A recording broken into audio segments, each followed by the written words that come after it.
in the dark, a voice so cold and bare. The latest issue spills the ink like blood they write,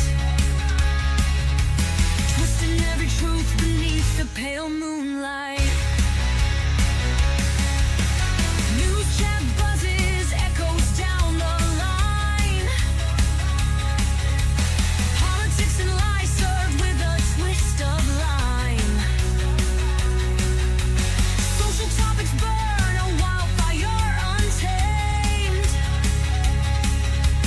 Names and faces lost in the devil's game. Oh, can you hear the headline scream? A broken world inside his dream.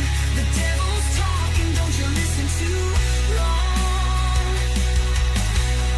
His words are poison, his voice is strong.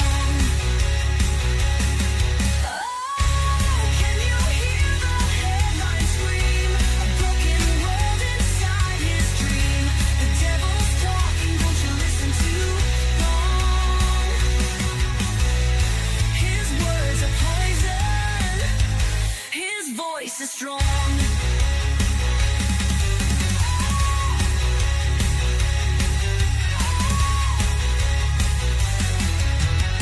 The papers fly like shadows in the night. Every story spun to feed the fear and fright. Divided hearts and minds, the cycle never ends. Another chapter written by the devil's hand.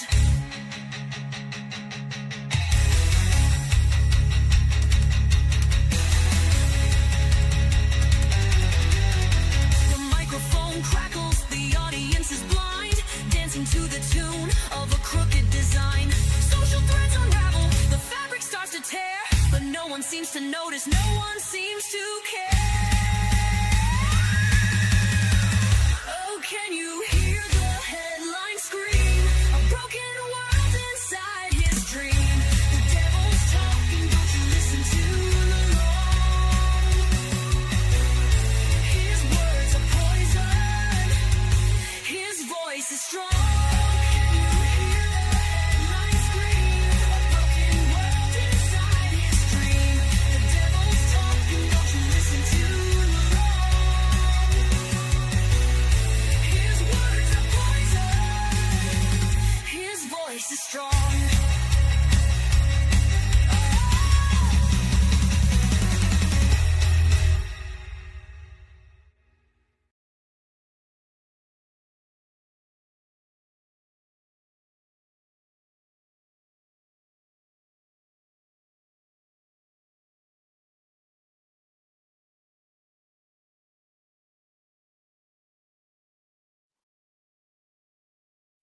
Yes, it is. Hello there, ladies and gentlemen. Welcome back to the Devil's Latest Issue podcast. I am your host, Mr. Vegas, and I am joined, as always, by my wonderful co-host, Mr. Fatman T. I'm surrounded by idiots who don't know anything about cars. Yes, you are. I nearly gave Fatman T an aneurysm the other day when I was talking about my mom's old car, but we'll get to that story in a couple of minutes. We are also joined in the background by our other regularly occurring co-host. It's the blue one himself. It's Echo. Yes, you fucking did. That fucking shit. Fighters, to your corners. Let's get ready to not get sued. Yeah, the name of this episode, right, is ironically thing. Is the name of this episode, we head to the moon as the world burns. Yes. Technically, they're on the way We back to the moon. didn't start the fire. I was talking to my wife instinct. I was talking to my missus earlier today, unironically calling my wife in private. But I was talking to my missus earlier today.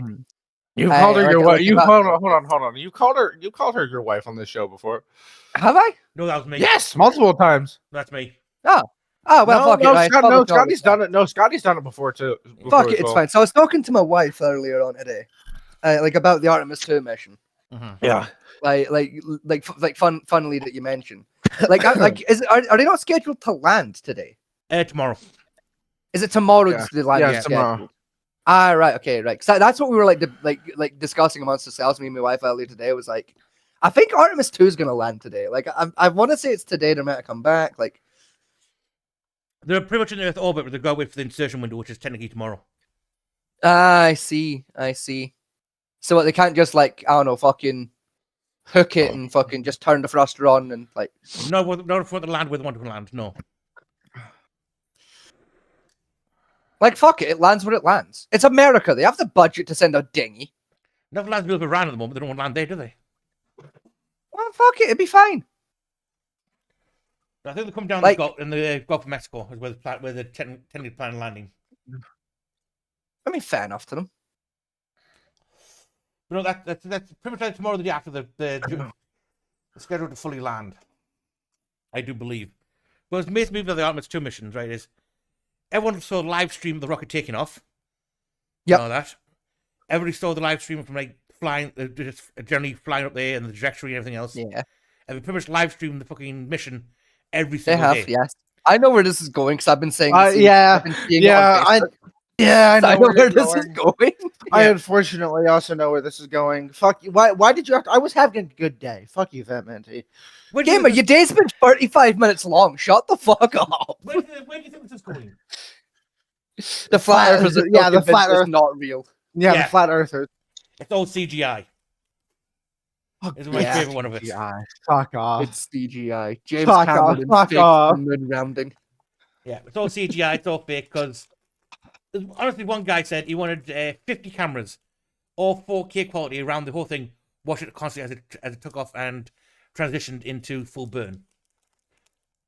All right, that's one flat earther said, and then he admitted that it can't happen because Muhammad didn't make the damn rocket, and the Yeah, I heard for that rocket, one. Yeah. Specs for rocket Ah, in yes. the Quran.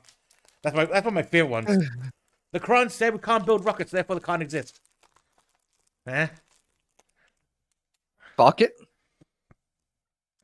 Then there was watching this launch party with a load of flat earthers, and they were basically bitching, saying, "Well, look at all the jump cuts that they keep making. You know, when they're switching camera angles so people get a good view of the rocket and all that. Apparently, those are edits. Yeah, it's definitely not just the stream switching broadcast section. Yeah. Yeah, Can possibly be that. Nah, it's just jump cuts. Yeah, fuck off. Then there was too many artifacts on the film footage proving it was AI, forgetting that this whole thing was live streamed on the internet, and compression is a fucking thing. If it was AI, it'd be absolutely perfect. It wouldn't be fucking. No, it fucking would. Well, considering Like, the don't- budget they have, you know. Yeah, but there literally isn't enough money on the planet to make an AI video that looks perfect. Yeah. There will always be assholes like me that can fucking tell. Yeah.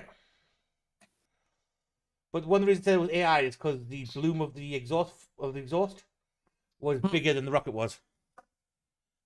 But that's how rockets work. Yeah. Like it's the bloom on the blast is usually bigger because the fucking okay, I don't remember the proper terminology, but like the exhaust funnel on the engine goes out so that it can get more volume Yeah. when the blast goes out to give it more thrust. Yes. Then there was Like the- I may not be an engineer, but I understand the fucking bare bone basics of rocket science for fuck's sake. not just that though, as it goes up, there's less atmosphere, so the thing flares out more because of pressure differential. Yes. Yeah. You know, then my Right. favorite one was if it was surely in space, in the vacuum space, the whole thing would explode.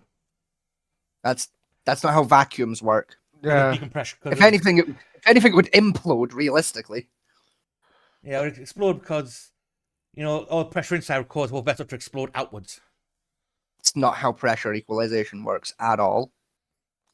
That's just not how pressurizing works in general, like, if we're being completely honest. Yeah. Like, you know how if you take an empty can of, like, not even, like, you know how you take, like, a fresh can of soup, Yeah. right, unopened can of soup and put it in a vacuum. You put it in a vacuum chamber and you slowly take all the fucking oxygen out of the vacuum chamber, making it a vacuum. You know how that fucking soup doesn't explode? Yeah. I know. Yeah. Because the pressure on the inside of the can is fucking equalized.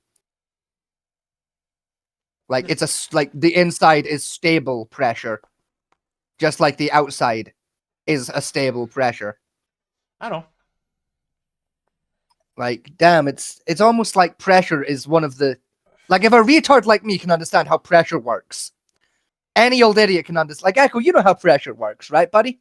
For the most part, Yeah, exactly, right? So if Echo can have a good idea of how fucking pressure works, any old dickhead can get it. Oh, it's better, right? How are these people this fit? Oh, the best one I do love is it has to be fit because there's a toilet on board.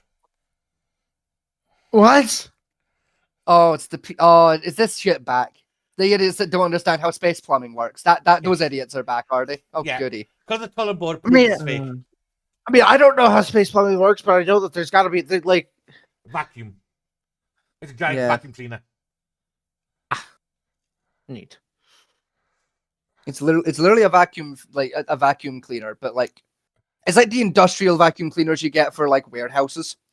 Like unironically, it works pretty much the same way. It's basically a hose that does suction with effectively a density measurer about halfway down the tube. So like if it's solid waste like shit, it like basically knocks a little slide over, putting the shit into a shit storage area. If it's like low density like urine, it flicks it the other way so that your urine can get put into a wastewater recycling device.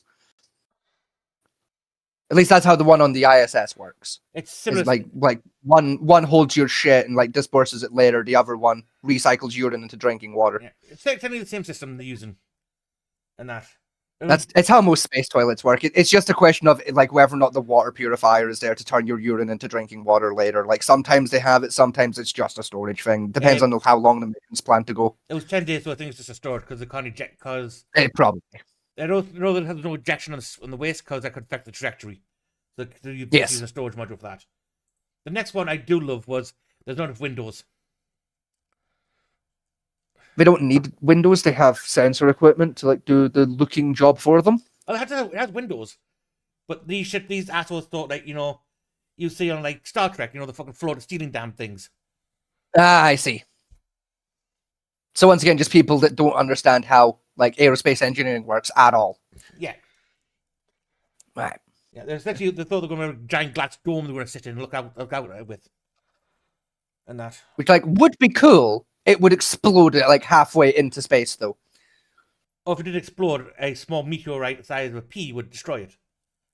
Yeah, like logistically, like if you were gonna build a dome like that, you couldn't build it anywhere on the rocket that would be fucking helpful. Yeah. I mean, the design So there'd be no point. that would design for like doing something similar for like long range missions, but the idea is that would be in a separate module with a giant door you can just slam shut just in case. Yeah. Give it a blast shield. Yeah. Or like Which again, even in logistically putting that somewhere that's actually going to be useful for seeing anything that's pretty or valuable is fucking tricky. essentially the idea is like making a garden for like oxygen purification type thing. Yeah. And just give the asteroids like chance like just to look out at like the stars, not to be a grey box. Yeah. Then my favorite one is there's no stars in the camera footage.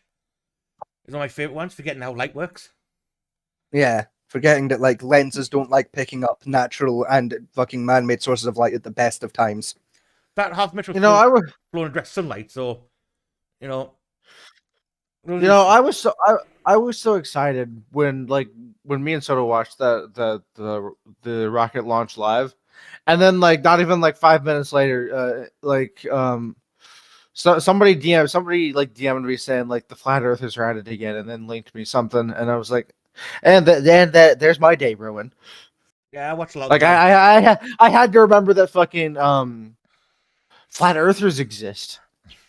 See, like, because this is the thing with the flat earthers, right? Is like on Facebook, I'm in like a Facebook group where it's like intelligent people versus flat earthers, right? It's like I get kept up to date with like the flat Earth nonsense fairly regularly, and like I'm genuinely at the point now, right, where like I don't bother. I've stopped arguing with the flat earthers. You can't. It's just not worth it.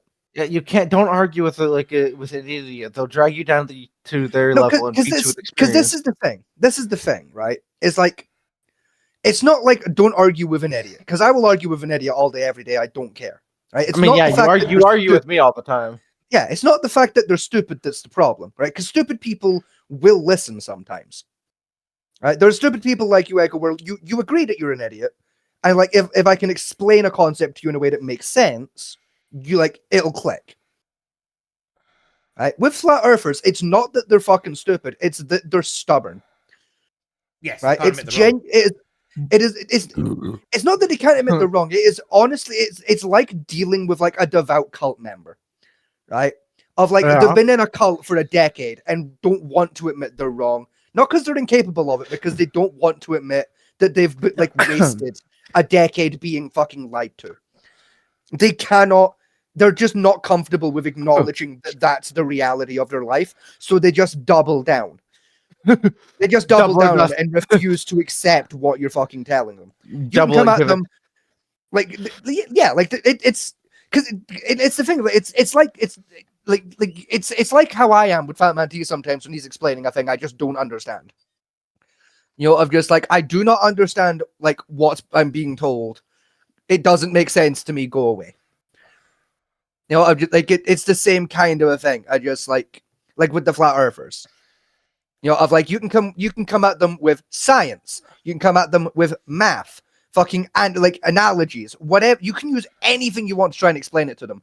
And even if you do succeed in explaining it to them and making it click in their fucking heads, they're not gonna admit that you fucking talk them round.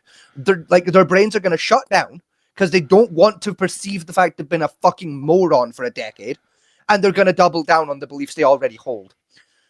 The problem with- Just like fucking cult victims are, you know, and most religious people these fucking days. That's the thing. The problem with a lot of flat earthers I found I've engaged with is the evidence they want is impossible to show them because they want to show it in front of their faces. Because the common one Yes. I get is, well, show me a water sticking to a ball. Yeah. Like, I can't because size is the thing. Yeah, like scale. You know, to get what you want, I need to create this experiment the size of the goddamn planet. Yes.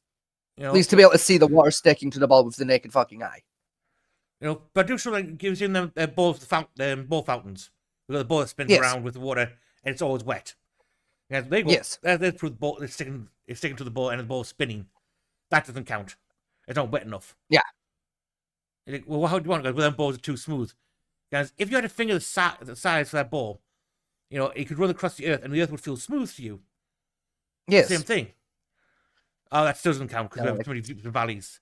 Then they think water always finds its level, not understanding the difference between level and flat. Yes. Is one of my other ones Like I keep getting bowed with. Yeah, it drives This me is what- fucking mad. Oh, my No, unless I'm getting to like the edge where like I'm accepting that I'm not gonna win that war, so I just sit back and accept that they're fucking retarded and just watch them fucking like expose their own lack of an education. Well, the whole premise for this like flat Earth comes from a guy from the 18th century who wrote a book because he was getting now saying that science was getting too theoretical and should be more practical, Yeah. right? And his whole experiment was caused this whole fucking thing with the flat Earth. Was he floated some flags down a canal, and the theory is, well, after so long, I won't be able to see the flags properly. And so Yeah. he's done that, and you can still see all the flags. And he goes, well, that proves that the Earth's flat, not curved. Forgetting that, he wrote later on in his book that he misjudged the distance because he thought he floated them down for a mile, and it turned out it was only fucking 500 meters Yeah. or so. You know, and he completely misjudged the fucking distance. Hence why the problem was. You know, but no, well, his first book he said he did this, and yes, but then he later on said he's done it wrong. But Yes. instead he did this, though. Fuck. You know, like it's one of those things of like, because yeah, I know I'm guilty of like arguing very similarly with science. You know, of like fucking like there's certain scientific concepts like you can bring me all the fucking evidence in the world and I'm not gonna believe you because like no, that just doesn't compute in my head. It doesn't make sense to me. I don't believe that's how that works. I agree that that's how people think that works. I just don't believe that's how that works. Yeah. You know, like I know I'm very guilty of arguing in the same way that flat earthers do, like a lot of the time, because it's like I need to physically see this concept happen in front of me to like believe you, because that just doesn't make sense to me.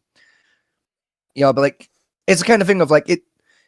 At the very least, though, is like if you do bring me that evidence, I will actually shut the fucking up and go, yeah, okay, you were right, actually.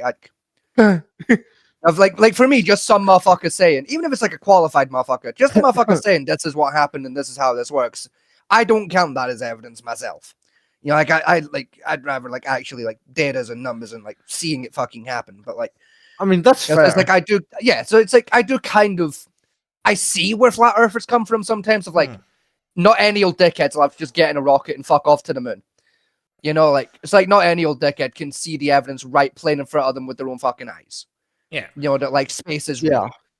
You know, like. Yeah, like I do understand where they're coming from, but it's also one of those things of like for me of like, you know, the idea of like the Earth is secretly flat.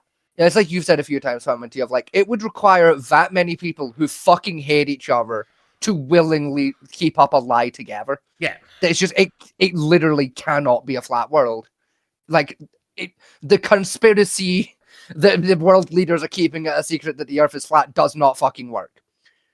Like, Iran would have spilled the fucking beans by now to decimate America, right? It would have happened. Right? World War III would have happened 25 fucking years ago, and we'd all be a little bit better off. They're the moon landing one, right? Because they all go, oh, there's a studio recording them doing it again. Yeah, that was for a TV show. True. Yes. The problem is, like, in order for the moon to be fake, during the time when they were launched, the moon landed, both Russia and China tracked the Apollo mission, tracked They the did, signal, yes. and tracked where it landed from the radio signals and the radio distancing. And they phoned up and congratulated the US on getting to the moon. Yes. You know, two countries had all the thing world say, no, they lied, they faked it.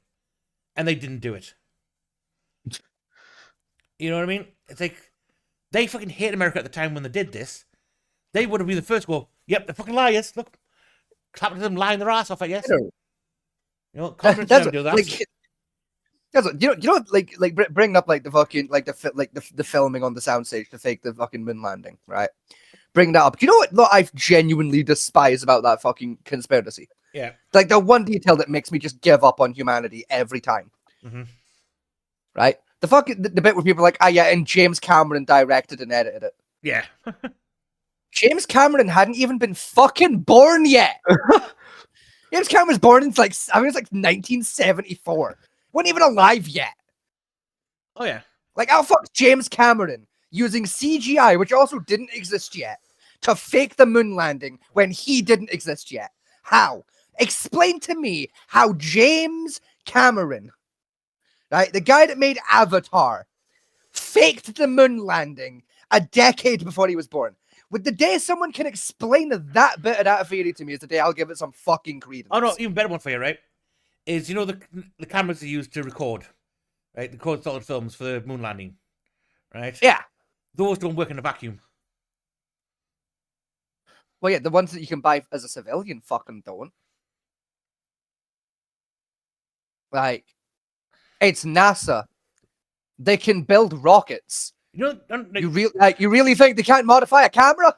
right, honestly, you know the difference between the camera they used for the recording and the picture taking and the civilian model was? I'm going to assume not a lot. The outer casing. I was thinking that like, it'll be like the case. Yeah, that was They've it. made it out of like a pressurized fucking material or something. Not even pressurized, just the casing to save from debris. That was it. I mean, valid. And that. It was a Kodak model G661. Oh, well, that's the thing. It's a Kodak. Those things are unbreakable. Do you know how, like, Kodaks are the Nokias of cameras. Those things cannot die. You cannot break a Kodak if you try. It was a 16mm Kodak 661 was the video camera, and the still camera was a Kodak model M44, I think it was. Like my mum still has a fucking disposable Kodak camera she bought in, like, the 1990s. Well, like, 1992, and, like, that bitch still works. I think when I make my... That thing survived house fires, for fuck's sake. When I build my tasers, right, I use the old disposable Kodak flash cameras because they're fucking sweet. For getting that shock value across. I see that one of them, it's not like one of the flash ones. Like, you know, like the it was like that like transition phase where you no longer had the big flash, had like the little box. Yeah. Like the little flashlight, fucking flashy thing. It's like one of those Kodak disposable where it's like red, yellow, and white for no fucking reason. Yeah, one of those ones, right? The capacitor in those is deceiving because it's quite small. Yeah. It packs a 1,000 volt charge at half an amp in that little. That sounds about right. Yeah. And especially building like a quick taser, it's got a 4-second recharge on it, and the output comes of it is brilliant for micro tasing. And that Yeah, because that's the thing. It's It's not the volts that'll kill you; it's the amps. Yeah, That is right. It is the amps that kill you, yeah, not the the amp, volts, right? the amp gets you. Yeah, yeah. I want to make sure I was right about that because it didn't sound right as I said it. It was like, am I being stupid? Is that the other way around? 0.6 of an amp across the heart is enough to kill you, roughly. Tifa, I feel like though either way, if you take 100,000 volts at any amp, it's probably gonna kill you. No 100,000 volts will pass right to your body coming out the end. The human body is quite good at conducting electricity. It's the ampage, the speed it goes through. That I don't gets know. you. I feel like 100,000 volts at like 0.2 amps probably gonna kill you. Like if it gets you right in the fucking heart, We got that's probably gonna hurt. I think most police tasers, air tasers, and that they're around 100,000 volts. The standard Yeah, like they about sometimes kill 50,000. Yeah, but like the cop ones sometimes kill a bitch. Yeah, with like really bad heart conditions or like pacemakers. Even then, like it's killed some young dudes. There's been a couple of dudes that are like my age that have died of heart attacks from cop tasings. Next one, reason why it's the mission is fake is Oh because god. as I brought a few times the Van Halen radiation belt, right? Ah. Which is well, the reason why we haven't gone back for is because like say our equipment's too modern and sensitive that radiation would fry half of it, Yeah. right? Well, the fellow say, well, the radiation would automatically kill everyone in the crew. It's not like 5 inches of lead wrapped around the fucking module. Like, That's Most- not how radiation works. yeah, and so most of the radiation in the Van Halen belt is beta and alpha, which you can stop with a piece of paper. Yeah, it's gamma rads that kill people. Yeah, and you're only there long enough to Like- get a heavy dose of radiation. And even then, like I'm not a radiation scientist. I'm pretty sure alpha radiation doesn't really do anything to people. No, because it's alpha radiation particles are so big that a sheet of paper could block it. Even then, like I feel like you could stand in the vacuum of space, stark bollock naked. Yeah, Right? Let's pretend for 5 seconds that like the vacuum doesn't kill you, right? We found a human that's vacuum immune. It's fine, right? Right? You put him in the middle of space, start bollock naked, and take all of space's radiation just fucking raw, right? Just the alphas and the betas at full power. I feel like that guy's gonna be fine. It's with alpha radiation. Like I don't think they do anything. No, alpha radiation wouldn't even get anyone, wouldn't even bypass the skin. Yeah. Beta radiation, if it got inside you, out past the skin layer, then it can do some damage to internal organs. But the Still the probably skin, not gonna kill you though. it kind of get too much of it, but the skin blocks it because like I said, beta particles that big, it's like it's being hit with like microscopic shotgun shells Yeah, and that. But that's only if you get past breaches your skin layer. yeah. Skin blocks beta radiation quite effectively. And the most one thing That's- that's finding about is the X-ray radiation Yeah. and that. So you basically the time that's spent in the venom belt passing through it would be enough theoretically to fry modern equipment. But as for the crew, it would like having about 100 X-rays. Which like is fine, honestly. Like Yeah. that gives you what? I think it's like a fucking 0.83% chance of developing cancer. Even less than that. Yeah, like a single cigarette's more likely to give you fucking cancer. Yeah. Huh. And again, though, by the time you go through, the energy just spits out the body quite quickly. So again, it's nothing major, you know. And Yeah. and the block most start off with fucking gold. That's on the ship Exactly. for the heat resistance and that type of stuff. So again, it's not Yeah. going to do anything. Well, the big problem is they say our modern equipment's so sensitive that the slight change in the EM field can fry the electronics. They fixed that problem, and hence why the modern machine went on. But even then, though, the point proven is the fact that some damage was done because on the return trip the toilet malfunctioned. Yes. I heard that. Their toilet went down. Yeah, we toilet down for like 10 hours. I had to try and fix It's like it.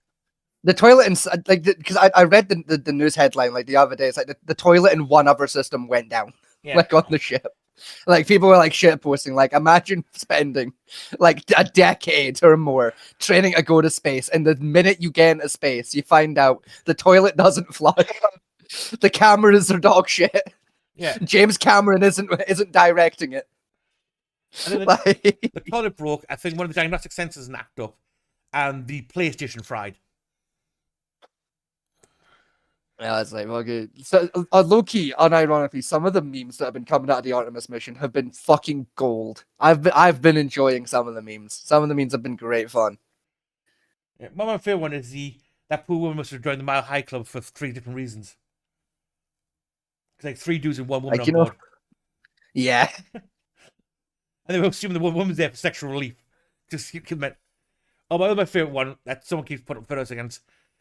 You know, I can't imagine spending 10 days in a vehicle the size of a van, you know, with 4 people not trying to kill them. It's like, you've never been camping before? That's it. Low key, and hear me out, same unless it was my wife. Like, low key, I could live in a shoe cupboard with that woman for like a decade. Like, that'd be fine. I got on well with her. She's great. Yeah, but I think with the same thing. All people take like RVs on holiday. You know, get like 10 friends, you go on an RV holiday for like 2 weeks. No. Gamer, I'm gonna be so for real with you right now. If I was stuck in an RV with more than like 2 of my friends for more than like 4 days, they'd never find their bodies. My friends' families would never know peace because the bodies would never be recovered. Yeah, but most of your friends are assholes. Even then, The Discord, can Like- you cooperate, please? like I think, like unironically, the longest I've put up with any of my friends was like 2 weeks. It was like 2 consecutive weeks of nothing but their presence, Give and me we a were at second. each I've other's broken fucking Discord. throats. Give me a. I'll be right back. It Oh takes time. fuck! I've did you. completely broken Discord. I don't know what I did. But it's fun because we can hear you still. We're gonna assume you can't hear us though. I think it's just Dickhead that he is. But like, I honestly, I'd like, yeah, nah. Like me and one friend, I could do it. Me and 2 friends, maybe. So when I said More I than broke that, I'd kill Discord, I people. couldn't click on anything in Discord. Like it was. I it was- see. I see. Yeah. That's what you meant. right. Artemis 2 is landing Friday the 10th. Friday the 10th. So like, Yeah, yeah, like 2 days. 2 it days. is. Yeah. That was updated 7 hours ago. And that. So yeah, like it's something the stupid thing. Another one is like, well, they took a picture of Earth, and there's no stars behind Earth, so there must be fake. Like the sun was directly shining in the fucking camera lens. You Like fucking literally, moron. like the sun was in the way. Like, you know how you can't see stars in the daytime, yeah? Yeah, and they can't grasp that fact. Like, God, some people are so fucking dense, dude. I don't get it. Like, these people are allowed to vote. No wonder Trump's in charge of America now. Yes, they are allowed to vote. That's the scary thing. Some of these people. I think some of the ones like I can understand like something I would have like, especially like, I would know gravity itself. Gravity is a force and abstract concept that you have to accept exists by factor of evidence and math. You I mean, know? yeah, like I'm a dickhead, and even I agree that gravity exists because I can watch it existing. Yeah, Like, I Yeah. can drop something and see it fall. Like I can see that gravity happens. yeah. But I say a lot of the calculators around like say it's one of those things. It's a lot of stuff with gravity comes down to mass as well. Like say, gravity is not a speed; it's a downward pull at Yeah, it's a 9.4 force. meters per second squared. Yeah. You know, that concept I don't understand for a lot of people. Like, well, what do you mean it's constantly pulling down? That's how it works. Unfortunately, and it's a weird concept. And the other one again is like curvature. You expect to see curvature over a certain distance, but you forget like human eyes can only see so far. Type thing. You know, and the horizon isn't an exact sphere. Mark of distance. Yeah, it's like rhomboidy. It's like elliptical is the horizon. It's like an elliptic kind of shape. yeah. Best one someone else. That's a word, right? Elliptical. Yes, That's elliptical. yeah. Yeah. I had to make sure that was like actually a word because again, it didn't sound like a word to me. Then But, like, the other one yeah. the other one I don't understand from some people's perspective, because there's quite some like concept understanding of mathematics and physics, is the idea that we're spinning, then we're spinning around the sun, and the solar system is spinning around into the galaxy, going around the spiral, and that whole thing's spinning as well on a multiple axes type thing, and that can be very confusing if you don't understand, orbital mechanics and physics that way. There's a lot of math involved in trying to understand the P3 protocol. And that. Yeah. You know, like a lot of as you know in science, there's a lot of pluses and a lot of minuses. Yes. You know, like and then E, like as we all know, as I'm sure we all know, E of course, that equals mc squared. You know, and then you got to times that by the protons and the neutrons, and Yeah, the point still stands. then the electrons get involved, and well, we all know what happens when electrons interact with protons and neutrons when there's pluses and minuses. Yeah. The orbital mechanics is an easy topic, but also once you start expanding out to the larger orbital system, it gets very complex very fast. And that. I mean, you played Kerbal Space Program. I'm sure you understand all mechanical re-entry stuff. Oh yeah, I don't have a fucking clue. I have a fucking clue, man. Like, this is the thing. I know what the word apoapsis is, but I don't know what it means. Like, I know how to use an apoapsis in Kerbal Space Program. As for what it actually is and like why, don't know.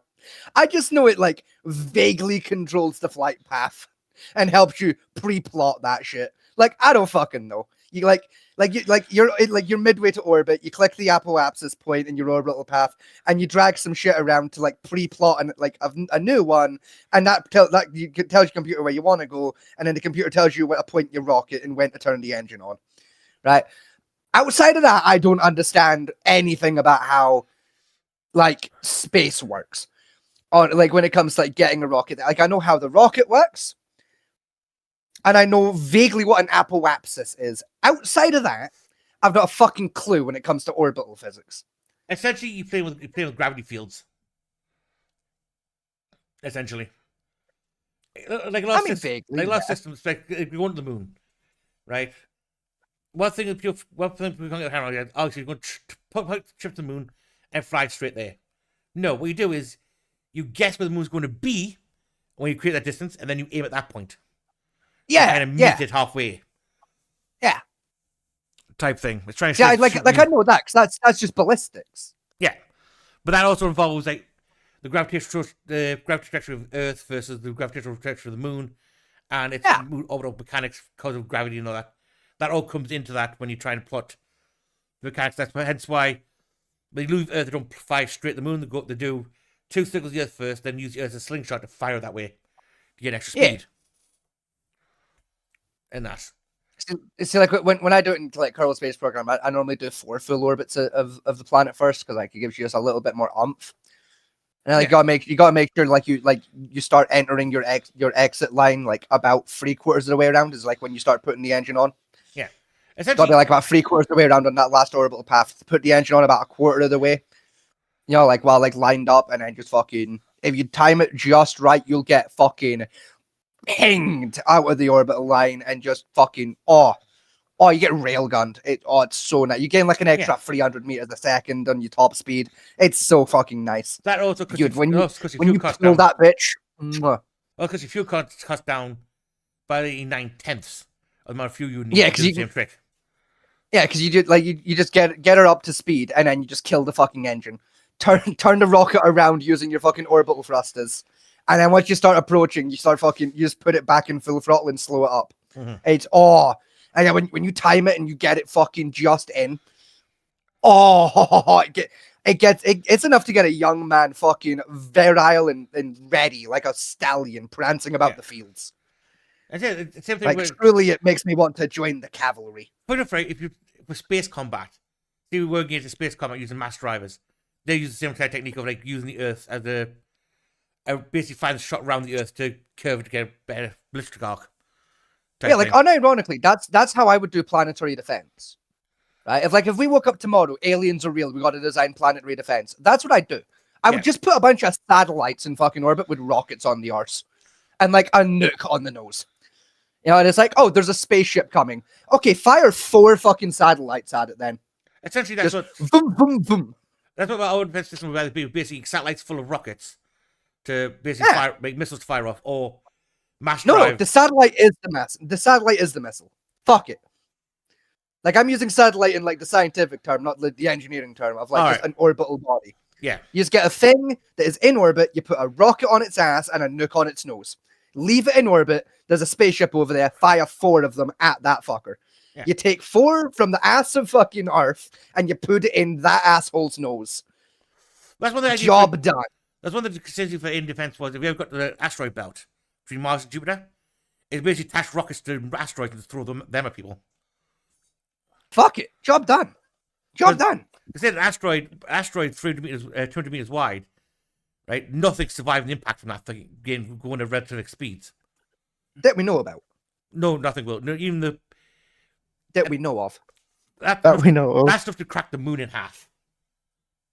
Yeah. You know. Exactly. So like nothing that we know of is surviving that impact. But anyway, so let's say Artemis 2 has come back. The mission's been successful, so it means the next one is going to be an actual landing mission. Hell yeah. And that, and I- say this is the biggest I module we've genuinely- built for the orbital transition. You don't have the Yeah. beds and shit in there. Like, it's quite a space. It's like the size of a bagel. This one, where the first So this- first goes this the is- size of sedans. Because this is the thing. It's like I the Artemis 2 mission is so special to me a little bit, right? Because I don't know about you guys, but like I know for a fact I'm from the generation where like when I was at school growing up, right? Like we were always told like when we were learning about like rockets and science and shit at school of like yeah like we're never going back to the moon. You kids wouldn't live to see us return to the moon. Yeah, Because like we're Yeah. never gonna do it. This like the science, it's impossible. Like science has gone too far. We can't get back to the moon. And like now I actually am like alive to see us go back to the moon. you remember? Like it's like the Artemis 2 mission is so special. To me, like I like most people in my generation probably don't give a fuck, but like to me it's really special because it's like I spent so much of my childhood being told I'll never live to see us go back to the moon, and here we are doing it. Yeah. It's so fucking cool. It's one of those things where it seems stupid because they say we've done it back in the 60s with less technology. Yeah. Right. Yeah. But because of the way our technology gained, back in the 60s, it was all about national pride, winning the space race. Yeah. There hasn't really been a reason to go back to the moon ever since. Except for now, when we're starting now playing with fusion reactors. Yeah, we're like helium-3 is actually valuable now. Yeah, helium-3 and hydrogen-3 is a viable resource we need. Once we have that, like a good supply of that, then the so-called like fusion reactors from Star Trek and all that thing becomes more of reality. And this is the thing as well. It's like I'm so excited for the Space Texans.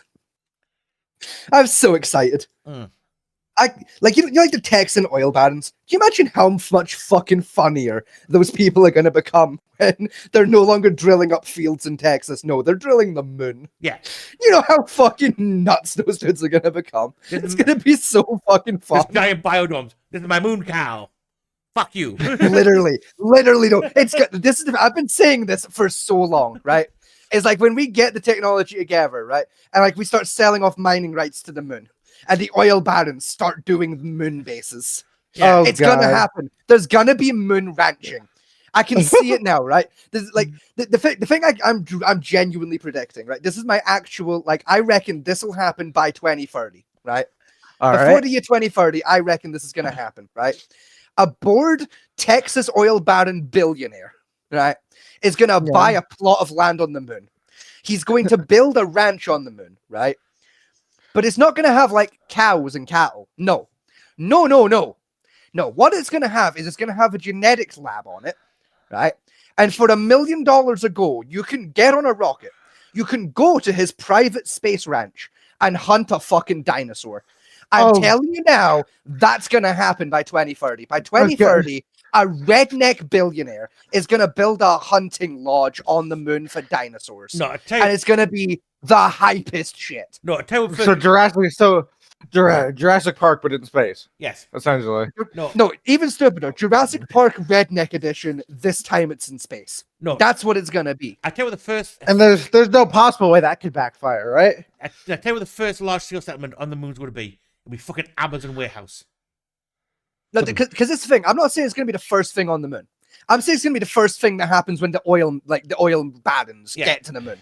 One of them's opening a fucking dinosaur hunting park. I am calling it now. It will happen by 2030. I know it will. I have faith in Joe Henry. I tell you, the first big large structure, I guarantee, will be Amazon warehouse. Instead of getting like next day shipping via, there'll be next day Yeah, like shipping by next rockets. hour via satellite. Yeah. Next delivery by fucking drop pod. Literally, and unironically, right? That is something I am so excited about. Like with rocket science, is like I want drop pods. Like I'm so Yeah. having the knowledge in my head. That, But like, what, hold on, in my hold on. lifetime we might just get like drop pod delivery services. It's so cool. Hold on. Okay, hold on. So I'm going to list off some drop pods like from some video game series. I want you guys to tell me what you think is the most iconic drop pod. Well, okay, so we the Helldiver drop pod, the ODST drop pod, or the Space Marine drop pod. Out of those three, what do you guys think is the most like iconic It'll drop be the pod? Helldivers one. I was gonna say I have a controversial take on it, and it's the Helldivers one. I will argue the ODST drop pod. No, because the problem with the ODS2 drop pod, right, is the ODS2 drop pod is a theoretical idea, whereas the Helldivers one has been a concept in both movies and in natural military building circles for decades. I mean, even then, that doesn't like dictate whether or not it's iconic. Like the Starship like- Enterprise is 99% theory, and like people still adore that. Yeah. No, I'm saying with the drop pod is the one designed for the Helldivers has listed in media and like a lot of sci-fi media because like Yeah.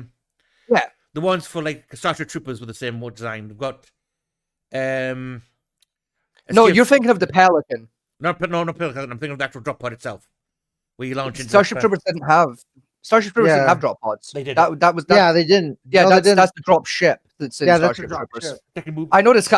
And I've seen the second movie. There wasn't a drop pod that dropped people. There's a supply drop pod, but like that was a box. It's straight up a cardboard box made of metal. It's shit.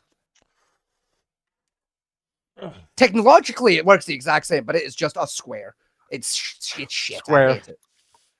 Oh, itchy leg.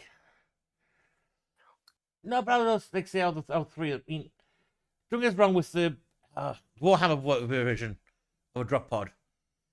Sounds cooler, but than it actually is. See, Iconically the wise. thing for me for like why I argue it's the Helldivers drop pod, right? Is like it's kind of think of like while Helldivers is newer, right? It's like Yeah.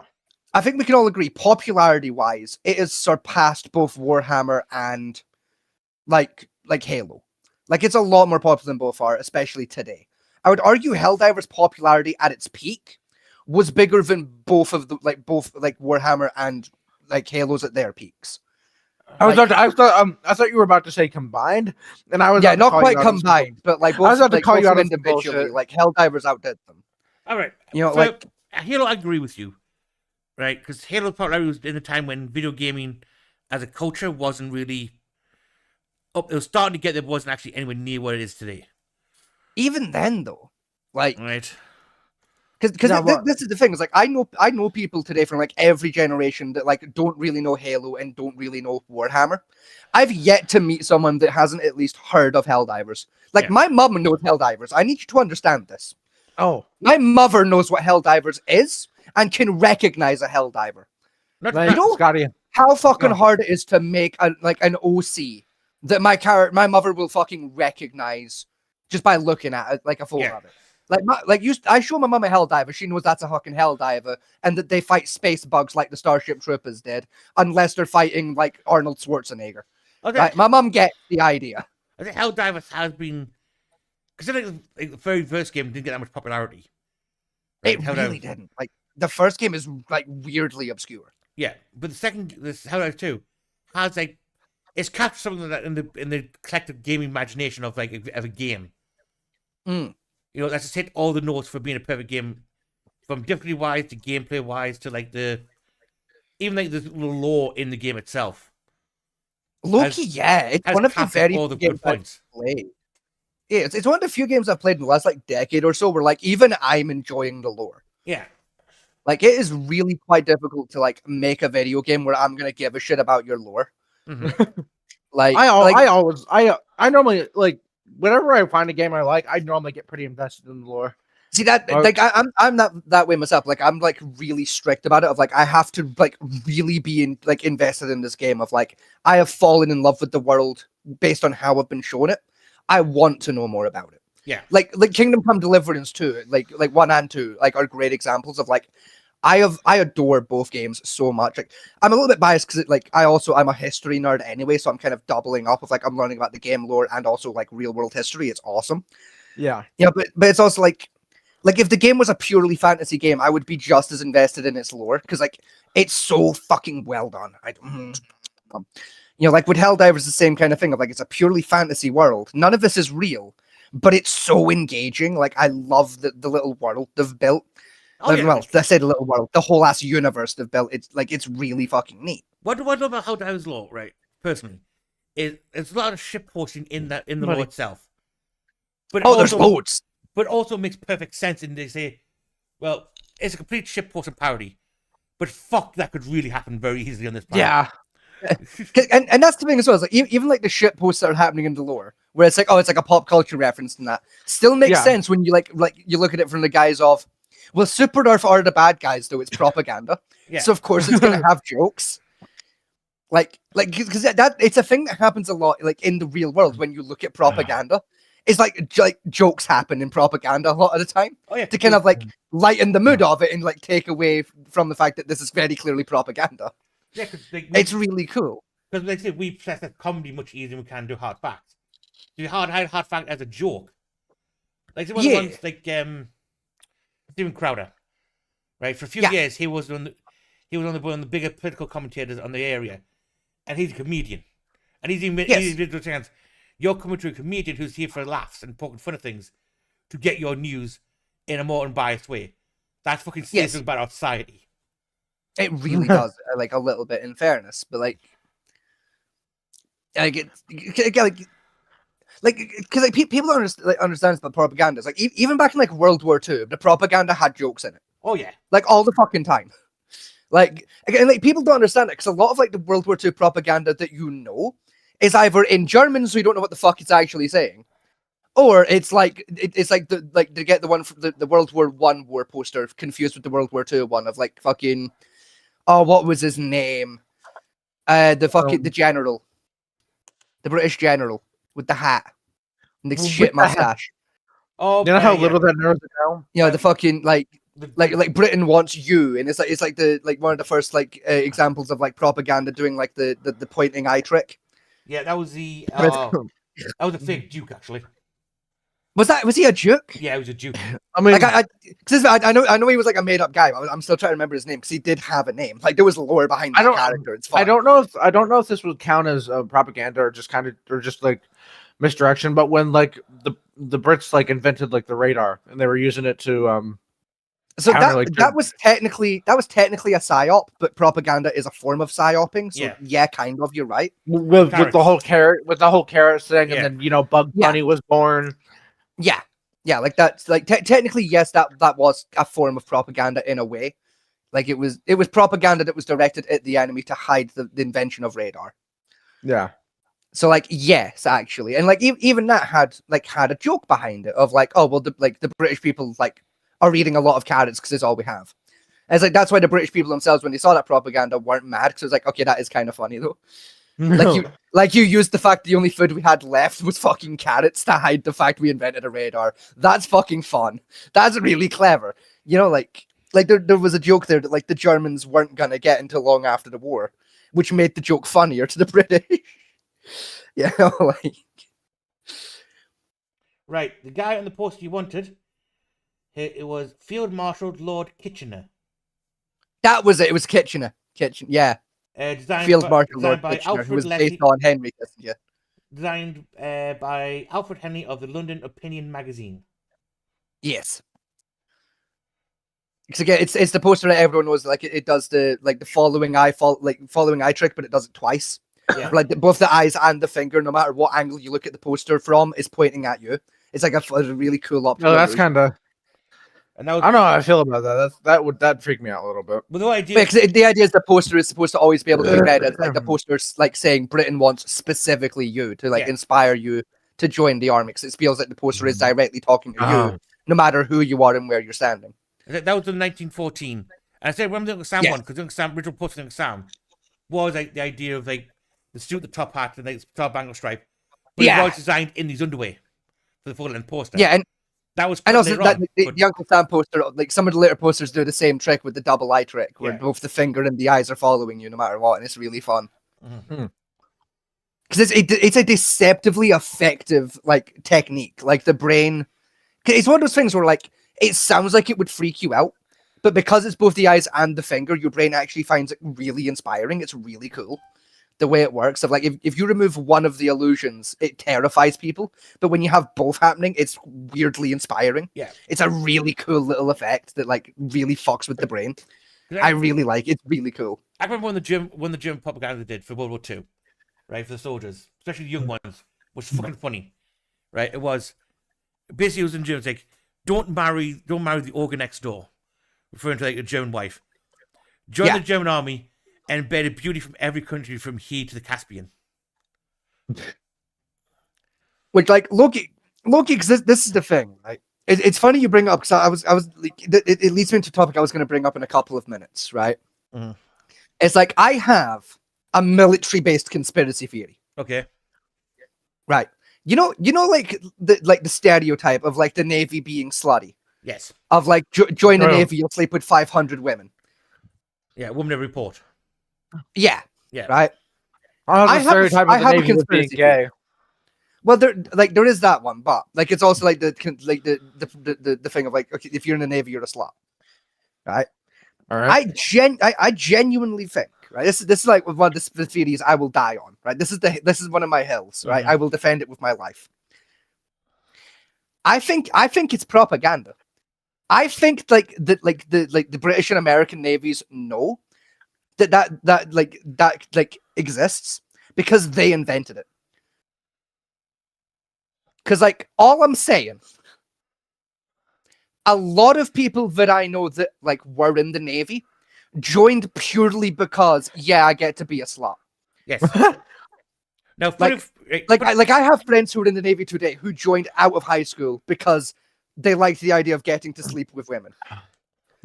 right. Problem is you're half right and half wrong at the same time. Right, with being like a thing with the Navy. It was partly propaganda, like the idea of like, come join the Navy and find exotic beauties in every port. Yeah, What they did to reinforce this was because they found out that, 50 men cooped up in a ship for 3 months at a time is not a good thing when they get back off on shore leave. It causes problems. like a little Yeah. bit of gay shit happened, and Yeah. like So what they did is secretly the Navy, when the ports were going to, sponsored brothels yes, in those ports, right? Secret brothels where they'd have the women go in there, and when they say the ships come to port, they'd then get those women to go out into the bars in order to purposely seduce the Navy men to then blow off steam before they went back on ship. And this listen, like all I'm saying is I argued like the Navy knows, and are like that's the reason the stereotype is still around. It's because the Navy knows it actually drums up recruitments. it does, yes. That's a hill I'm going to die on. Because all I'm saying that like it makes sense to me because that's literally the reason why MI5 don't give a fuck that James Bond exists. No. Because unironically, the existence of James Bond, like since ever since the books first came out, like every time a new Jumped up piece of James Bond media comes out, recruitment like numbers for MI5 and other spy agencies goes up. Yeah, because Like, the number of new applicants they get goes up a little bit every fucking time. Yeah. Probably the most recruitment for MI5 comes from. Right? It's Howard Stewart what they do to get most of the recruits they get. I'm assuming it's similar to like the FBI of like they basically just hire people that like tried to fuck with them that like did a good job at it. No. yeah, like because I know like a lot of hiring here in the States when it comes to like FBI is like, oh, there's this 13-year-old who managed to hack a government website like into a government database from this fucking high school library. We're gonna get him a job here so he can work for us and doesn't get picked up by Like law Before- enforcement. He doesn't go to No, federal- no, no, he doesn't go to no, federal no. prison. No. So one of our enemies doesn't pick him up and use him against us. It's Well, like, yeah, hey that kid. too. It's like so they arrest him. So like, and it's like the agent sits down. All right, kid. How'd you like a job? That's the thing. Was like it happens like in the civilian sector too quite a lot. Yeah, it does. Like, Microsoft no, probably does no, as well. no. Also, hello, Vincent. How you Hi, doing? Vin. Hi. Like it doesn't happen in the civilian sector, like as in like, oh, plumbers. Like I mean in like drug dealers and shit. It's like a common thing in the drug dealing world of like if like a 12-year-old kid manages to break into like your drug supply and steal 5 kilos. It's like rather than killing that kid, you just hire him to rob the other drug dealers for you. No, Because like, well, they got past my shit. Like, whatever it does, right? It goes to universities doing freshman rush week, right? Freshman rush week. Is Yeah. that it's a university thing. It's a Don't worry university about thing. it. You'll never know. It's basically everyone goes to university for their first week of university and school. It's because of the first time wait for the parents go fucking apeshit. Yeah, And they go like, fucking hog wild. It's a and- blast. and people like me who work at bars and restaurants abuse the shit out of them because it's funny. Yeah, we do. Yeah, it's Right. great. So what they do is they go to the university during the rush week, and they go through like, all the student enrollment forms and look for the test scores. Now, what they look for is not the high score or the low score. They go for the medium twat in the middle. Yeah, the guy that's just gonna coast by. Yeah, and they go to these people and say, "Would you like a job that pays a fairly decent amount of wage, and it's in intelligence?" And there's talking a bit, and there's hand a business card. Say, "Call this number," and that's it. That's the entire recruitment strategy of the MI5. Is find the guy who wants to course through university and hand him a phone number. Say, "Phone this number."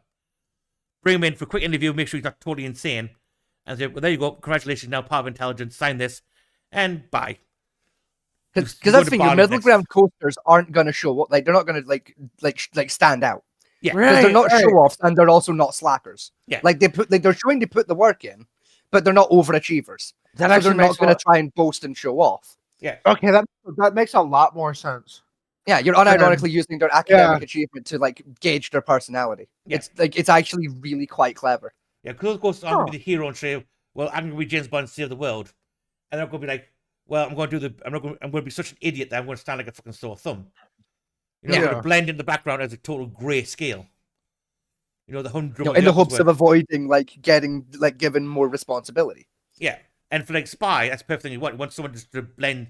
You don't want someone who's going to the top executive position of any company. You want a guy in the middle who is there all the time and kind of picks up on a lot of like the shit that gets talked around the office cooler and shit, which is the information you want. Yep. So, breaking away from them. There's a rumor. There's a reason that rumor's going around. Yeah. Then the So, idea how's your? of like the Tramp King and the homeless people, because everyone ignores homeless people as much as they can. Yeah.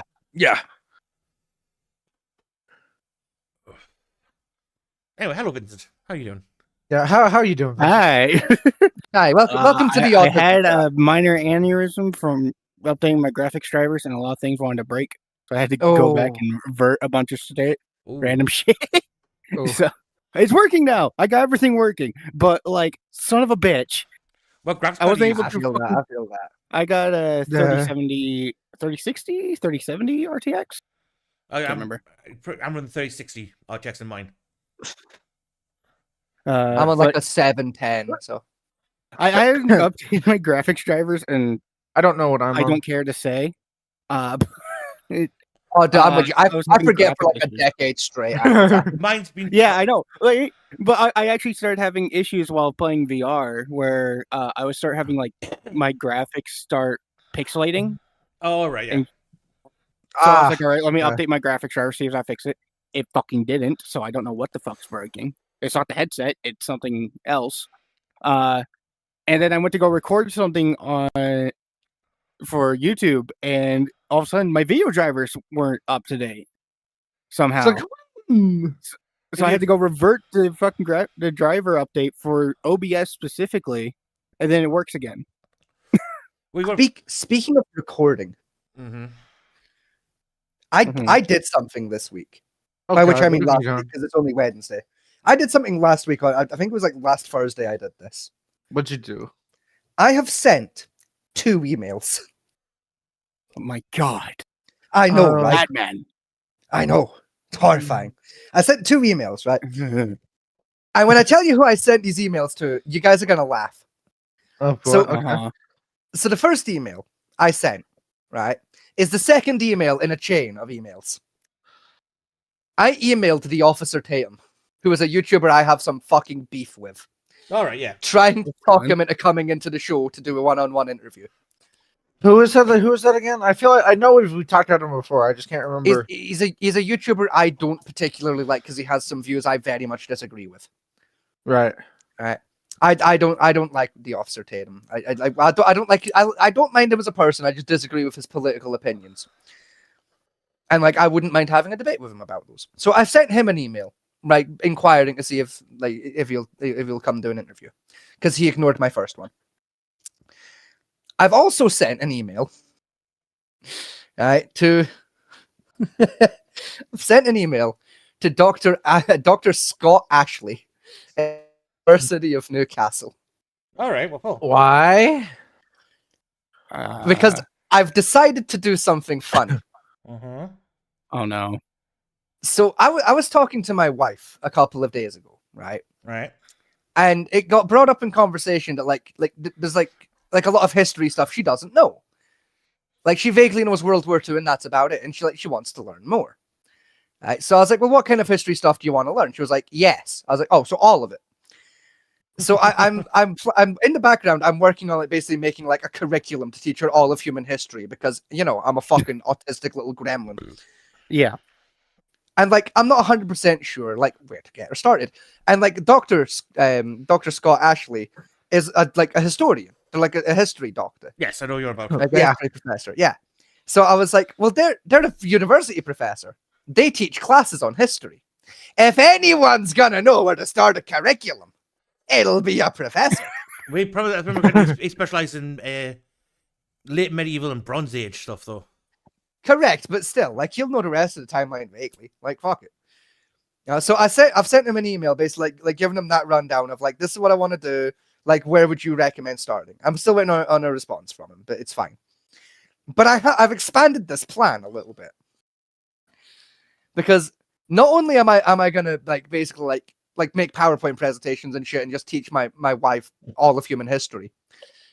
I'm basically gonna then turn like every like individual like PowerPoint lesson into like a little documentary and put it on YouTube. Because like low key, like I love history documentaries like so much. I genuinely adore watching history documentaries. It's one of my favorite little pastimes. So like low key making some history documentaries would be really quite cool.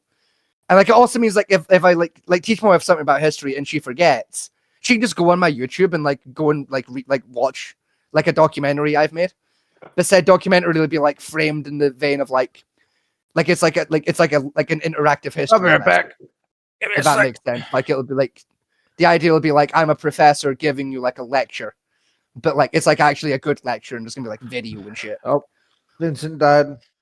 Because I think that's cool. I mean, I think it's a cool idea. if I was to make a starting point, Give me a sec. I will be right back. given an age and area, I mean, saying all of human history is a bit of a vague term to try and piece down. I mean, yeah, it is, but I've left my phone volume on. I mean, I would Thank you. pick Random. key points, like linchpin points of history, like Mesopotamia would be one I would pick. Because that's really where I although people say like Greek was the center of modern civilization, I hardly disagree. I think like Mesopotamia was, given their tax laws was fucking something insane. They built up, and that. I mean, yeah, you're sorry. Give me 2 seconds. Sorry, I was typing a message. Grab No, yeah, no, yeah, we missed Mesopotamia. Like their tax laws were nutty. Shut up, Snapchat. If your wife texting you things, Yeah, she is. She's doing it on purpose because she knows like it's gonna like throw me off my game and take me out of character, and like I'm gonna get just like fucked up like this. It's funny. Yeah, like picking like flashbacks. Like it's that's kind of my current plan of like I'm gonna basically go back to like the Bronze Age. yeah, I basically like my plan is basically pick a civilization in like the Bronze Age. So my current plan would be like we'll go with like Bronze Age Greece, and like we'll follow Greece up until like say like the first Persian War, Mm. and then like we'll jump over to Persia's perspective for a little while, And then basically like covered the war itself like neutrally, and then after the war, okay, here's what happened in Persia after the war, and like basically treat each nation as like a character, if that makes sense. No, yeah, I can see what you mean. And like basically like do that to like basically pick like linchpin wars that were like important. Mm. Where like the nation we were following is now no longer historically that important to know about, but the one they had a war with is about to become important. I mean, Kind of a thing, with the idea of like it slowly leads up to like we lead into Germany going into World War II, and then once World War II begins, we'll move over to Britain or like Britain for a little while, until like the Pacific Theater starts happening, and then we'll basically have like a double up story of like Britain and Europe versus Germany, like while America versus Pacific happens. America dukes it out with Japan. Yeah, kind of like have that as like a double up story. This is stuff you're doing with Ash, like to walk through it. Yeah, exactly. Yeah, like how in depth are you gonna go with some of this stuff? Are you gonna? Yes. Are you gonna tell her like how we know how we know what percentage of like humans are water? Yes. Oh good. Yes. Oh god. Echo, I'm gonna be so for real with you right now. When I'm done, like low-key by the end of next year, like Ash might unironically be able to just get a history degree. Echo, I used to do Like exact- unironically, that's the level I'm going for here. I used to do shit. I used to do exact chemical and compound mix of the human body a while back. It's like carbon, a bit of water, like Water 70 liters, carbon 10.2 kilos, lithium 0.23 kilos, iron 500 grams, dextrin 800 grams, calcium was 5.9 kilos, fusium and etrimon of 86 grams per piece, and about 17 other trace elements that makes up this average human body. yeah, that sounds about right. That's roughly that's what the average like 70 kilo human is about. That's what the rough makeup of. There's a few other chemicals in there I can't fully remember off the top of my head. Like fucking close enough for me. Like I ain't a biologist. I don't fucking know. Like that's probably like the only bits like because I don't understand them. Is like we're not gonna go into like human biology and shit because like I don't really know them. I don't understand how the organisms work. I'll be completely honest with you. I know how orgasms work, but I don't know how organisms work. I said I don't know how orgasms work actually. I just know how to make them. But like it's like a wise man on YouTube once said, you find a little man in the boat and you give him a little pat on the head. It's dead simple. But like, and if you don't get that joke, I'm so sorry for your wife. But like, if you don't know about the little man, I just feel bad for your wife. But like, Yeah, you give him a little stroke, you don't pull him out. exactly. You just give him a little pat on the head. Just a bit.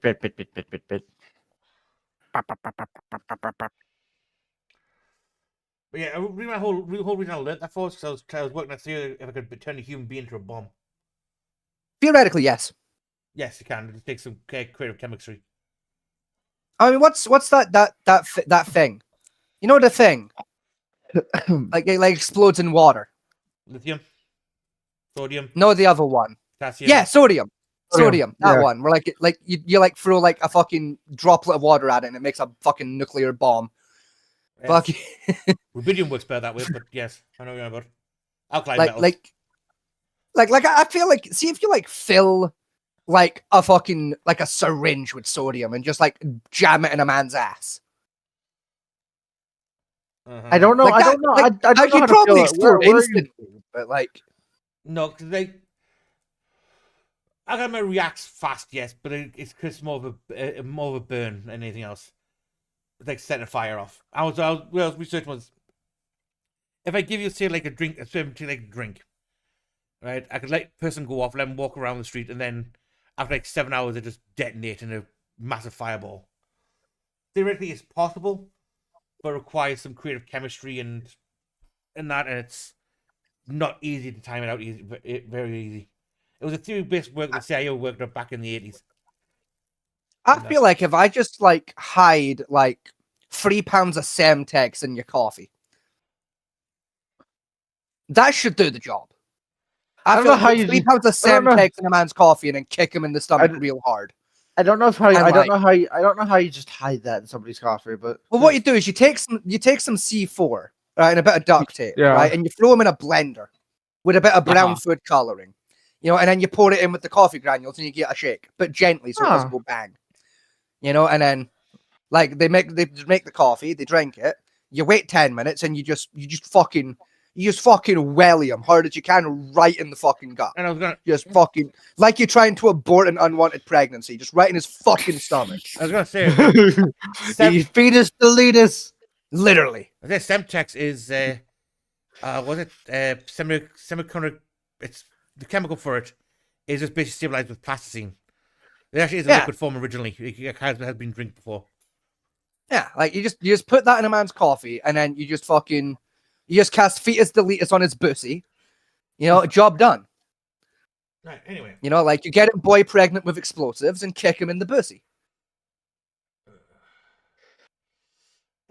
moving.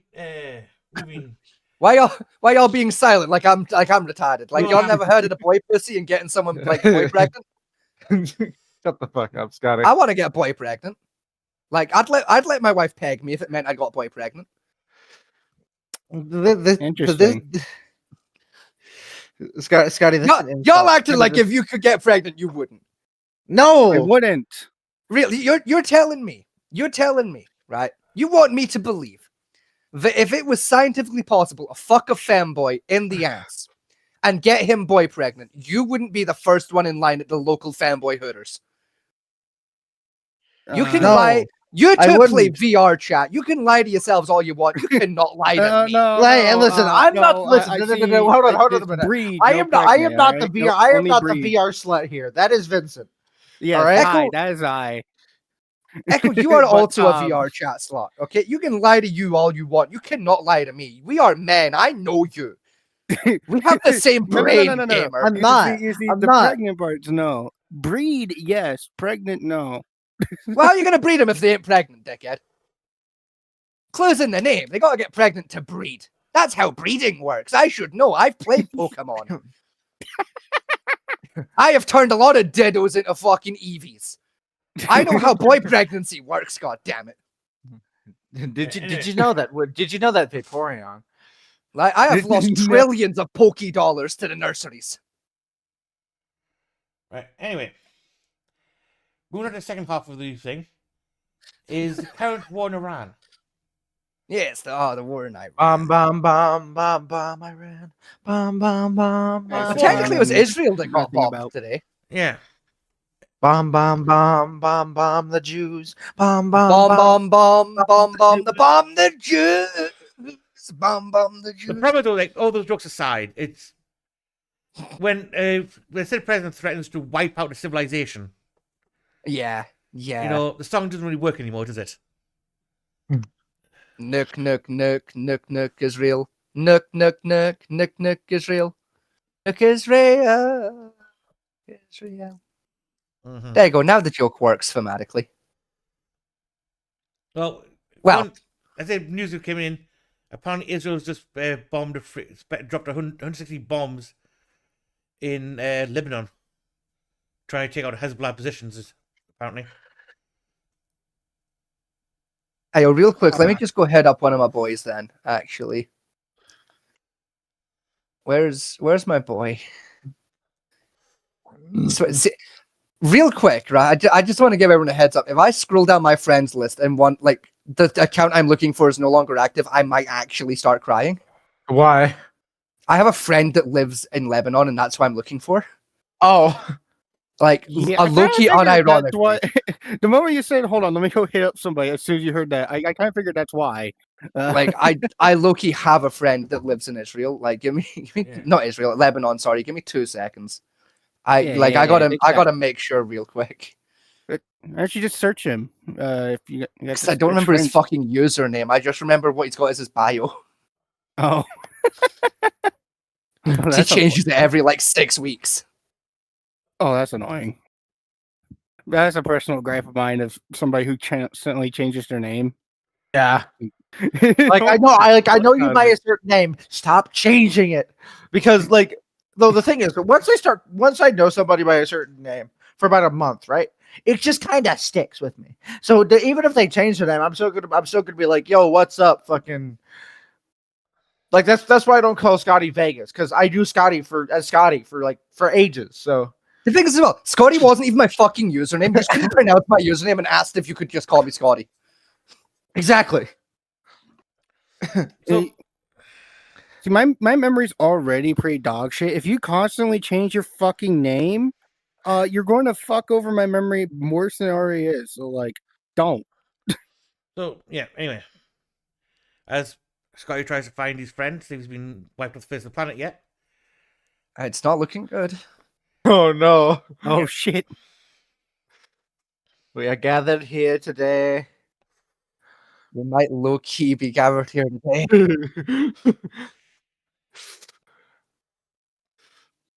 So, the critical current ceasefire we have is a day ago, Trump basically threatened to wipe off From what I heard, the ceasefire lasted about 10 seconds.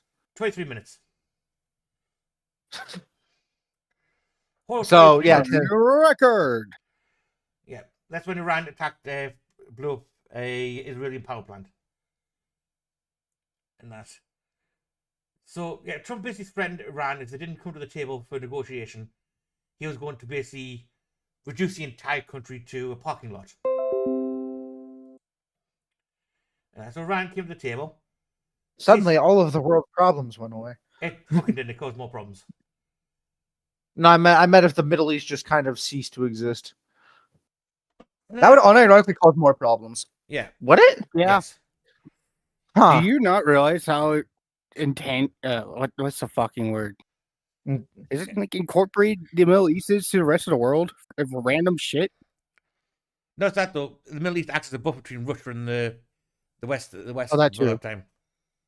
Because Russia's been trying to take like the Middle East over for fucking decades and failed miserably at it every single time. It's funny as hell.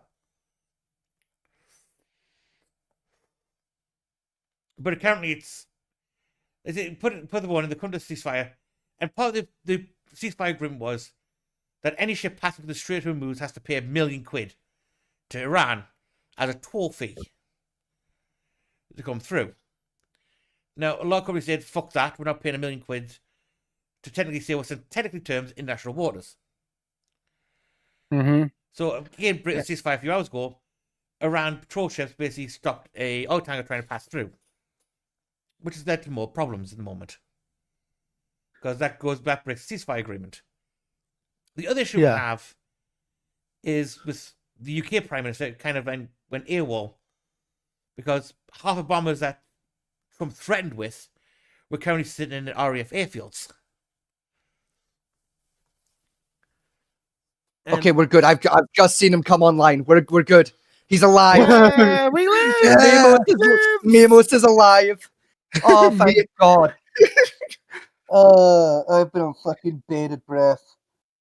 I was so fucking scared, bro. He's such a cool guy. I was so fucking scared. Jesus Christ. He's gay and he lives in Lebanon. He's such a cool dad. I love him. I love my boy Mimos. He's a great guy. Shout out to you, Mimos, if you're watching, dude. A cool guy. well, that's embarrassing as well. Apparently, the HMS Dragon was forced to dock at Gibraltar. Oh, politicians are fucking idiots. Never mind. Yeah. Most it happens. politicians are fucking idiots. Politicians are just stupid. I'm sorry. Yeah. So I'm telling you, they should let me run the country for a month. I'll get this shit turned around real fast. Yeah, let me run the states for a little bit. I'd sort things out.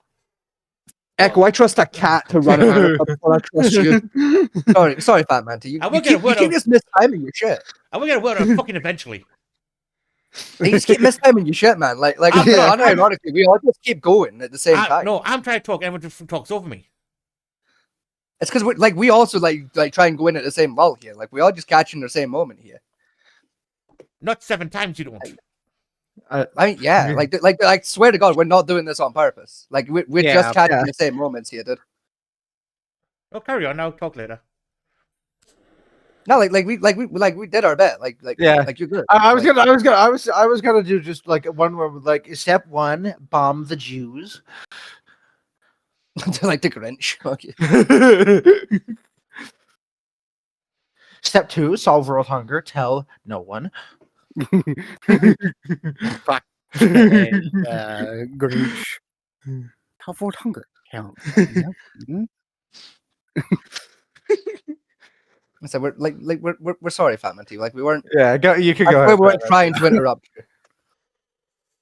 Anyway, back to what I was trying to say. Most news feeds I'm looking at the moment are basically America saying that Iran begged for the ceasefire at this point. Particularly the Secretary of War is peddling around this bullshit a lot of the time. I mean, from what I've been seeing, it's been more Trump begging for a ceasefire than anyone else. But Well, I've just seen a report pop up with this in the feed that the Congress is trying to get Trump removed at this point in time of what was that? probably his statements last night would be my fucking assumption on why. It is. It's basically apparently the legal threats were exactly U.S. lawmakers called to remove Trump after civilians will die threat against Iran. I mean, yeah, he literally threatened to do war crimes on them like that. Like you cannot do that. Yeah. War crimes and other radical parts of history. Low-key. Low-key, that's a good name for the podcast. War I'd crimes. watch that. A good name for a history podcast. We're I'd watch that as well, honestly. I mean, but it's true though. Like, let's be honest here. Most things people think about when it comes to war stuff is stuff that became war crimes. I mean, yeah. Like, look at the trench gun. Yeah. That shit was Not so like war crimes. I- It's a I- skill issue on the Germans. I still find it so funny that the Germans were bitching about the fucking trench gun while they were gassing people and using flamethrowers. In fairness, we were Like I also said. gassing and using flamethrowers, Yeah. though. Both teams You had know, that. trench guns and Helldivers now, right? Yes. Yeah. With the I have heard about that. Yes. I want it. You know, see, this I would have the trench gun, but you know what I have? I have a bolt action rifle, and that's all I need. It's got medium armor pen, and it has a 5-round clip. Oh, Good the enough. trench shotgun, if I remember correctly, is also a medium pin. It is, yeah, but so is my bolt action rifle, and my bolt action rifle has a fucking bayonet, meaning I trench gun can also has a bayonet bayonet. charge. Yeah, but I have a bolt action rifle with a bayonet, meaning I can get my World War I on. Fair. It's so fun. I unlocked like the officer uniform out of the battle, like the fucking war bond, like the trench warfare war bond. I finally got like the officer uniform. I've got a beret. I've got my rifle with a bayonet. Like I'm doing full blown World War I tactics on the fucking automatons. It's so much fun. No, I'm Scotty- loving it. Yeah, no, I was going to sing with the Flammenwerfer for last night, and holy shit, it fucking slapped, man. no, Scotty's I Not just- a I chance, just- a fucking chance. I Got used his to ear with the use whistle. napalm strikes. It's like over the top, boys. Dude, unironically, you don't you understand this, dude, right? I've been looking on Amazon at buying a fucking like a Tommy helmet and a trench whistle. Just for the vibe, for like, you know, like when I'm playing like Helldivers or like other like games, just have my my Tommy helmet on with my headset. You know, I'd like turn my mic on and just be like, right boys, company, charge! Yeah, and like unironically just blow out the neighbor's eardrums with a trench whistle. Actually, Because actually fuck me it, I too. think it'd be funny. I need to get a trench whistle for when I'm team captain with the VR chat thing. This is the thing. Like, No, I've been funny no. with it for like Yeah. No, it's good. Imagine. I'm No, going to mute you. no, Vincent. Your Imagine, chat, no, if Vincent. you do Imagine, imagine you're on the enemy team. All you hear in the distance is company charge. the 501st comes over with Okay. bayonets to their fucking laser. Motherfucker, gun. I already get on. Which one is it? Is it Dapper, the one that uses the fucking dog Oh yeah, whistle? it's fucking Dapper uses his fucking dog whistle to fucking fuck with the shinies. You see, my issue is I have tinnitus. And for some reason, that dog whistle fucking activates my tinnitus, and I have Yeah. constant ringing for the next like 3 minutes afterwards. Vincent, what I've been using in live, the trench whistle, is a duck call that I have. So sometimes I'm just like, company, charge, and then Quack, quack, quack, quack, quack. yeah. I will say the first time he used the dog whistle was so funny because I was actually witness to it. I was right behind him when he did it to an Iceborne person. Oh god. Because they literally said, "What the fuck was that?" and then got fucking obliterated by a shotgun in a trench. Can you imagine? Can you imagine that scene though, right? Can you imagine being in a trench, right? Like you're an officer in the trench, right? You've got a fucking whistle. You're about to blow, and you just hear one of your recruits say, "What was that?" You look, and as you make eye contact, a fucking artillery shell hits him. It doesn't detonate. The whole shell just of the crushes same him. vein. Hold on, no, I just saw me. Hold on, let me find it. Of the Can you same imagine? fucking vein of that. I'm Can just you going to imagine read the it out shell loud. shock. 12-year-olds in Yeah. 1776 trying to keep playing their piccolo on beat after watching their neighbor get blown in half by a cannonball. Like it's the same fucking vein. As Yeah, I like, look over and watch my Yeah. friend just immediately get fucking blown in half by a trench gun. I don't. Hold on. You guys are what game is that clip from? I forget what it is, but it's like somebody has like. So how's the war going for you? The war going for you It's going- guys. it's going good. I can't wait to to go home get- and see my mom. And then boom, bang. Yeah, it's just, his entire head just disappears because I think he got hit with an anti-tank rifle. I think I Dude, think that it was the sound clip I'm clip thinking is of. It's the fucking one with the everywhere. I don't know what the helicopter. original game is anymore. I think but I it was. fucking recreated that in fucking Helldivers. If it's with the one my I'm thinking of, friend. it's the one that's in the Huey helicopter, and it came from a clip from people playing the Vietnam era mod for World Armor Free. No, it wasn't. It was a World War II thing, style thing. It wasn't. No, Vietnam. We've you seen gotta- different you know, versions then. Oh, yeah. right, yeah, we've seen different versions. No, it's the clip, the fucking audio. It's like almost like a TikTok audio with how Like a virus background now. gets a random clip. Yeah, that it fits the is. Vibe. It's a fucking virus. It's awful, but like It's no, I audible did that chlamydia. in Helldivers. Me and my buddy were at extraction, and we were sitting behind like a forklift, and we were just passing the time, waiting because all the enemies were spawning on the rest of the squad.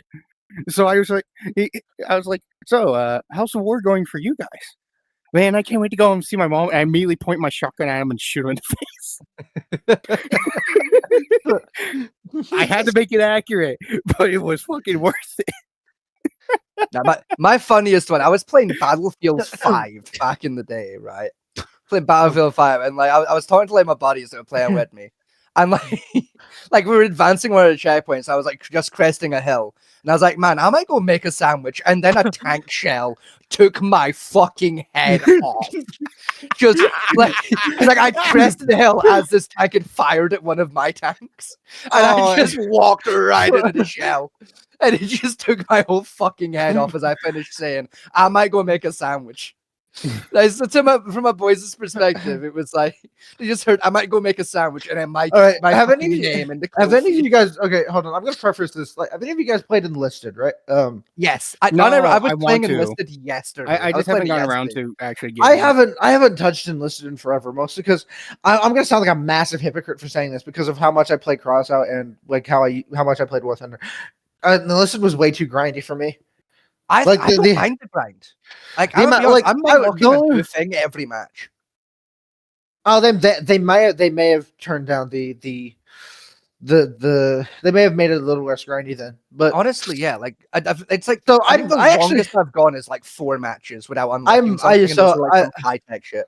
I might go back to Enlisted. I don't know, but anywho, so you know how like you're one person, the rest of your squad is AI. When you die, like Yeah. your conscious transfers to another person in your squad, right? Yeah. I remember fucking. So I'm leading my squad on a flank, right? And I see this other dude. He had to have been new. Like all his squad had were like the bolt action rifles, right? Like he goes to charge a hill. Like the second he gets on top of this hill and starts to capture the point, because he made it to the top. Like the rest, everybody else is laying down cover to make sure this new guy gets up to top to fucking Plant the flag or whatever. Like, take the point. uh, friendly artillery barrage fucking lands right on him. What's even worse, I had been the one that called that in because I like, because You fucking dickhead. because there was a like their entire enemy, pretty much the entire enemy team was on the other side of that hill. So I called it in on the other side, but a shell fell short and nailed him in the head. Oh no. No, I was playing like the other day there, like with my little sniper squad. And like I was up on like this tower, right? And I had like my squad like fucking like hanging out nearby. Right? Yeah. And like unbeknownst to me, directly under me, like at the bottom of the tower, was an enemy tank. Right? So I was sat just taking pot shots and shit. And then like a whole ass like barrage of artillery hit my position. Right? So I get down. I got like no health. I heal up, right? Stand up, look down, right? There's a tank on fire underneath me. Right? So I turn to look at my squad mates to issue an order like, hey, lend me some ammo. Only to find every single member of my squad has been fucking direct impacted by one of the artillery shells. There's just a field of body parts behind a shed. I remember. So with my tank squad that I used, I don't really give my fucking my tank crew much. Like they don't get any primary weapons. I don't get out You and can't fix give the them tank. primaries anymore anyway. Oh, changed it can now, you so not? no, with the tank crews now, they start with only secondary weapons, but they can pick up primaries later if you kill an enemy. That's honestly what I did. Like all they got 1911s. We don't get any repair tools. We don't get out to fix a tank. We stay in the tank until it cannot function anymore, and then we bail out and just start shooting people with the 1911s. You know the one thing that does bug me with like enlistment, right? The one thing that bugs me What? is see if I want to play as the British and enlisted. You know what my options are right now? What? Right? My options are to play as a fucking anti-tank crew with the Smile Mark II, or play the World War I event. Those are my choices. Or I can grind for like another 8 hours to unlock like a random fuck gun that pretty much only the British used. It's like we had snipers, we had infantry, we had the same shit you guys did. Why can I not have my fucking American troops just change to British soldiers? Why can there not be a button? Just make my dudes talk British and wear a British uniform. The closest I found is a button to make my snipers all have a British accent. But I can't give them British uniforms, and it really fucking annoys me. Because I want to play as the British. Like, if I'm fighting in Burma, I don't want to hear or see Dallas wearing a fucking US Airborne fucking uniform. The US Airborne weren't involved in Burma. It annoys me.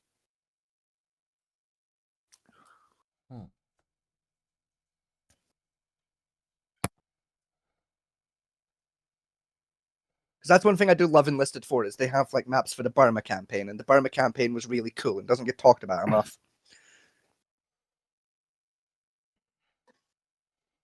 My great-grandfather fought in Burma. So I'm a little biased, but I think Burma was a really cool campaign and more people should talk about it. It was Vietnam. About Normandy. prequels. All right, everyone wants to talk about Normandy. Everyone knows this. Like literally, I mean, like don't get me wrong, like the Normandy invasion is an incredible battle. It's like it's a really fun battle to learn about. It's really cool to like reenact and like doing video games. There was so many other theaters though. Like I'm so sick of like World War II media only being Europe or Japan. Like can I get a movie set in Burma during World War II? Like, can I get a movie about the Gurkhas fucking up the Japs in the jungle? Like, please and thank you, Hollywood. Give me that movie.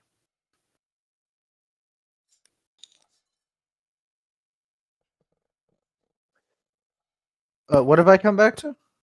Oh, just me complaining there's not enough media about the Burma campaign. Gotcha. Typical shit. Normal You know, like, shit. like Famati, you're with me. Like, the Burma campaign is so much cooler than the Pacific. I mean, it was Right? definitely interesting. By compare, I mean, because then you got like guys with knives just basically wiping out insurgent forces all over the place. It was quite funny. Like literally, like all I'm saying is like the Burma campaign was basically Vietnam, but we had MP40s. Like that's the plot of the Burma campaign. It is Vietnam, the prequel years. The prequel years. Literally, because it's like the exact same battle tactics on both sides. It is just guerrilla warfare with assault rifles. Well, It is so fucking cool. but to be fair, right? The fucking Gurkhas won that fight, so Yeah. Well, yeah, that's because the Gurkhas are mentally deranged. Yeah. The Gurkhas are not all right. Right? Low key, unironically, the Gurkhas are gonna win World War III.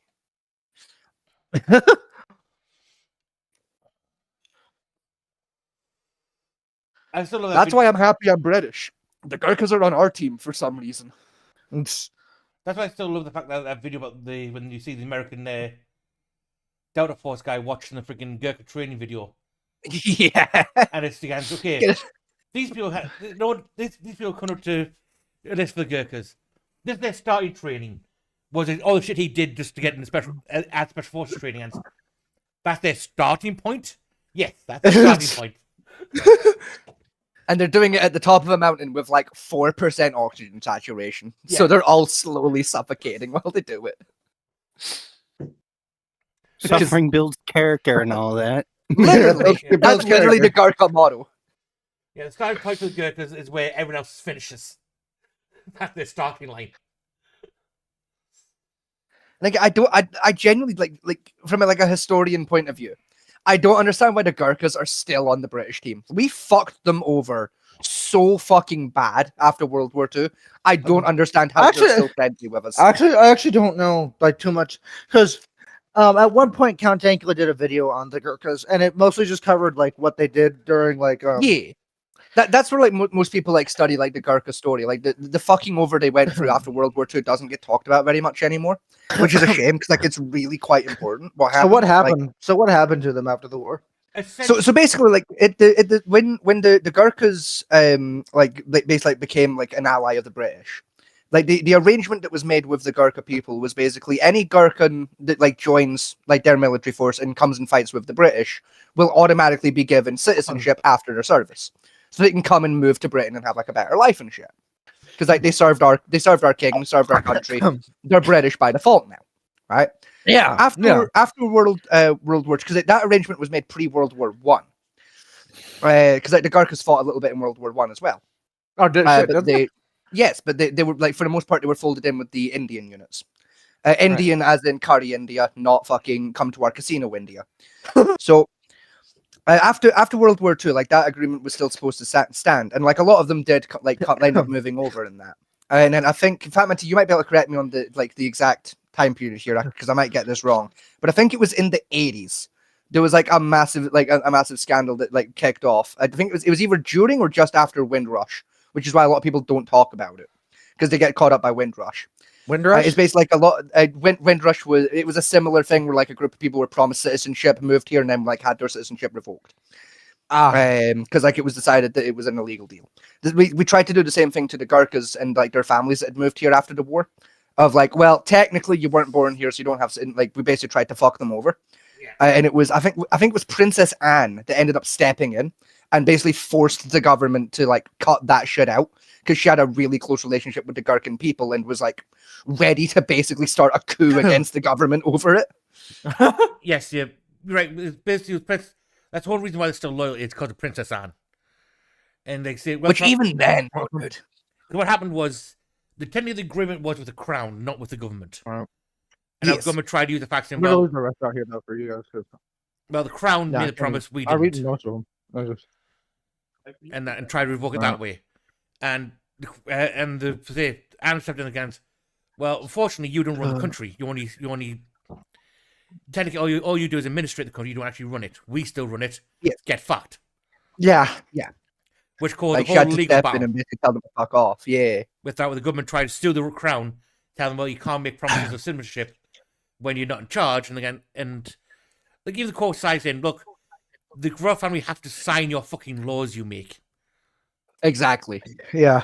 They're still in charge. They just leave the idea running to you guys because it's easier that way. Nice try, get fucked. Yeah, exactly.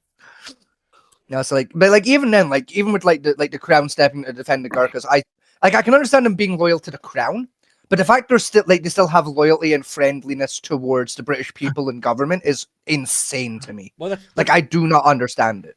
the sense of that is technically with where the condition works, the Gurkhas can't move without Princess Royal's permission.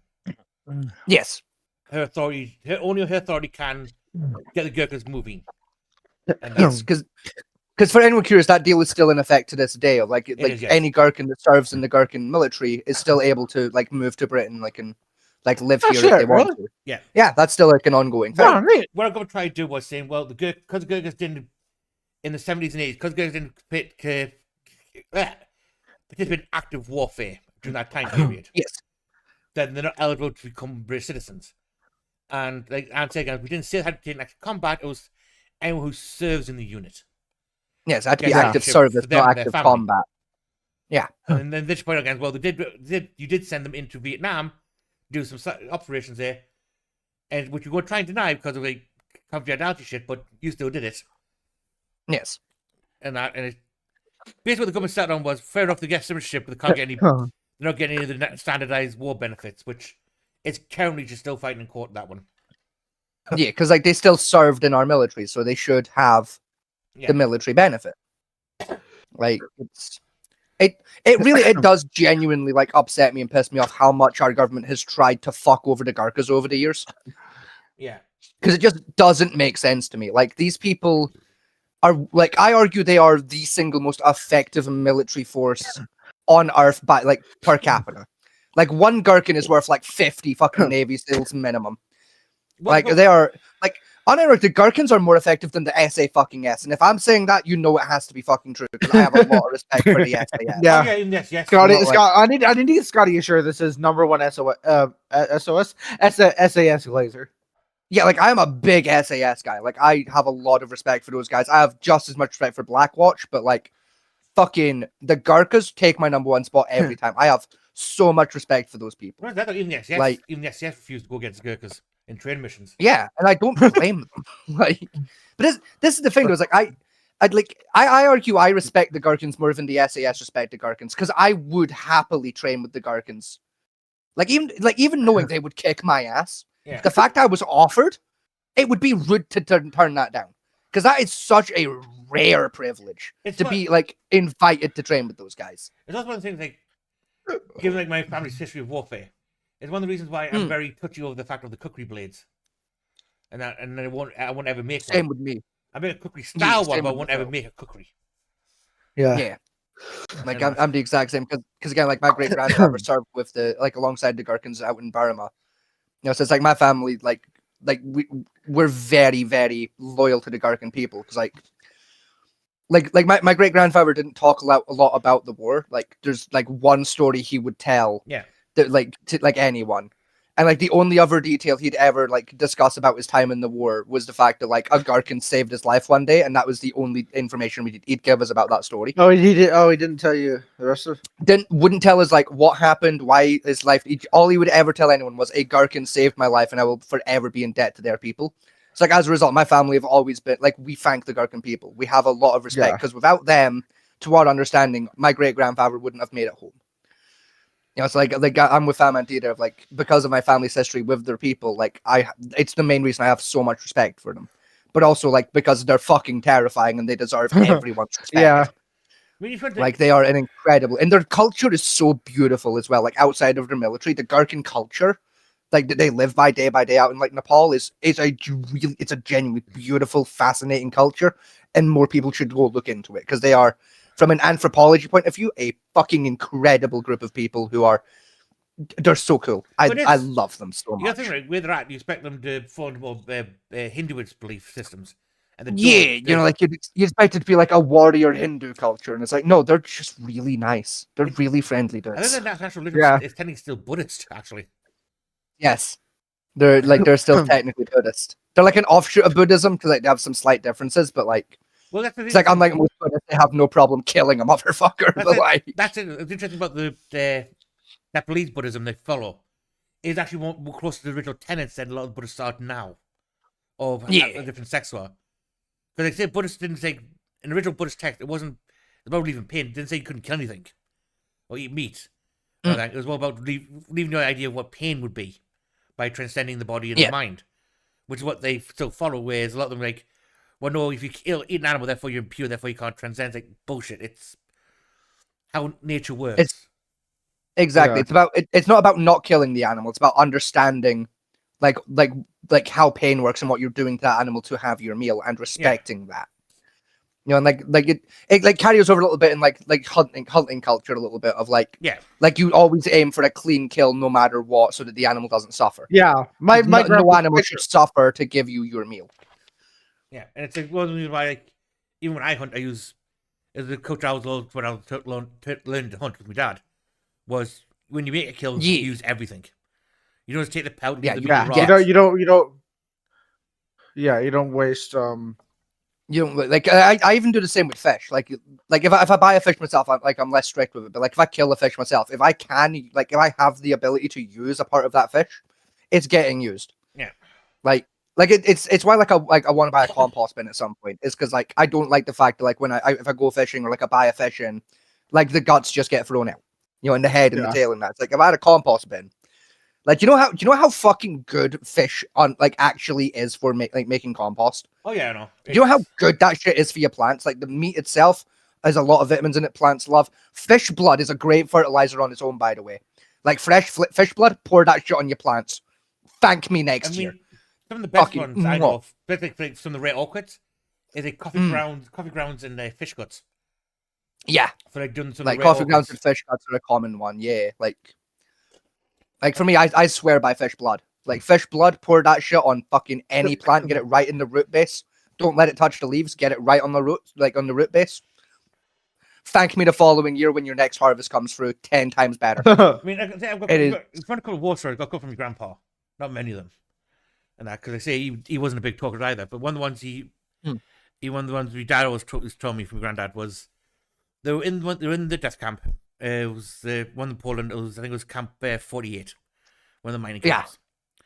And they were like all soldiers starving. They were being let down the mines every day. My grandfather, 2 guys slipped away, killed a pig in the farmer's field, put him on the coffins that they issued to bring dead bodies back from the mines, and wrote Hitler across the front in English. Based. Right? And they were carrying the coffin back with a pig in it, with Hitler in across it. And all the German soldiers were saluted because none of the other German soldiers could speak English, the ones in the camp. They couldn't read English. Yeah. Right. And Hitler's written very different in German versus English. So all the German soldiers would salute this coffin as they would carry it back. And all the soldiers sat there and ate pork for the entire night. And apparently the German troops were so going nuts trying to find out where the smell of bacon was coming from. Because they were just as starving as the soldiers were. British soldiers were. So they were going nuts trying to find where the bacon smell was coming from. And so the other story I've got was from my dad when he was younger. He decided he wanted a slingshot, so he made one. And he was playing about with it. And my granddad found it.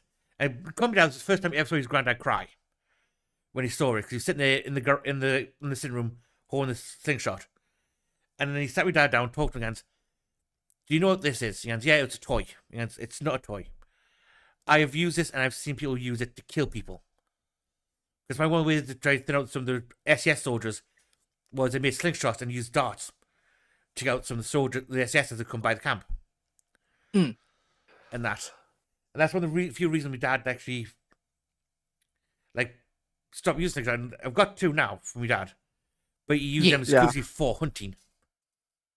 And that wasn't like just plinking; it was purely a hunting item he kept.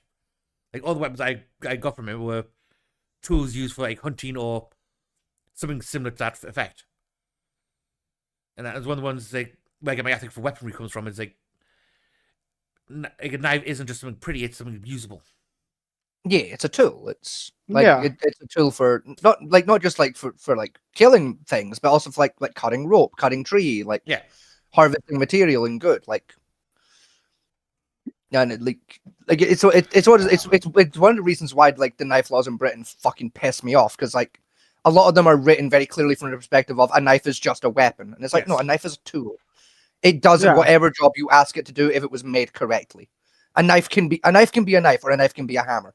or it can be a screwdriver, or like a fucking wrench if you're a bit creative with it. Yeah. A knife will do any job you ask it to do if it was made correctly. Well, sometimes you say, oh, you can have a multi-tool. Okay. A multi-tool is going to shatter in about 5 minutes if you start doing any proper work with it. Yeah. You know, the steel isn't great. The Yeah. blades aren't very strong. The way they're attached are just dog shit. For a lot of them. I mean, I've had a few multi-tools in my life, and nothing beats a full tang straight knife for doing most of the work I do. Just a straight fucking, just regular old 3 to 5 inch just knife. Hook me up every day of the fucking week. As someone that has a shit ton of multi-tools, yeah, they fucking dog shit. Yeah. Oh, yeah. As someone who now has access to a shit ton of knives, multi-tools are fucking shit. I will never go back to multi-tools. Never again. The thing am I going use back my to a fucking multi-tools for multi-tool. is for fidgeting. Like you know what I use like crack metal. You know what I use my knives for? Do you know the 2 tasks my knives most commonly get used for? Anything other than cutting. No, I use my sax as an eating knife. My Viking sax. If I can't be fucked doing dishes, I will just bring my food up and eat it off my sax. Right. My other knife that I have, that's like, it was just like a little experiment thing. First knife I ever made. I use it to cut my plants out in the garden. Like if I go check my plants in the garden, there's like a diseased leaf. I use this little knife to cut it off. I also use it to cut the dead skin off my feet because I can't be fucked buying a pumice stone because I keep losing my pumice stones. So I've given up because I know I'm not going to misplace my fucking knife long term. Yeah. I said the main knife, the blacksmith knife I made, and that's like my main carry knife I walk around with because it's useful for like also like say I'd eat with it for apples and that type of stuff, or just generally cutting things open or unscrewing something. When I'm I'm gonna be so for real right now. I've eaten fucking burgers with my sax knife. I've brought a burger upstairs and forgot to cut it, and I'll just cut it in two with the fucking sax knife and then cut it into quarters. Yeah. And just stab the quarters and eat them off the fucking knife. Yeah. Like That's I've done that. My old pocket knife. I used to use it as just a multi-tool pocket knife. It was a Swiss Army knife shit. Dog shit kind of fucking garage sale. But I didn't use it for anything other than actually cutting shit. Yeah, that's much with the laws in England is the police stop you and they pat you down. You go knife. They almost assume it's for stabbing people. It's like, no, I mean a fucking apple with it. Fuck off. Yeah. It's within the legal parameters for what an everyday carry knife is, and I have a reasonable reason to carry it. Go away. Okay, small tangent. Speaking of cutting apples with a knife, I remember that reminds me. Back in high school, I did culinary classes because I just needed extracurricular credits and shit. And fucking, we were told Real to quick, peel Vincent. apples. So I grab a fucking knife and start peeling, and then teacher comes over. It's like, you can't do that. I'm like, why? I'm doing this fine. Like, that's not safe. Well, too fucking bad. I'm peeling just fine. It's everyone else who's got a skill issue. Not literally. It's not I'm my with fault. you. They don't know how to peel with a knife. They're like, oh, if you continue doing that, I'll have to kick you out of my class. I'm like, son of a bitch. So they hand me a fucking potato peeler. Oh God! told me just- Excuse me, a potato. Hold on, what? I'm not kidding. They gave me a potato peeler, said, use this or you're out of my class. I'm like, I can't exactly get in trouble again with school, so fine. I take the potato peeler and I'm like, I am struggling so much more with this than I was with just a knife and like kind of doing like The only thing, almost like TV show circular cut with the apple skin. What the fuck? What kind of psychopath tells you to fucking peel an apple with a potato? Okay, so What? so real quick. I'm genuinely upset Wait with like. a minute. Right. So, first off, it's not that uncommon, a thing to use. A potato peel is only called a potato peel because it's designed for potatoes. It will peel anything you ask it. I know, but that's Like, still you can peel fucking why, carrots with that thing. but still I that get the mental. safety of it, but like if a kid randomly fucking knows how to peel an apple and he's the only one who does, let him be. Yeah. Like if I was literally, the teacher, I'd be like, The thing good that makes it skill. retarded. good fun. Yeah, and the thing that makes it retarded though, right, is like Valenti, I don't know about you from like when you were a chef, but like when I was trained, like doing like my fucking home ec at school and that, and like when I was a kid learning how to cook, and like when I went into restaurant work, I have injured myself more times with fucking potato peelers than any other item in a fucking kitchen. Do you know how many times I have fucking sliced my hand open with a fucking potato peeler? the only thing I use a potato peeler for, It's not even funny. right, is peeling carrots. That's the only thing I use it for. Honestly, yeah, that's the only thing I've ever peeled with a potato peeler where I didn't get fucking injured. Right? How- What- how every did- every other thing I get fucking cut. I think How did you fuck? what's How did you fuck? Go on then. I'll wait. No, I was just curious how you keep injuring yourself with potato peelers, Scotty. It's not. Right, I'll let Famantine like Oh, it's do not his that thing, hard. and we'll look back to. I've All come right. close. I've never actually hurt myself with a potato peeler, but I've come very close multiple times. It is not that hard. That's it. It's just Scotty knows I've worked in this as a chef in the industry for a long time, right? And even when I was first starting, I'm the only fucker who can hand peel anything really, right? Even all the chefs I've ever met, always a case of, well, use the rumbler or the titty peeler and get the knife. It's quicker. You know, I cut chips Yeah. in my hand, which freaks Scotty out half the time when I do it. But I mean, yeah, because I'm always worried you're gonna fuck up and like slice your hand open. Yeah. so a lot of people when they watch me do it, You know, it's like but it's way because I for me, it's not like because I know you're probably not going to because I know you're good with a knife. My thing is I know what our first aid fucking kit looks like. I know I don't have the shit to fix your hand if you fuck it up. It's like I stress. Well, the thing is, like, So back in college with me is because my dad taught me how to sharpen knives. Now my knives have always been like a razor's fucking edge. And Yeah. well, Yeah. the lecturer I had at the time, he borrowed my knives to do some cutting with for a demonstration because he couldn't be asked getting his out Oh, of the yeah. office again. he sliced his hand open, didn't he? No, he sliced through it was a whole beef back, and he sliced through the meat, the bone, and the chopping board. Oh, And he then stood up, walked hand me knives back to me, and he spent an hour lecturing to the entire class not to touch my knives ever again. I mean, that's one way to make them understand. Like, yeah, these knives will fuck you up if you're not good with them. That was the argument. And none of you as starting chefs you can touch those knives. You know, they will remove your fingers if you're not careful. Because one thing is they say you get the paw method for cutting things. To me, that's an instinctual these days, right? Even Yeah. back then it was. But no people I've seen as a chef when I was learning, well, people like put the fingers right in the blade and there's some slamming down. Like, oh Jesus Christ! Oh no, nah. Ah, Nah. no, Nah.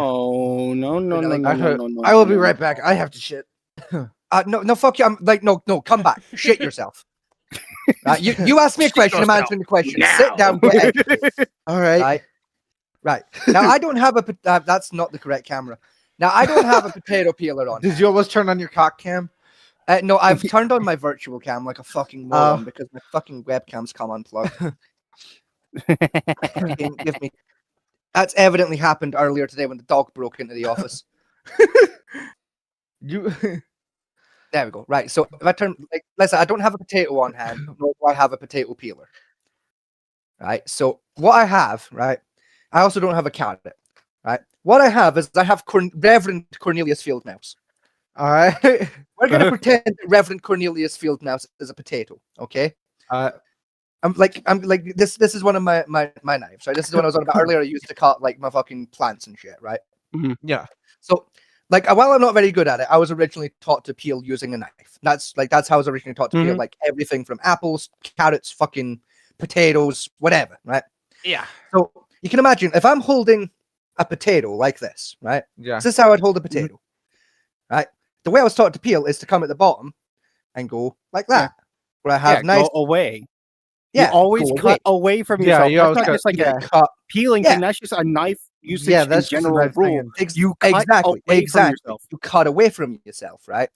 So like, and the problem with like most potato peelers is you're supposed to cut towards yourself. You come from the top down. Yeah. I don't do that. Yeah. I have to turn it around and go this way. Because this is an unnatural movement to me, I'm less accurate.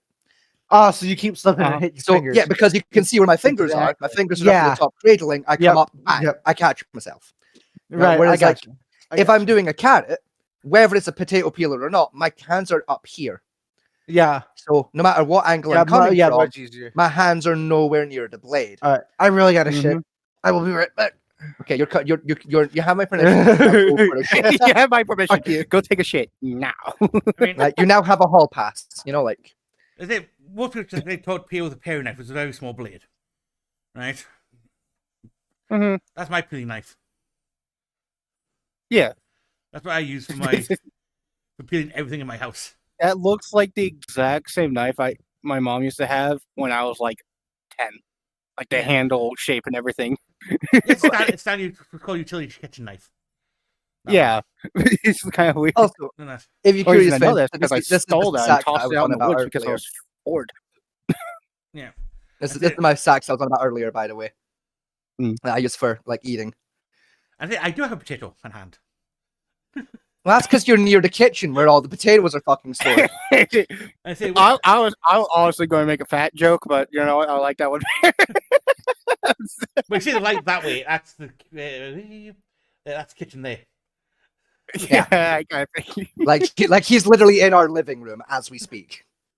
I'm upstairs in my office. I say, when I was all taught people when I was a kid, it's like sit in the hand. I say, just doing that. Come towards like that, and spin the potato around. That's See, how I was do taught. the opposite direction. I do the opposite Yeah. way around. And that's So what it means you can use your supporting hand to move the potato if like you're in like a trickier spot. I say after chopping, cutting. Again, I was taught this when I was younger. It's basically just get in the hand, straight down, like that. Yeah, see, I like I'm handy with a knife, but I don't trust No. myself to do that shit. Just no. I've got enough Also- scars on my hands from just random Fucking shit. No, thank you. And I said, through the Is- fucking shop. Incidentally, while we're here, real quick on the topic of knives, right? Fatman T, you're still banned from sharpening my sacks because I still don't like what you did to her. Right? It's not comfortable. It catches in the wrong spots. I don't like it. You've ruined it. I need to fix it. You do, Yeah. however, have my permission to sharpen this one. Okay. You can sharpen this one whenever you want, but you're not touching this one anymore. You can also sharpen my Wakizashi whenever you want, but you leave this one alone. And I say, that's my biggest kitchen knife I won. Oh my god. It's just a cleaver. It is, yes. The inch spine. Wait, Also, it's an inch? Yeah. What the an fuck? inch. Also, Vincent, I'm, do you I'm want to sorry, see my that's not a Wakizashi? cleaver. That's just an axe head on a single hand handle. Like, what the fuck? Yeah, this is and that's spine. That's an inch is about from there to there on my thumb. Alright? Yeah. Jesus fucking Christ. That's my bone cleaver. It looks like a blade you would see from fucking what's it called? Fortune Fire. Mad Max. Yeah. And it was like one of the knives you'd see in Fortune Fire because they're like, oh shit, I put too much material on and I'm too stupid to fucking grind it down in time.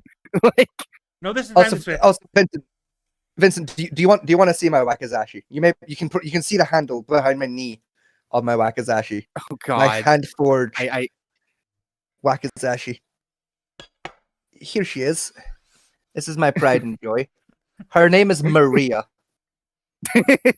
As you can see, 'cause, like I unironically I named this blade after my grandmother. So it's called Maria. This is my beautiful, lovely machine here. I have used this one to kill chickens with before, and chop a tree. That's like I said, my statement still stands. That's just an axe head on a single-handed handle. I used this one about 5 minutes after Fatman T incorrectly sharpened it to fill it effect. Because like what we'll give Fatman T credit for with how he like sharpened this knife is using it. It was the first time I've ever like perfectly filleted a fish. However, it wasn't comfortable. It didn't cut the way I wanted it to. It was snagging in the wrong spots to where I like it to snag. So he's banned from sharpening this ever again. That's my job from now on because I know how to sharpen my knives the way I like. I was going It to was- say that it's it all was personal sharp- preference. Some people is, yeah, prefer, exactly. a bit more of a Like sharper the way you angle. Others prefer, more obtuse angle. Exactly. Yeah. You know, It's like I like a pretty sharp angle. Like and so is Fatman T. But like it's where he puts his pressure in like differently. Like we have different strength levels, so we put our pressure in different spots. So like it now snags in spots I'm not used to a knife snagging in. I don't like that. Like I like it being like very sharp up here, like very sharp down here, and then like kind of like it gets it's still sharp, but it like gets duller down here, like in the mid. Yeah. Like that's what I prefer. Whereas like with Fatman T here, it's either all very sharp and will take your fucking hand off, or it's just like all vaguely sharp. He's got no middle ground, and it bugs me. Like, but like, listen, so it's like, well, like the way he sharpened it did a fantastic job. It's just like, it would have been easier for me if like the snags were where I like them. I would have been more comfortable and confident in my element. It's like, well, it still did a perfect job. I got the ribs and the spine out in one go. Just perfect fucking pull. Job done. First time in my fucking life pulling that off. But it was also my first time using a personal knife that like I liked. Every time I've got at a fucking fish, I either couldn't find my fucking knives and had to use like my mum's or dad's knives, or I was at like my dad's house where I didn't have my knives with me, so I had to use his. And I don't like my dad's knives because I despise how he sharpens a fucking knife, because my dad doesn't know how to sharpen a fucking knife, and it upsets me. Right? He leaves his he sharpens his knives. It's gonna sound retarded, but he sharpens his knives to be dull. I don't like it. I don't like how like the more you use his knives, the sharper they get, and it makes no sense to me, and I hate it. Leave the burr on then if he does that. That's the issue. Yeah, like this thing, I also leave the bar on. I don't. My knives are still fucking sharp. My knife, because my thing with the knife is like after I've sharpened it, and like for the rest of its lifespan before it needs sharpened again, I should be able to like fucking rub my finger over the knife and feel it gripping. There should be a grippiness, and it just does like him grippy. I do. I like my knives to be grippy. I like to be able to Not just feel your the knives, you texture like of grippy. that's gonna cut me, and I know exactly how deep it's gonna cut me. Yeah. This doesn't do that. This knife does that. If I run my finger over this blade, I can feel the grip. Yeah. You know, like I can feel like the concave happening. My Wakizashi does it in its sharp spots of, yep, there's a concave. I can feel the grippy. I can feel it go from like wide to very fucking thin. I can feel it happen. This one doesn't. This one doesn't do, and it is sharp. It's just not sharp the way I like it to be sharp. And I don't like it, and it bugs me. That's And I've been threatening to fix it for 4 months. That's my everyday carry knife. And that. He's been threatening to fix it for 4 months, but he still hasn't gotten around to it. Literally, yeah. I keep forgetting. I only sharpened And then it like I'll go to custom. I only sharpened it a week ago. Yeah, no, I'm just being pedantic, but like, it's I don't know. Like since he sharpened it, it's like I'll go to cut something and forget that it's not sharp the way I like it to be sharp, and like it's like you like the autism texture problem where like you're expecting Yes. Oh my god. like you touch your thing, you expect it it to feel one way and it feels a different way. Yeah. Yeah. Right? This knife does that. It does that to my brain, where it's like when I try to cut something, it doesn't cut the way I expect it to because it's not sharpened the way I like. Like I'm used to it being sharpened. I get like that texture reaction of the soft thing is hairy. Ooh, like you ever had like a thing that like looks like it's gonna be soft and then it's like scratchy and hairy and you want to kill yourself. Oh god, Yes. yeah. Like, like you touched it and then you have the immediate urge to cut your fucking hand off. That fluff. Like, That's when that happens to me, I am filled with so much rage whenever Yeah, that or like- happens to me. Like it makes me so upset. Fucking hate it. Just you You know, fucking hate you know what's even worse? You know, like when you expect something to be like really warm and soft, and then you touch it and it's fucking wet. You ever like Oh, go to touch a God, thing yeah. that you think is dry and it's sopping wet because it doesn't look wet? The Yeah. worst thing for me was the thing for you. That fucking floss pie. Yes. What was We bought this like Japanese floss cake fucking thing. Like, Yeah. we were in like a Chinese market. It had hair. It was hairy. Excuse me? It was like it's like how this thing's meant to be. It's got like these like hairs on it, and like it looks like a sponge cake with like hair, and we're like, oh, that might be neat. It's like maybe chicken flavored.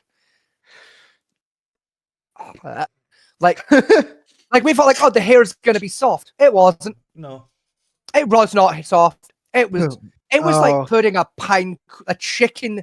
It was like a pine cone had been threatened by chicken broth, and then left in water for 16 years. Then, It was the worst experience of then you my got life. the soft cake in the middle and some kind of like whipped chicken cream. Yeah, like I was nearly sick in his car. Oh yeah, I can't blame you. I would have been sick in his. I would have been Right. sick in Fat Mentee's car as well. Like this the thing. I had a crumb of it, and I nearly fucking hurled in his fucking car. Oh god! Now imagine I- what would have happened if you were like, oh yeah, this would be good. Just take it. Yeah, that's big. I Right? go on height. Yeah, I would have did. died. Right? I would have taken his knife and cut my guts out to try and get the chicken cake out of my system. It was horrendous. I've It is eaten the some only thing Fat Man T has ever done to me that was worse than the Great Bean Incident of 2024. Oh wait, hold on. You need to tell. You need to tell. I tell Vincent Vincent about the yeah. Vince, about have you the been told bean. about the beaning? The wedding? The beaning, the great bean happening of 2020. Was it 2024, 2025? I don't remember. When he moved, Oh, I God. have to move down. So it was probably 2024 then. Yeah. So, so Vincent, for context, as I'm sure you can tell, I'm very autistic. Right? I'm like Uh-huh. high functioning, very autistic, right? Yeah. I like one of like my like autism things is like I have comfort foods. There's certain foods that are like safe, where it's like I like I Mhm. keep them on hand because I know I like that food, but I like it in a very specific way, and it's fine. Yeah. Right. Yeah, one yeah, of yeah, those one of those foods is baked beans. I love baked beans with the tomato Uh-huh. sauce, right? But I cook them a little bit longer than most people do because I like them nice and thick and sticky, right? Uh-huh. But also like just regular is fine, right? However they come, really, it's okay. I don't mind, right? Fat Man T had cooked some beans, right? He made some beans, you know, and like let me know, hey, there's beans available. I was like, awesome, I like beans. I'll come have some beans. I come downstairs. I get a big old bowl. I put the beans in the bowl. I get a spoon. Uh-huh. Uh-huh. I take a mouthful of beans. The beans were wrong because this bastard decided of his own free will to put fucking hot sauce in my beans and didn't fucking tell me. Right? I was expecting lovely, soft, gentle, warm, happy, tomatoey bean goodness and was assaulted by sriracha. That sounds Now, I like a don't fucking mind. jackass skit. All right. Literally, right? Like, This hey is the- I guys, we don't got food mind in the trailer. surprise Come get some. sriracha. It's like fucking covered in hot sauce. Literally, like, because this thing, like, I don't mind surprise sriracha. I don't mind surprise spice in general most of the time, right? Because I know how Fat Man T cooks. He likes making a lot of Asian dishes. He made like this curry thing the other day. It was like a little bit too spicy for me, and I'd say like, hey, look, that catches me wrong. He adjusted it. It was fine, right? Like it happens. I know that's an occupational hazard when he's cooking like shit from fucking Shuang Huang fucking Ding Dang Willy Wang land. Right? Yeah. When he's cooking Master Shifu's special recipe, I expect to be assaulted by the spice. Okay, Yeah. when he's cooking some good old fashioned Great British food that's supposed to taste of salt and tomato at best, I am not prepared mentally. My texture palette is set because beans have a very particular taste palette. They taste a certain way, and I see the beans, and my brain goes, "It will enter this territory of flavor." And when it doesn't do that, I want to step into traffic. Yeah. If it just said beforehand, I made beans, by the way, I threw some hot sauce in there, wouldn't have been a problem. I could have eaten them quite fine because I could have reconfigured my brain's expectations for the texture and taste department to accommodate for there's going to be spice here. But he Yeah, didn't. yeah. The fucker sriracha raped me. He raped my beans and used those beans to rape me. Technically, it was garlic and sriracha I put in there. Not the point. It's not the fucking point. You fucked up my beans, bitch. You fucked with my beans. You fucked with my safe food and you didn't tell me, and you made my safe food unsafe. No, what? Get right. You fucking watched me make them. Right? No, I didn't. I watched you heat them up a little bit after you'd already done your fuckery. I came downstairs, they were on the hob, the flame was on a little bit. That was it. I watched you stir them. That's all I saw. I witnessed a stirring. I put the garlic and sriracha in while you were standing there talking to me. No, you didn't. Or at the very least, I didn't notice you doing it. You still could have said, by the way, never assume I'm paying attention to your movements and actions. And I think last night wasn't a curry. It was soy and honey sesame chips I made. Yeah, it's like, look, it was spicy, it was liquid. That's a curry. Where I'm from, spicy Spicy liquid equals curry. It doesn't, but never mind. Yes, it does. Where I'm from, spicy thick liquid equal curry. Right? I am Scottish. I am racist. Right? Spicy thick curry equals curry. Spicy thick liquid is curry. Is it? Right? If you add sriracha to a milkshake, guess what? That's fucking curry. Anyway, Echo. That's it. Yeah. My biggest chef knife.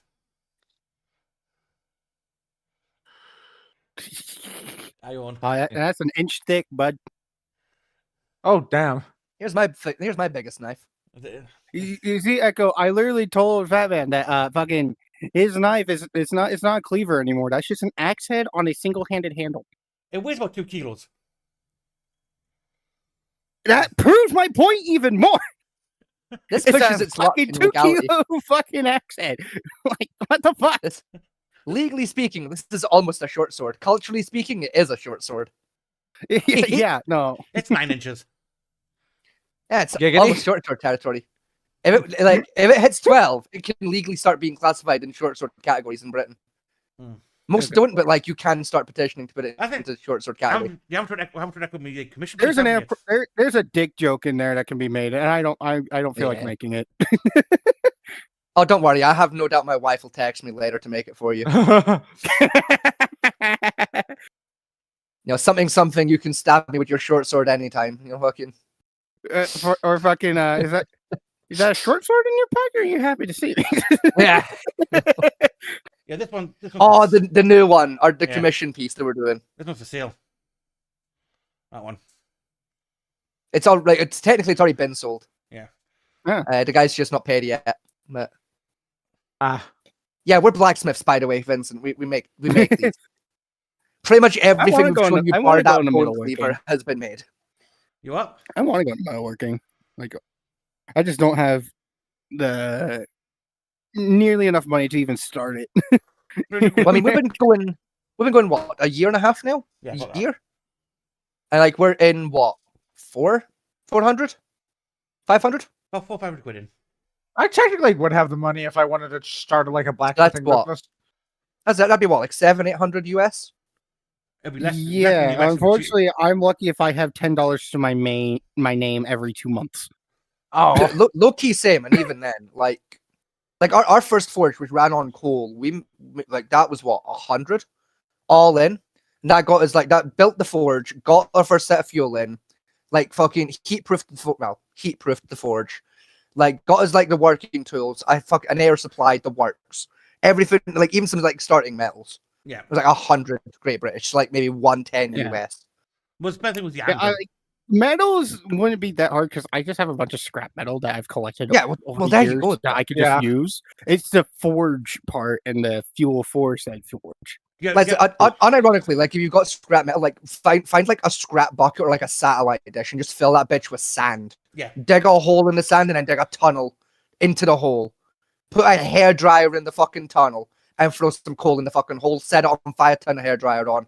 Congratulations, you have a forge. Coal or charcoal. Use lump wood is the two best I found so far. Yeah. Or I don't know how my dad would feel about me digging a hole in his yard. No, don't dig a hole in the yard. Get a satellite dish So I just or like an old or like a disposable barbecue or something, you know and the put sand in. them, like small. Like, the Oh ones you get my for 20 god, quid. no, I know what you're talking about. You know what's funny? I remember one of my favorite fucking scenes from Forge and Fire. One of the winners actually did have that. Yeah, He just had yeah. a satellite dish for a fucking just- forge. Literally do that. Or, Yeah. like when we built our forge, like we did a practice go with an old barbecue we had lying around, where we I don't think I don't did we put sand in it? Yeah, we use sand. I mean, we put some sand in it, and I just dug a little hole inside sand, and then just threw coal in it, and just fucking fanned it with a dustpan, and like it wasn't fucking safe, but it fucking worked. That's what we used to make a small knife on. Mhm. Was that one? That literally was. That was, where is it? It was, yeah, this one. This one got made in that forge, like with our very first, like our practice forge, the unofficial forge. Yeah. You know, it's like it wasn't fucking safe. It wasn't fucking fun. Wasn't comfortable, but it fucking worked. Like, Yeah. unironically, like even with like the expensive bit of like the anvil is like usually your most expensive purchase. Yeah. Do you know what you can use for an anvil if you don't want to like spend money on an anvil? what? Right? Get an old tree stump and a fucking like a sheet of metal and just Yeah. fucking nail the metal to the tree stump. Yeah. You know, or Oh. like get like a scrap bit of railway line. That'll also work. Yeah, get a cool. railroad tie with some metal on top. Like, dude, No, actually, all it real. needs is something. You need the metal to help keep it, shape a little bit better. And you just need something to, bounce, kind of hit and kind of have a little bit of a Yeah. ricochet. Another one you Yeah. can do cheaply is get like a sledgehammer head and drive it into like a wooden pole and just drive it into the dirt. Yeah. It's called a Viking anvil. That's what the Vikings used to use a lot of the time with something similar. Unironically, just fucking like ram a fucking sledgehammer into the ground. Just buy a sledgehammer with a normal ass handle, dig a hole, bang it in. Yeah. Job done. Yeah. Like Like, I know there's ways to do it. It's just like, legitimately, I just don't have the money. And plus, being outside is bad because, allergic to the sun. Oh yeah, Oh, yeah. I keep sometimes I forget mean- Vincent's allergic to the sun. to be fair, do you have neighbors? Yes, How far away did they live? across the street. I live on an acre of land. You got like a next door neighbor? I have a building that somebody used to live in, but as far as I know, it belongs to the city again.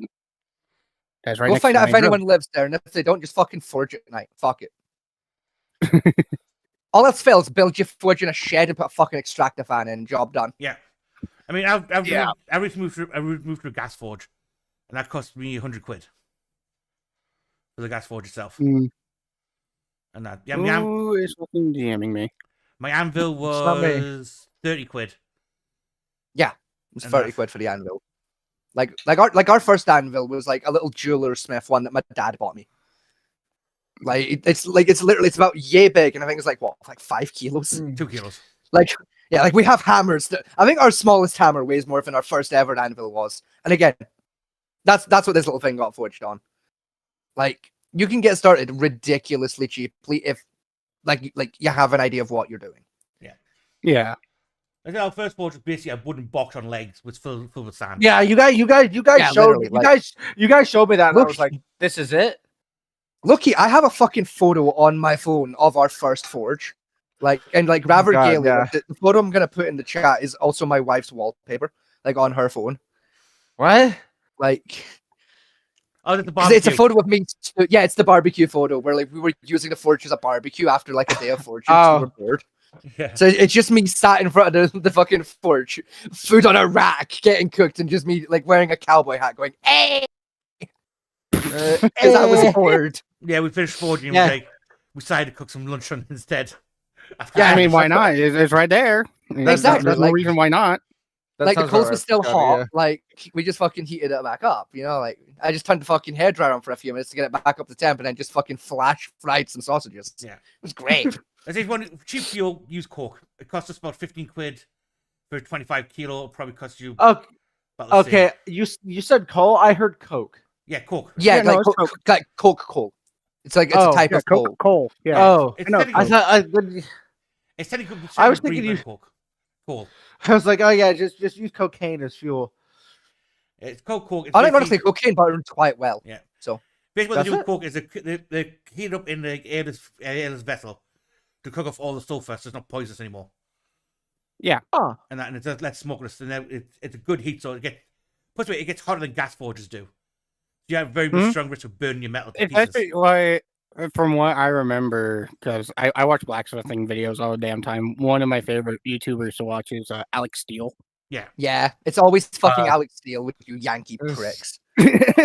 I know. We've I'm watched, sorry, he's fun. we've No, watched. No, he a is good bit- fun. He is really fun. We've got it.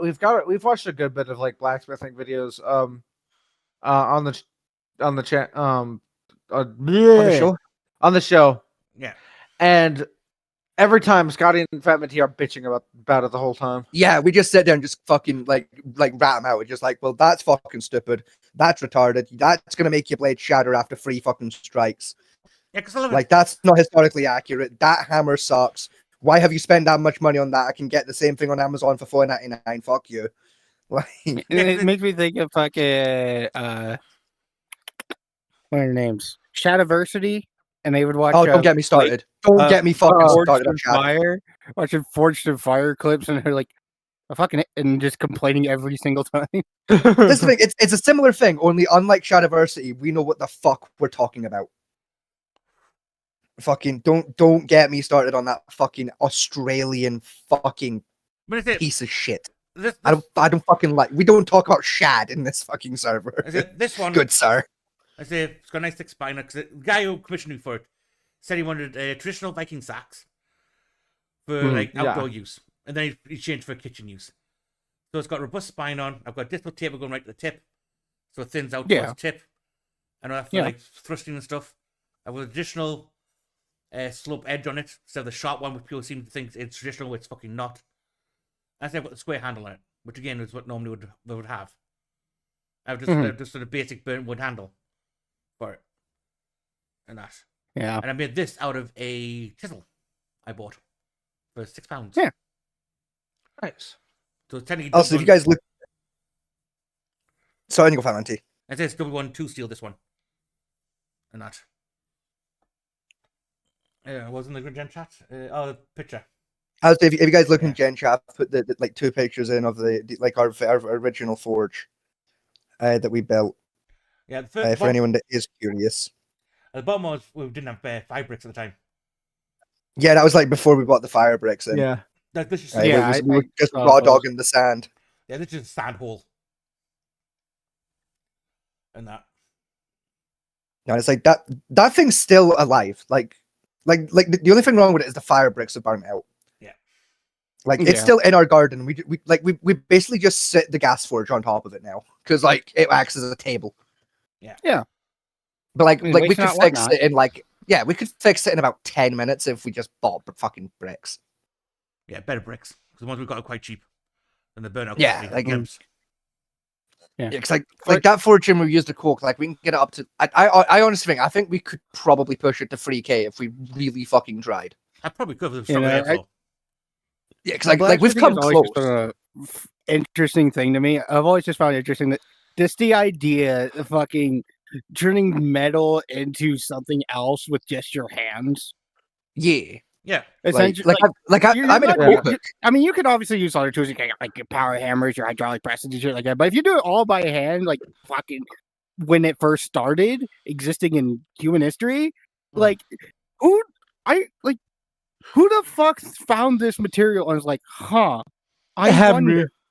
it was completely by I accident. wonder now what Actually, if I do this, and what if I do this? Like, I mean, dude, that's how we do it. Like we do mostly historical technique. Like we hand forge everything. Like the only bits we don't do like traditionally is like sharpening and fucking like polishing. Like we use power tools for that. Like we were using an angle grinder for a while there. We had a belt sander for 4 days, and then it tried to kill Fat Man T via explosion. After it tried to kill me via throwing a fucking belt at me. Oh, yeah. I'm so glad I was wearing iPro that day, or you'd be talking to a fucking Cyclops right now.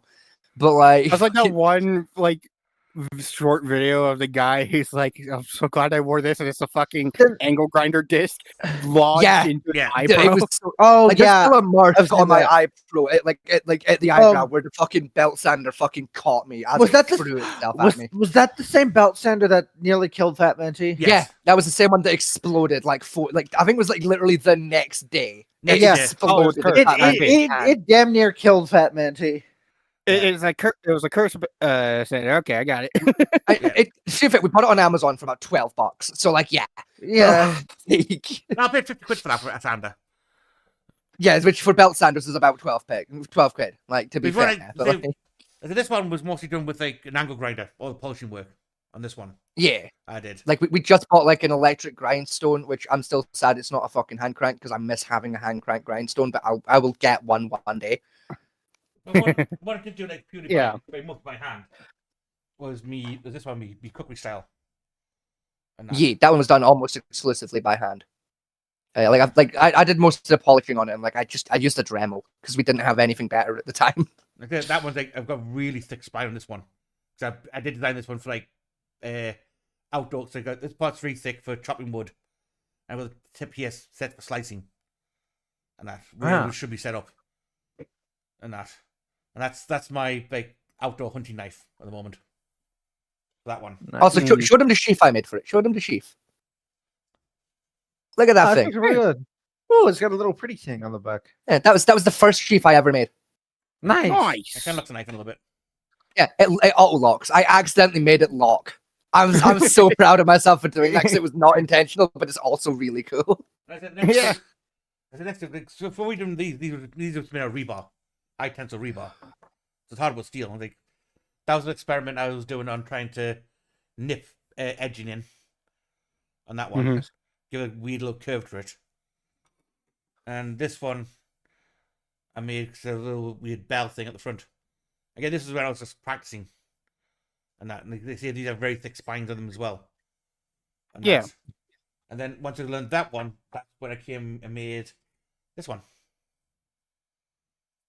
Oh, nice. and that which is my everyday carry knife, and a little So let's call it the blacksmith handle. Vincent, so on the topic of blacksmithing, have you ever heard of somebody on YouTube by the name of No Panic Button? Yes. So I take it you watch his like shorts and shit, right? Occasionally, I don't actively seek them out. Are you a fan of him though? Like, do you Yeah, like? are you? Yeah, do Yeah. you like his shit? Yeah. Like whenever I see it, I have a great laugh. But for most, it's not like I actively seek them out. It's You're occasionally. gonna hate us. You're gonna hate me, Nico.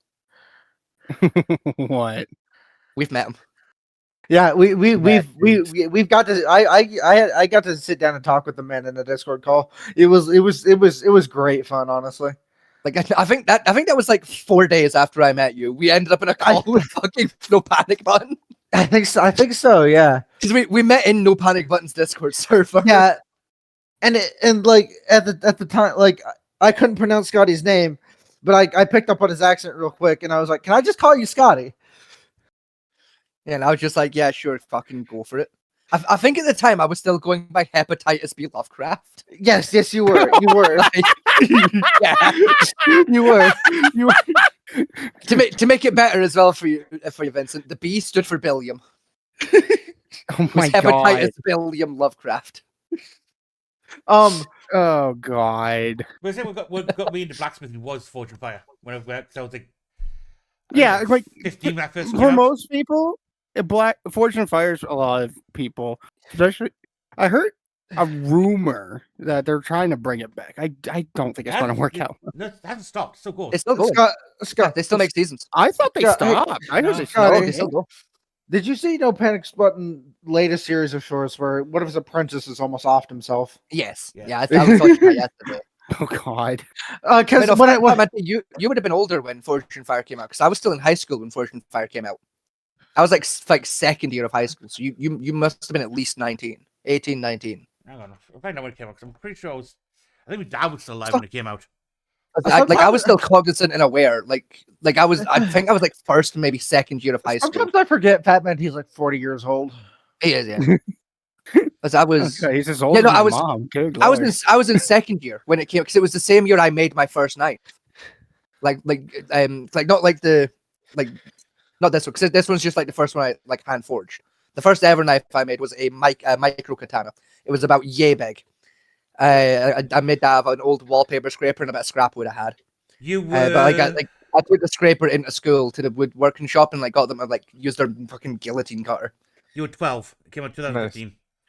Yes, I would have been first year, man. I would have been first year of high school. I would have been. Yeah, I was about 20. You said 2015. I would have been. What is the? 13. I would've been Swimming 11. around in your dad's ballsack. I would've- been your fucking No. fetus. I would have been 11. 2013. I would have been. Wait, did you say 2013 or 2015? 2015.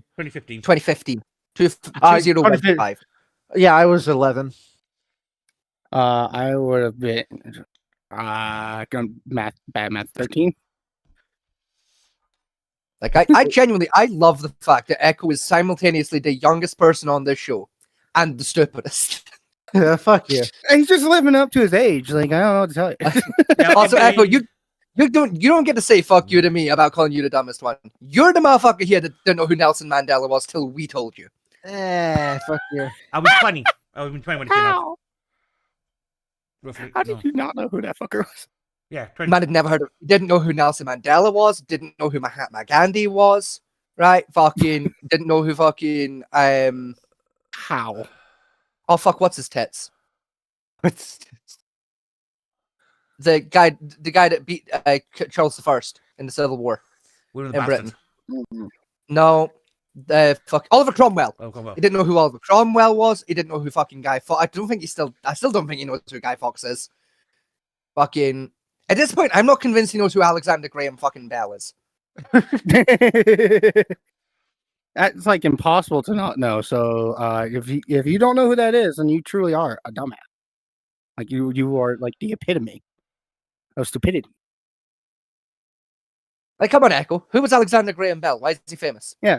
Please get this right. Please at least get this almost right.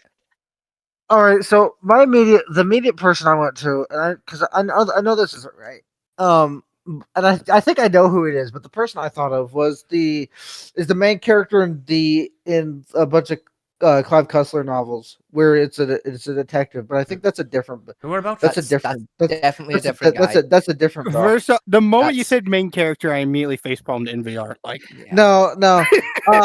Is it he the dude that invented the telegram? No. No. But I can see why you'd think that. yeah, you're close. You're kind of close. He did invent something. He did do You're in the right inventing. building. You're in the right building, but like Right. You're in the right building, but you've entered the wrong fucking office. What we're about? you're on the wrong floor. Alexander Graham Bell. We're trying to see if Echo knows who he is. Oh. Was he the guy that invented the telephone? No. But again, No. I can see why you'd think that. Uh-huh. I'll give you a clue. He invented a medicine. One of the most important medical discoveries of modern history. Morphine?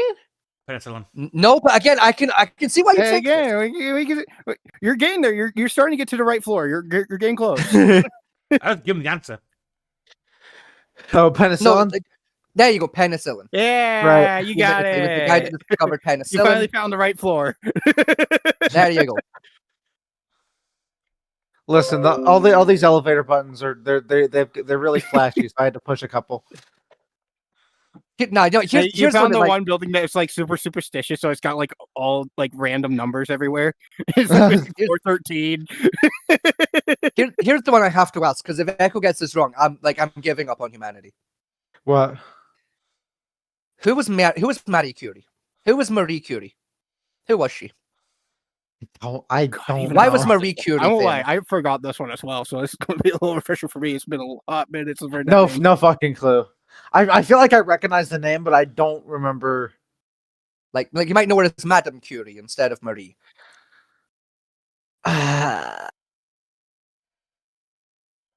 Was she one of the fucking She wasn't the one girl that was working with like radiation and all that, right? And then Yes. Yeah. all right. That's Madame Curie. Okay, My brain was okay. thinking of the right person. Okay, cool. The mother of radiation. Yes. right, okay. Better known as the Nightingale nurse. I've never heard of that. A lot of people but don't know her as the Nightingale nurse. It's only nerds Yeah. like me that remember the Nightingale nurse like saga of her life. But yeah, I know who you're. Because talking she Good. was also like one of the first. person. Yeah, she was also one of the first doctors to like actually like start taking like hygiene seriously in the medical field. Of like, yeah, you should be scrubbing in before you do surgeries. Like hospital floor should be kept very clean because bacteria. Like without Madame Curie's inputs, like modern bacterial theory wouldn't fucking exist. That was Florence Um, Nightingale. I Like, was at least at- not in the form it does today. That's I Florence knew Nightingale she was created either- hospitals. I know Florence Nightingale was the one that like perfected it, but like Madame Curie was the first to like present the idea with any I seriousness. almost Well, asked if first she was one did of the radiation. And how radiation infected cells. She did, but she also worked as a nurse before she got into radiation treatments. I said she was one of the first people in Europe to go, yeah, we should probably like fucking clean hospitals. Like- I almost asked.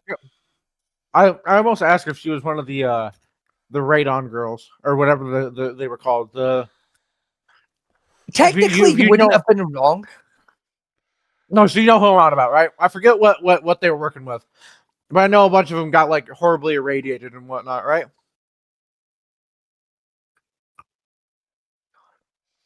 I think Scotty just blue screened. No, I think he did too. But he blue screened on such a good face. I'm screenshot it now. Quickly, so screenshot. He blue screened on such a fucking face. Give me a second. Well, let's see if I can do it well in VR. Oh, Yeah. damn it! I got it. I got it. I got it right before. Hold on. Yes. Fucking send it in general. Yes. Are you back to Vegas? Yes, I am.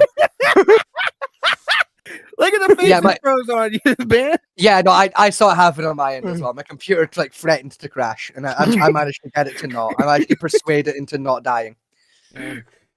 Like my computer does this if I leave my camera turned on for too long. It tries to fucking kill itself. It's great, but like, He's one Freckle, right? You got it's such a good like disappointed, like questioning yet disappointed face. Like that's the face of a man who's like, how can you be this stupid? the thing is, that was me looking to see if I had any lemonade left in my glass while it's like trying to clear the taste of my fucking vape out of my mouth. Okay, Michael, here's one for you. Who invented TV? Yeah.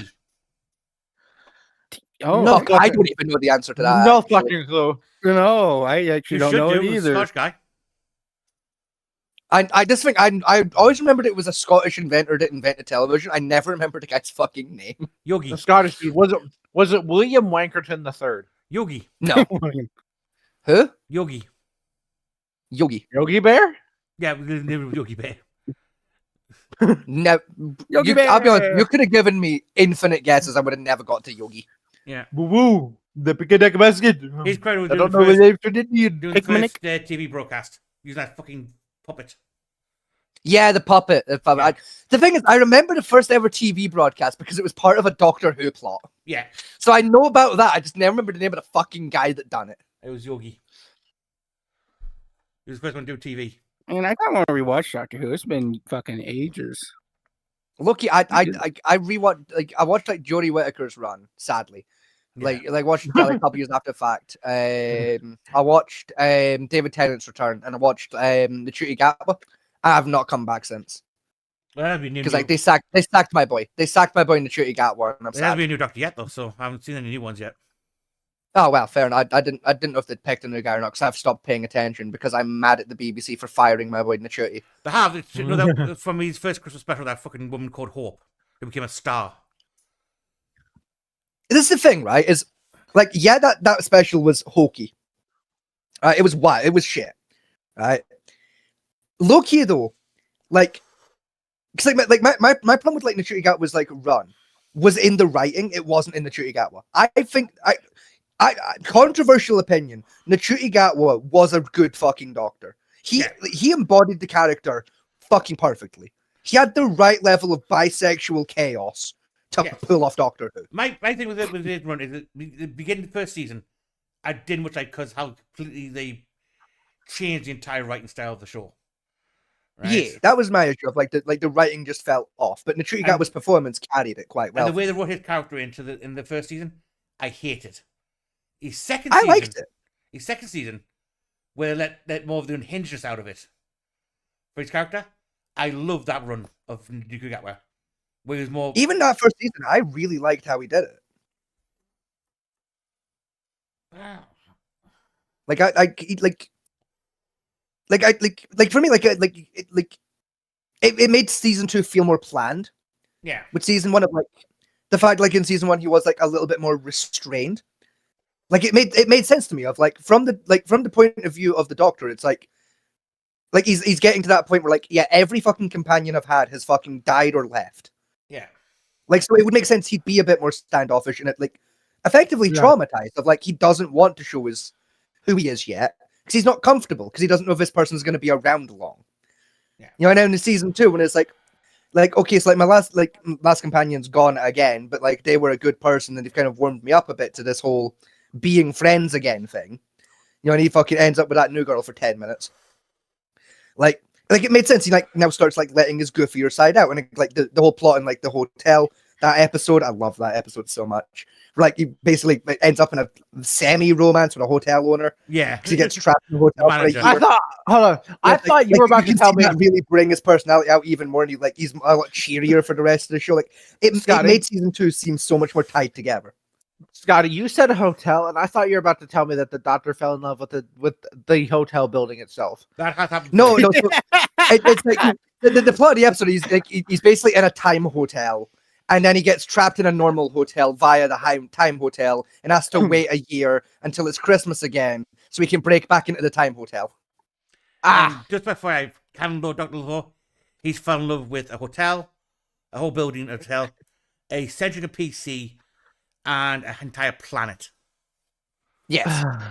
The What is he, Doctor Rick fucked the planet. Sanchez? Yes, unironically. The thing is as well, the Doctor fucked the planet before Rick Sanchez was even conceptualized. Never mind, did a show. Yeah. Right, that was an episode in like the 70s when Doctor Who fucked the planet. It was great. Followed by an android, and then a... Well, hold on, man. I just had a thought. God, you know, I forgot about the sexy android. I just had a thought, right? Is Rick Sanchez basically like Yes. the Doctor Who, Yeah. but on fucking Yes. all Crack. of the drugs? All No, not unironically- even on crack. It's just all of the drugs. Yes. That's the thing. Rick and Morty is How many drugs literally is he just taking? a spoof. Yes. Like it's literally just a spoof of Doctor Who and Back to the Future at the same time. Mhm. Like literally, like if you watch the original pilot of Rick and Morty, the one that was like put up on like on the internet, because it was originally going to be a web show.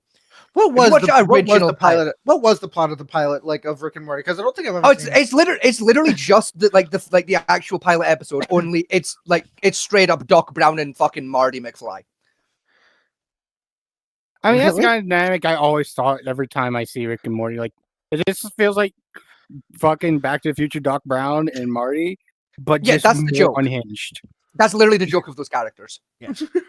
Good. That's I like, like that's it's not even the subtext of the show. It's the text of the show. It is a piss take of Back to the Future and Doctor Who. I like it. I like it a lot. Doctor, I don't even watch Rick and Morty, but I do like see like the memes that come from it are so good. Yeah, the I memes like that in come there from- super simple and in and out, 20 minutes.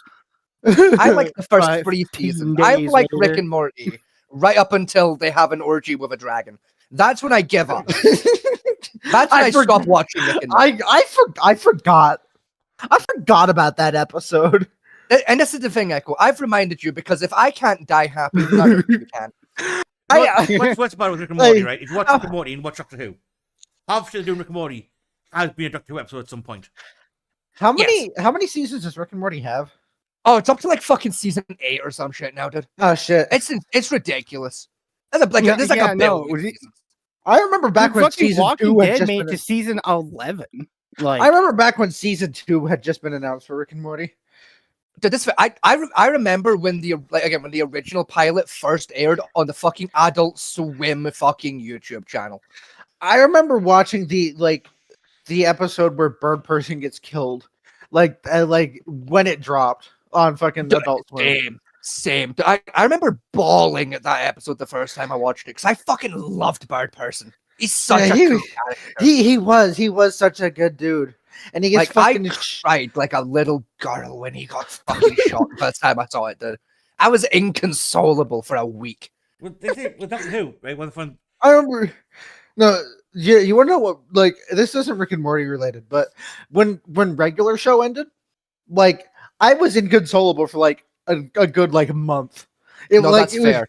That ending hits you in the fucking that was That is a it was great ever fucking like- been show. inconsolable after the ending of a show. like Rick I'll be and like honest. regular I sat down, watched the finale, and afterward I just like slowly picked up the remote, turned the TV off, and just sat there for a good 15 minutes. Like, man, it's really over. Now, do you I've know the first never time? had that kind of feeling with the show ever. Really? Are you Do you know the human? first time? Do you know the first time a piece of media made me genuinely inconsolable? What? Right? Do you guys remember the Telltale Games Tales of the Borderlands? Yeah. Are you talking about are you talking about Scooter's death? No. Do you remember the robot? Do you remember the robot that's like he's like a fucking crate moving robot? Claptrap? No, he's a similar type of robot, but he's a lot bigger. He's like a big version of Claptrap, but with legs. No. Wait, Again, I've so never that played, robot's a I've never played Tales of the Borderlands. I just know of a couple things that happened. Right, so Up in it's like the- there's a character in Tales of the Borderlands that's basically a big version of Claptrap with legs, but less annoying.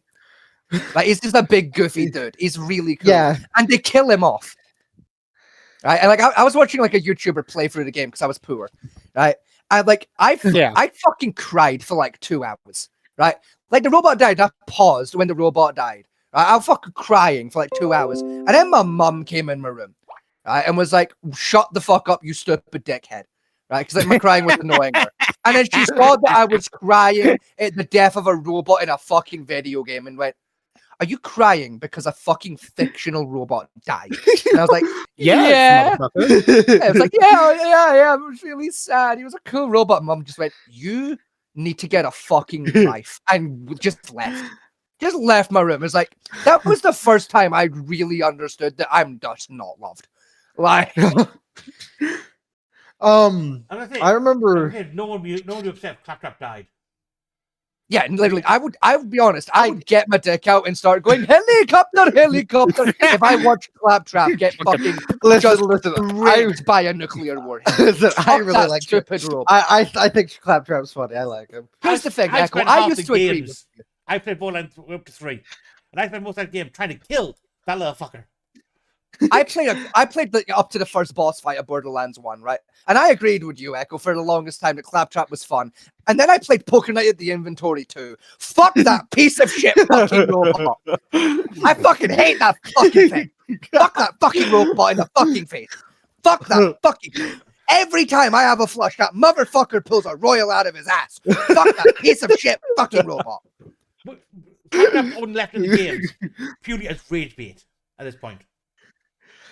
That's the whole reason he's in that game is rage bait to the fans. In the Fuck pre-sequel, I that played devil as, prick. in the pre-sequel, I played as Claptrap. It was fucking. I would hit you with my Borderlands. Fuck you. Fuck you and your stupid gay robot. After the first game dropped, everybody at university hated that fucking thing, and they begged the devs to get rid of it in the second game. And they brought back just to piss people off. And that's why he's left the game for. He's purely just as a object of rage to the game. So actually, now I'm gonna ask you guys like what like a moment in media has hit you guys the hardest? Like whether it be an ending of a show, a character's death.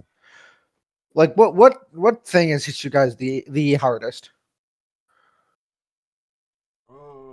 Okay, for me, Nothing.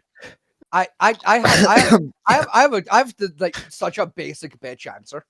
And okay, Vincent isn't human. I think Vincent is a clanker. Loki. No, Like- I've always had problems with emotions in general. Now, see, this is the thing, though, Vincent. You like the animated version of One Piece, so clearly you're a traitor to humanity. Because no human being has that kind of patience. Of course I did. It was called Trying to Forget High School, early days high school, where I was the awkward kid who didn't exist up until a year ago.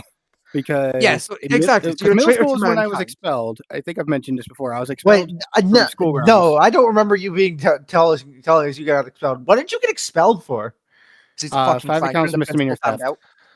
Oh no. Okay, no. I remember now. Yes. So I was expelled, right? And then after the expulsion, I went back to school, and I was allowed to skip 8th grade because, well, I'm a smart fucking child. I don't know how. So I just went to high school, and everyone remembered me as the kid who got expelled. They didn't know why. They just knew I was the kid that was there one day and was gone the next and was never seen again. So I came back, and everyone like avoided me like the fucking plague, except for people who were brand new to the school system, the district. And I'm like, I just don't want to remember any of this. So I would watch anything that would just get my mind off it. And Goofy Rubber Pirate Man was very fun to just watch him be stupid and just have fun. Anyway, Yeah, see, spoken like a true clanker, because us flesh bags drink to forget. and anyway, quack face Exactly. over the corner, Charles. Sorry, Vegas. Is I like damn new One Piece. But to be fair though, I was alive when it was fucking started. Exactly. That is well, though, Fat Man T. I know you. I live with you. When the robot uprising happens, I know for a fact you're selling every single one of us out to the fucking robots. Like, I know you. No, So, I just- won't- just don't like worry about me. Just I'll like be how on the front everyone lines understands, killing right? If all kinds of aliens shit, all right? invade, right? It's just like how everyone understands. If alien invades tomorrow, right? And it turns out the aliens are cute space cat girls, I'm selling everyone else out too, right? It's the same thing. Yeah, We all man. understand. We all have that one situation where if X happens, we're selling out humanity. Everyone has that. Yep. Yeah, no, Right? you're You right. two fucking One Piece enjoyers, right? You're selling us out to the fucking clankers. Echo's selling us out to the fucking dragons, and I'm selling everyone out to the Neckos. No, Oh, it no, depends. I No, will you're sell right. Echo's humanity to selling a us out lot to of the separate sentient things. All toadies. right. No, I listen. would sell No, humanity out to a lot of things. listen. It depends on what kind of dragons. If they got big titties, it's a maybe. All right. If they No, don't, it's not. It's a guarantee. And they No, got no, dogs. you can't be super specific. We're being generic here, all right? Because if we're getting super specific, we're going to be here all fucking day. Literally. Like Literally. we're being generic here, and for you, it is dragons. For me, it's a lot of separate things. There's too But many to mostly fucking the count. robot uprising. We all know you're selling us out to the fucking clankers, just like Fat Man No, T is. no, And I I'm hate selling you clankers. fucks out to They're the Neckos. fucking tin-skinned, wire-back, oil bag, cocksucking pieces of shit. And that's I fucking hate exactly 'em. what a robot spy would fucking say. Get his ass. He forgot Rosa Sparks. Get his ass. He's a spy. Fuck your shins. Anyway, one of the most, one of the few rare, Stop resisting, Mr. Droid. one of the few rare emotional things. Out of is One Piece related is when Going Merry got burned to death. No, that's Ah. fair. That one did not hit me as hard as most diehard fans. Because I'm just someone I get attached to shows, just not that attached. Like, I don't know how to explain it. I've just never been good with emotions because I can count the amount of times I have bawled my eyes out over something, and it is twice I'm in my 10. entire life. What One, what- I'm not going to talk about, and two was my dog being put down because of old age. right, yeah. That I makes sense. literally, like, I was. This was back when I first started playing VR chat, so this would have been almost 4 years ago now. I was hanging out with friends, and I literally said, "I'm going to be off the internet for like a week." Like, I literally was off the internet for a week, just in my own head trying to deal with it, and then out of nowhere for like an hour and a half straight, I was bawling my eyes out. That when my dad came to check on me because he heard it, he texted my mom and said, "Your son is bawling his eyes out. What do I do?" Like, he was did not What know do I to- do? There are so That's many how ways know you your can. dad was actually a man. He had no clue how to deal with emotions. Like, he had no idea. Because my mom told me this later, and it's just like, I get it because I'm just sitting on my bed, like literally just sitting there, tears going down my face, and it's just like all the emotions hit me, and I just never had anything like that before, except for my dog, and then another thing I won't talk about. Yeah. Let me guess as well. Your dad worked construction, didn't he? Mechanic. Oh my god, that was gonna be my second guess as well. He still is a mechanic, actually. He It's still always is a mechanic. the guys that work with their fucking hands. I swear to God. I mean, I don't want to be All right, so hold on, real quick, Femity. So, Scotty, what is your answer to my question? so- What like? So mine's is the ending to Red Dead Redemption 1. Well, like the first ending in Red Dead 1, not like the Jack Marston, but like the end of John Marston's story. Like, to this day, I can't watch that scene. I cannot fucking watch it. Yeah. I cry every single fucking time. I think the one that hit me the hardest was Church dying in the end of season 13 of Red versus Blue. Like, Whoa. See, I wasn't a big fan of Church, so I didn't give a shit. I mean, Church. I'm mildly indifferent about like Church, right? I think he's a fun character, but he's not like my absolute favorite, right? But his goodbye speech, that still gives me goosebumps too. Like whenever, Low-key, that's fair. because I do like a yearly rewatch of the chorus arc because it's my favorite arc of Red versus Blue. I think it was like I think it could have been like the perfect end of Red versus Blue if they just wanted to end it there. I'm fine with season 15. I don't really watch past season 15 because it's just but it was just all like especially like he ended it he ended it like living up to like his character. Just ain't that a bitch? Ain't To be that a fair, bitch. it was in fact a bitch though. Yeah, it was. It was a bitch. Like, I won't lie. That's the only thing I remember of that because it's been so long since I ever blew. But as I used to church, I was like, "Ain't that a bitch?" In my head. I could probably recite the whole speech, the whole Yeah, but speech. Rafi didn't. Give or take a give or Like, take a like yeah, couple. keep it to yourself, sad sack. But like, Yeah, fuck you. like with me with Red Dead Redemption's ending, like when like with John, like, because I played Red Dead like when it first dropped. Like it was like one of those very few video games. where I was, like, day one buyer. When did God, Red Dead- it was like 2010, 2011. Off the top of Oh, my head, it shit. might have been a little bit earlier. It was like early 360 days. Like, but like I was like one of the it was like one of the few games I like day one grabbed because like Yeah. fuck yeah, rootin' tootin' cowboy shooting, let's do this. Hey, It's like I was like a young kid, and like I got really into the fucking game. I was having a blast playing it. I was loving the story. You know, and like I get like near the end, we're like you know, like yeah, you did the thing, you saved John's family, it's cool. There's like some like follow-up missions, like you're just living your life as a rancher. It's really fucking cool. And I was like, oh hell yeah, is this just gonna turn into a ranching simulator? Fuck yeah. I am so here. And then that last mission happens. what is the last You know, and mission of Red Dead? Because I've never played the Red You Dead have to- game. So the last I say the last mission. The last mission of John's story, right, is like you save your family by working with the government. It's cool, right? You've got your ranch back, and like you spend like a couple hours doing ranching. It's great, right? And you're on the ranch, you know, and you're at home, and then the military turn up. Oh, The military turn up with the government agency you've been working for. They've betrayed you. They're like the government's not happy that you're still alive because like the plot of the game is you're hunting down like the criminals you used to work with, like you were all part of the same gang. As like the government's not happy because like they wanted the gang eradicated and you're still alive. So the military's here to fuck you up. And you're in a last stand with like it's like you, your friend uncle who isn't your uncle, right? Your son Jack and your wife Abigail. And you just gotta hold the fucking line.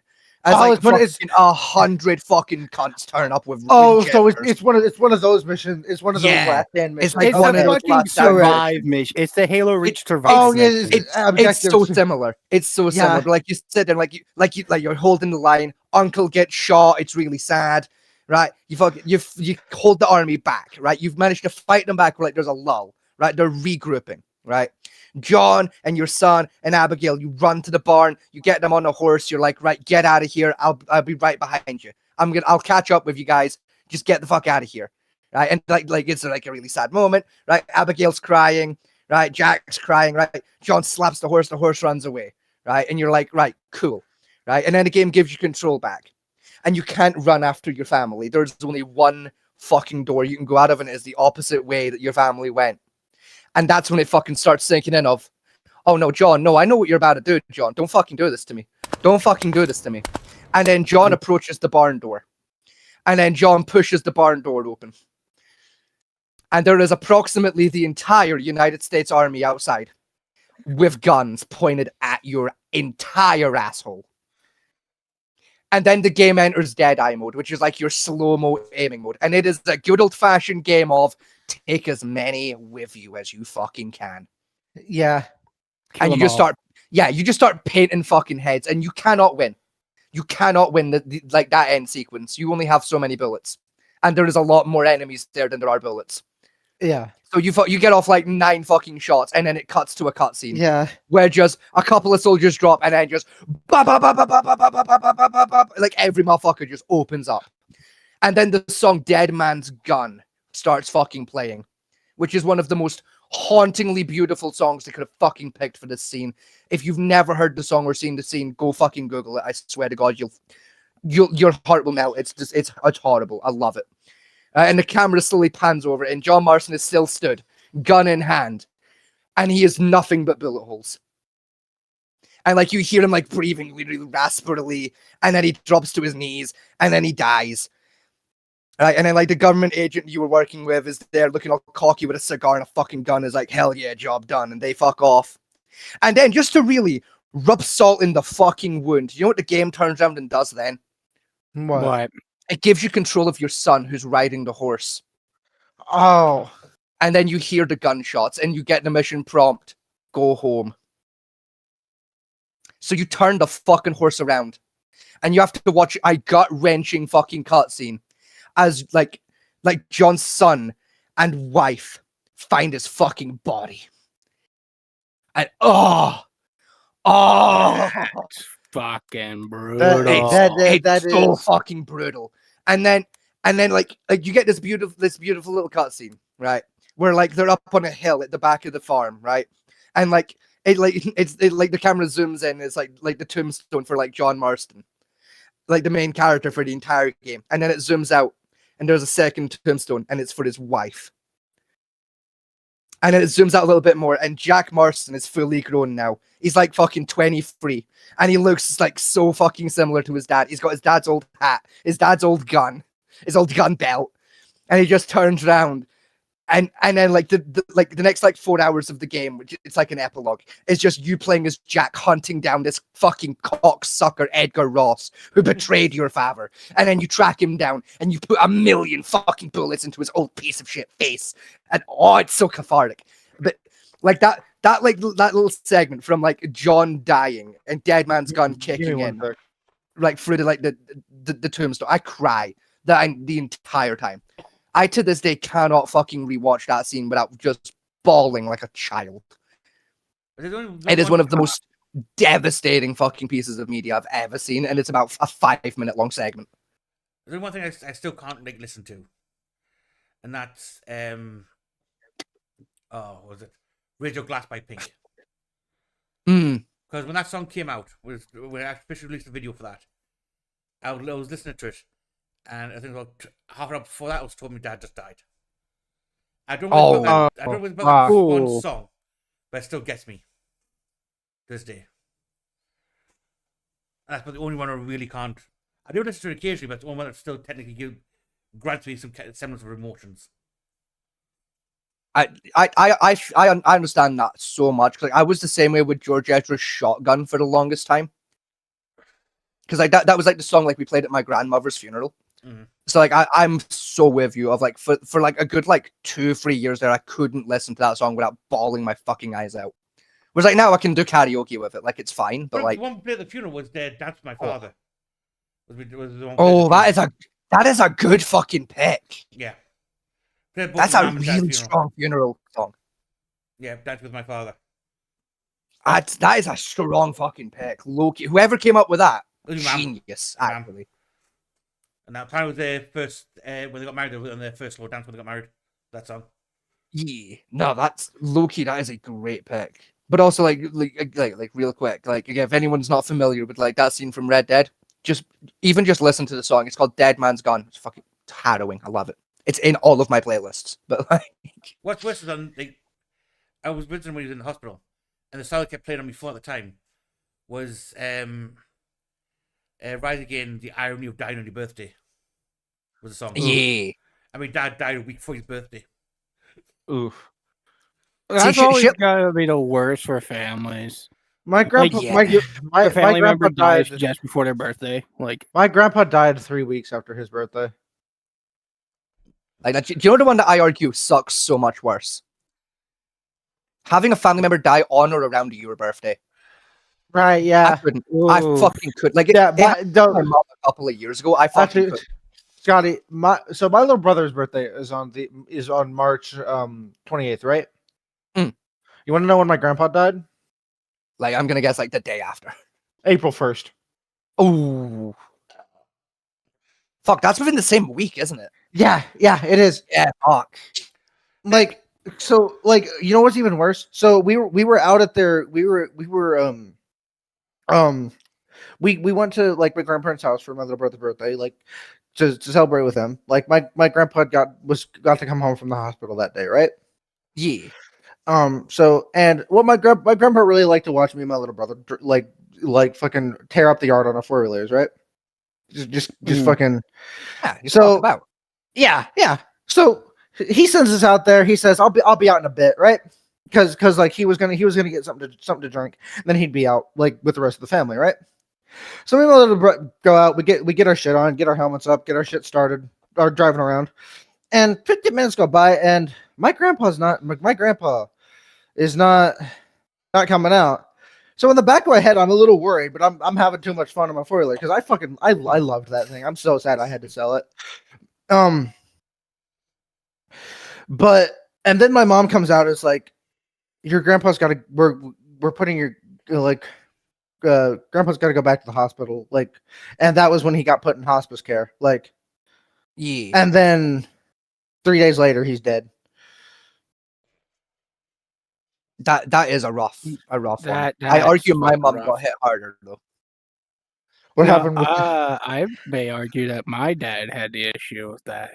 So, my great grandfather, he used to live just down the street from where we live right now. Yeah. And he fell in his house, and the EMTs couldn't get the gurney in because of how packed it was. Because he's an old man. He got a bunch of stuff he doesn't want to get rid of, so it Yeah. got full. So he was not allowed to go to his house. So we put him in a nursing home for a while, and then he was demanding to go home. So we made a compromise. He would come live with us, which is literally right down the street Yeah. from his house. And he was here with us for a couple months, I think. And then one morning, while I'm getting ready to go to school, so I was still in high school, and my dad drove me because I don't drive. I have my license, I just don't drive because I don't have money for it. I walk out of the kitchen, and I see my dad talking to my mom, and I just barely hear him whisper, "He's not waking up." And my great grandfather had passed away in his sleep, and my dad's the one who found him. Yeah, no, okay, that is pretty His rough. grandfather. It was his grandfather that passed away, and he's the one who found him dead on the bed, and it's literally in the room right underneath me. So, and he passed out in his sleep. So technically, I was asleep of a dead body. Technically speaking, like that. That's how close he was in proximity to me. And my dad's the one who found him at fucking 6 o'clock in the morning. God, why was he awake at 6 in the morning? I wake 6 in the morning. Because one, he leaves for work at 7, and because he has to Right, yeah, drive mechanic. going to school, Mechanic. Yeah.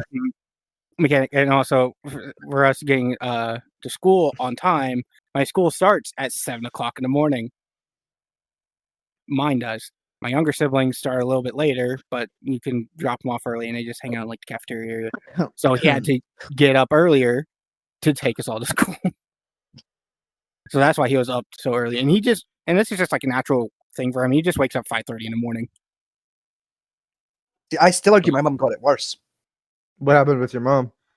My mom got a phone call at 2 o'clock in the morning on her 50th birthday to tell her that my Uncle Oh. Francis had died an hour prior.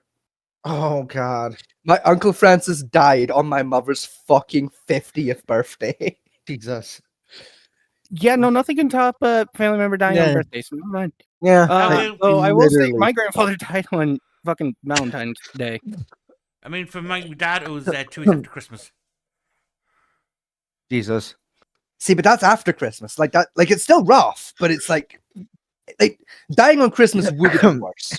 That would have ruined Christmas. Oh, we would Like at least they waited till after. probably that we would Yeah. we got a phone call on Christmas Day saying that he was going to go. So we all bowed up to the hospital to see. He managed to make it through Christmas, and that. So it's always he's on the up. But again, that fucking Yeah. doctor again moved the fucking dialysis machine again Yeah. for the 8th fucking time. He's told to leave the fucking thing where it's supposed to be, and then he just went downhill from there. Right. I still hate that fucking doctor. If I see him again, I'm gonna punch him in the fucking face. I mean that's valid. Yeah. Yeah, I valid. can't really blame you. What kind Fucking of, valid. what kind of specialist fucking can't hospital when it has 3 fucking dialysis machines? An underfunded one. It's underfunded. That's the fucking problem. It's one of those funded I mean, hospitals yeah, in the but- fucking area. I mean, you've heard of the Freeman Hospital. Have I? It's the biggest cancer hospital in Britain. Don't pay Nah. attention, mate. Cancer and cardiac specialist K. And that's what's one of the most We didn't. It's one of the most next to like the Great Ormond Street. It's one of the most well-funded hospitals in the fucking country. That's fair. Like, so like I don't keep up with that. Like, you'd think I would know, like, because my grandmother went with the cancer, but like my grandmother was adamant she wasn't going into hospital. It's like we like home cared with her. So like That's the thing. My dad had I didn't need to keep up with that. So my dad did have cancer, right? Right. They removed the cancer. There's no cancer cells left. That was the stupid thing about it. Right. What killed him was because the fact that they kept taking the dialysis machine off and it basically build up toxins in the system because they kept removing the dialysis machine. Yeah. And that's so the cancer didn't get him. It was fucking aftercare because they got him. Like with my grandmother, like because I would like I was like on like the official like coroner report and that, and like the when we talk about it, it's like, oh yeah, like lung cancer killed my grandmother because that's what she had. Yeah. But like Yeah. realistically, it was like my grandmother was on a morphine driver. It's like medically it was a morphine overdose that killed her because that's how morphine drivers work. She was put onto like the palliative like end of life care and that, but like it's like one of those things where like it's one of those things of like it was hard, like because like someone's dying in your house, but also like Yeah. it was also easy because like it was like the comforting part of like it's what my grandmother wanted. Cause like she was always adamant of like, no, if I'm gonna die, I'm not going to a fucking hospital. Like fuck that. I want to die at home. And like she got to die in her own bed. It's like it was like hard because like I have to live here, but also like yeah, but it's what she wanted though. So like that's like at least she knew where she was. Minus Yeah. the whole being high off her fucking teds on Yeah. morphine. Like other than the fact she was high and didn't know where she was, she knew where she was. Like Yeah. it was a familiar surrounding, is what I mean. But Okay, here's a weird question. Since you've talked about people dying in your, have you ever seen people like the people who take away bodies Yes. from Yes. houses when they died? Yeah. yeah, I had them come watched to my that. house for my And my grandmother. mom literally warned me that they're not going to treat him with as much respect as most people would prefer. Yeah. And it makes sense because they didn't know the person. They're just there to move the Yeah, their job's body. just to transport it. Yeah, like Yeah, they're transport. But not really a gripe, but just from personally witnessing it, I feel like they should be a little more respectful when the family members are around. Like if there's no family Yeah. members around, kind of do what your own thing. But when there's family members around, especially younger family members who really cared about him, like my younger brother loved him, my great grandfather, and just watching him kind of just like flail him onto a gurney and just like more or less toss him in the back of a truck and drive off. I don't know how it affected my little brother. It may have done nothing because he's a weird child, but like just I mean, who just wasn't? To take be it fair, like that kind of thing. Oh yeah, who wasn't a weird kid? I mean, the funny one for me with my dad's funeral was my mum wanted him home for the day before the funeral. Like, home viewing to put the casket in the house, to take the casket from the house straight to the church. Now, my dad always had this strange fucking jokes in. They would walk in the house and walk back out of it. Right? And where the floor plan of the house was, there was a narrow gap in the stairs and the front door leading to the sitting room where they put in the coffin. Because it's so narrow, they had to walk the coffin in on end to get into the living room and put it in, and I'd do the exact same thing to get it back out. So technically, he walked in and walked back out the house. technically he did. Like he came in upright, didn't he? Like Yeah. And the next biggest funny thing was, I was there when they put the lid back on the coffin to bring it back out. My mum couldn't take it, so I was there watching it. And my dad had one of these like really long noses. It was so long, in fact, apparently, that it turned his head to the side to fit the lid on. Oh. That's kind of funny. I was. I'm still watching on this end. You still cause fucking problems, even if you put the fucking lid on. You prick. different. Like what Vincent was saying, like the coroner stuff that like we had when my grandmother went, they were really fucking good.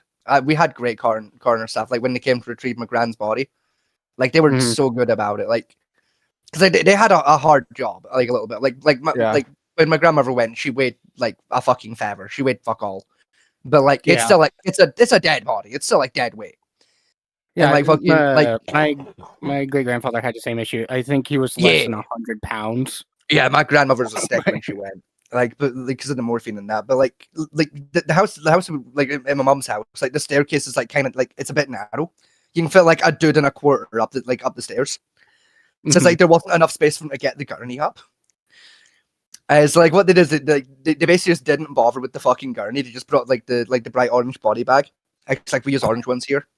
Mhm. And like, Yeah. they basically just like put her in like in the body bag and then just like basically lifted the bag and like brought her down, which like I appreciated because it meant like we didn't have to see. It was like the disconnect thing of like, oh, it's just a bag, it's fine. Like you still notice it like what's going on. It's like it's a body, but like Yeah, it helps you it's- disconnect a little bit. there's a dead motherfucker in there, but like Yeah, like it kind of helps you kind of disconnect from like that's someone I knew. Like it's just a bag. it's exactly. fine. Exactly. But like they were so respectful about it. Like they just like it was just like straight to business. So just like I'll be honest, like if I hadn't looked to my left because I heard a noise, I wouldn't have known they'd been. Oh. Like I would have thought they were still upstairs.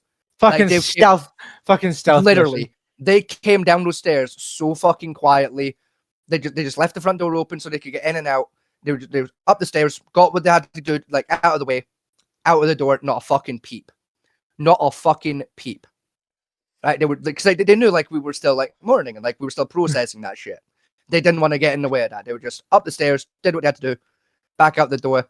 They treated my grand's body so fucking well. Like again, like other than the whole like not using a gurney thing, so respectful. Again, they just like they had both hands on the bag at all fucking times. I watched them load her into the back of the car. Like they were really gentle and like we had wonderful staff. But I have heard a lot of horror stories of like coroner staff being like a bit more manhandly. Yeah. Like, yeah. So Yeah. like I have to give props to the guys we had. They were really fucking good. Like the funeral staff as well were great when my gran went. Like the funeral experience I had with my grandmother was honestly it was one of the one of the best case scenarios. Like everyone was really really good that we had. I mean, one with Mum was the old one for us because she died in hospital, and we didn't get to see the body and know that. And when we actually went for the funeral, because we want to get in the church funeral, go into the church and have the casket there for people to do in the morning, and then go to the graveyard. We got a phone call from the funeral home saying that because Mum was a big woman, a little bit saying she's too big and heavy to carry into the church. She wouldn't fit through the doors. So we had to do the burial first. And 3 of the pallbearers, because I wanted to do the pallbearer and said we can't do it for safety reasons because big coffin. Yeah. And apparently 3 of the pallbearers threw the backs out trying to put it on the ground. I'm sorry, that sounds like an American issue. I won't lie, that sounds like the most American. Yeah. Now, Tim, have I ever told you guys the story of the time I was almost a pallbearer at a funeral? I think so. Like this was I feel fairly like- like Vincent won't know this story yet. No. I think Like, at the very I think you told me. I feel like I think I might have. I think I've told Fat Man T about this. It was last year when I went to my Uncle Andrew's funeral when he went. I was I'd been informed like my Uncle Andrew had like gone and like there was gonna be a funeral a couple of weeks. So like I was getting ready to go up and getting my suit and that out. Yeah. And like my dad No, phoned me. no, It was no, like a couple days before I was supposed to go up. I remember when like this you had just gotten this news and you were like Yeah, It because like was like- I it was was like like this- raw. because I think it was like the day like we had a show the day you got that news, so you were talking Yeah, about it. we literally did. Like I was Yeah. like we had to go live a few hours after I found out. Yeah, and that was a I rough remember now. episode for me.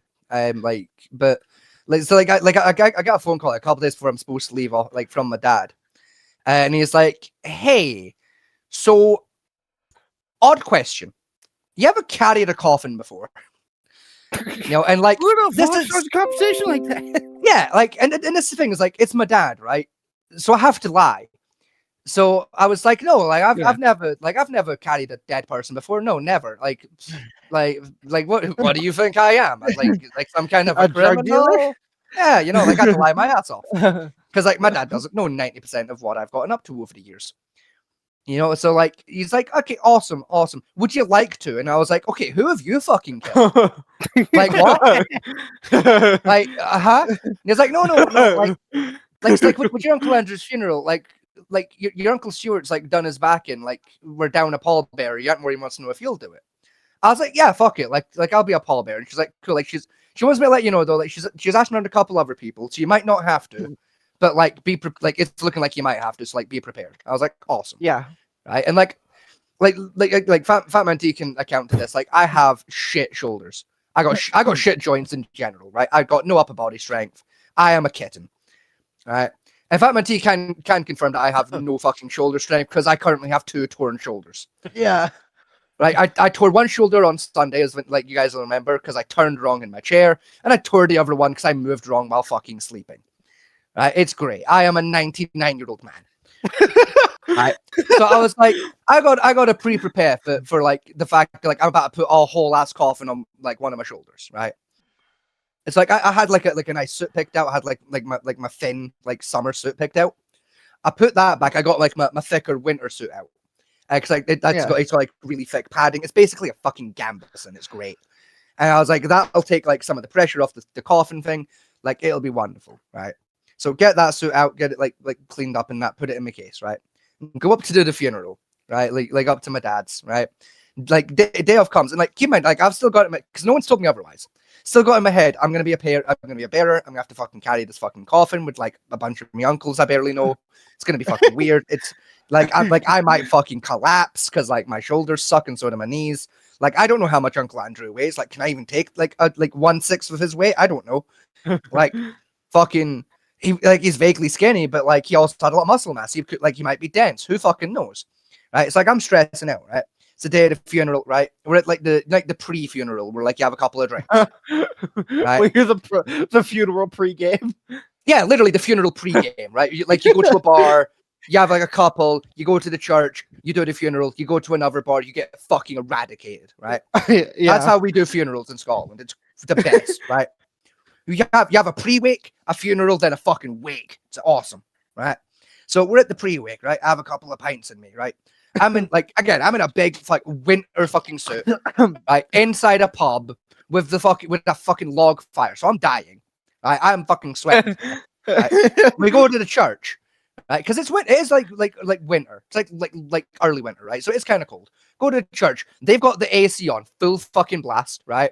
We're like, there's a funeral ongoing, so we're in the waiting room. The waiting room is next to the fucking cremation room. Oh, Right? And they're actively cremating a motherfucker, right? So the furnace is on, right? With the heating on full blast. I'm wearing a fucking thick ass fucking suit, right? Made of wool and cotton.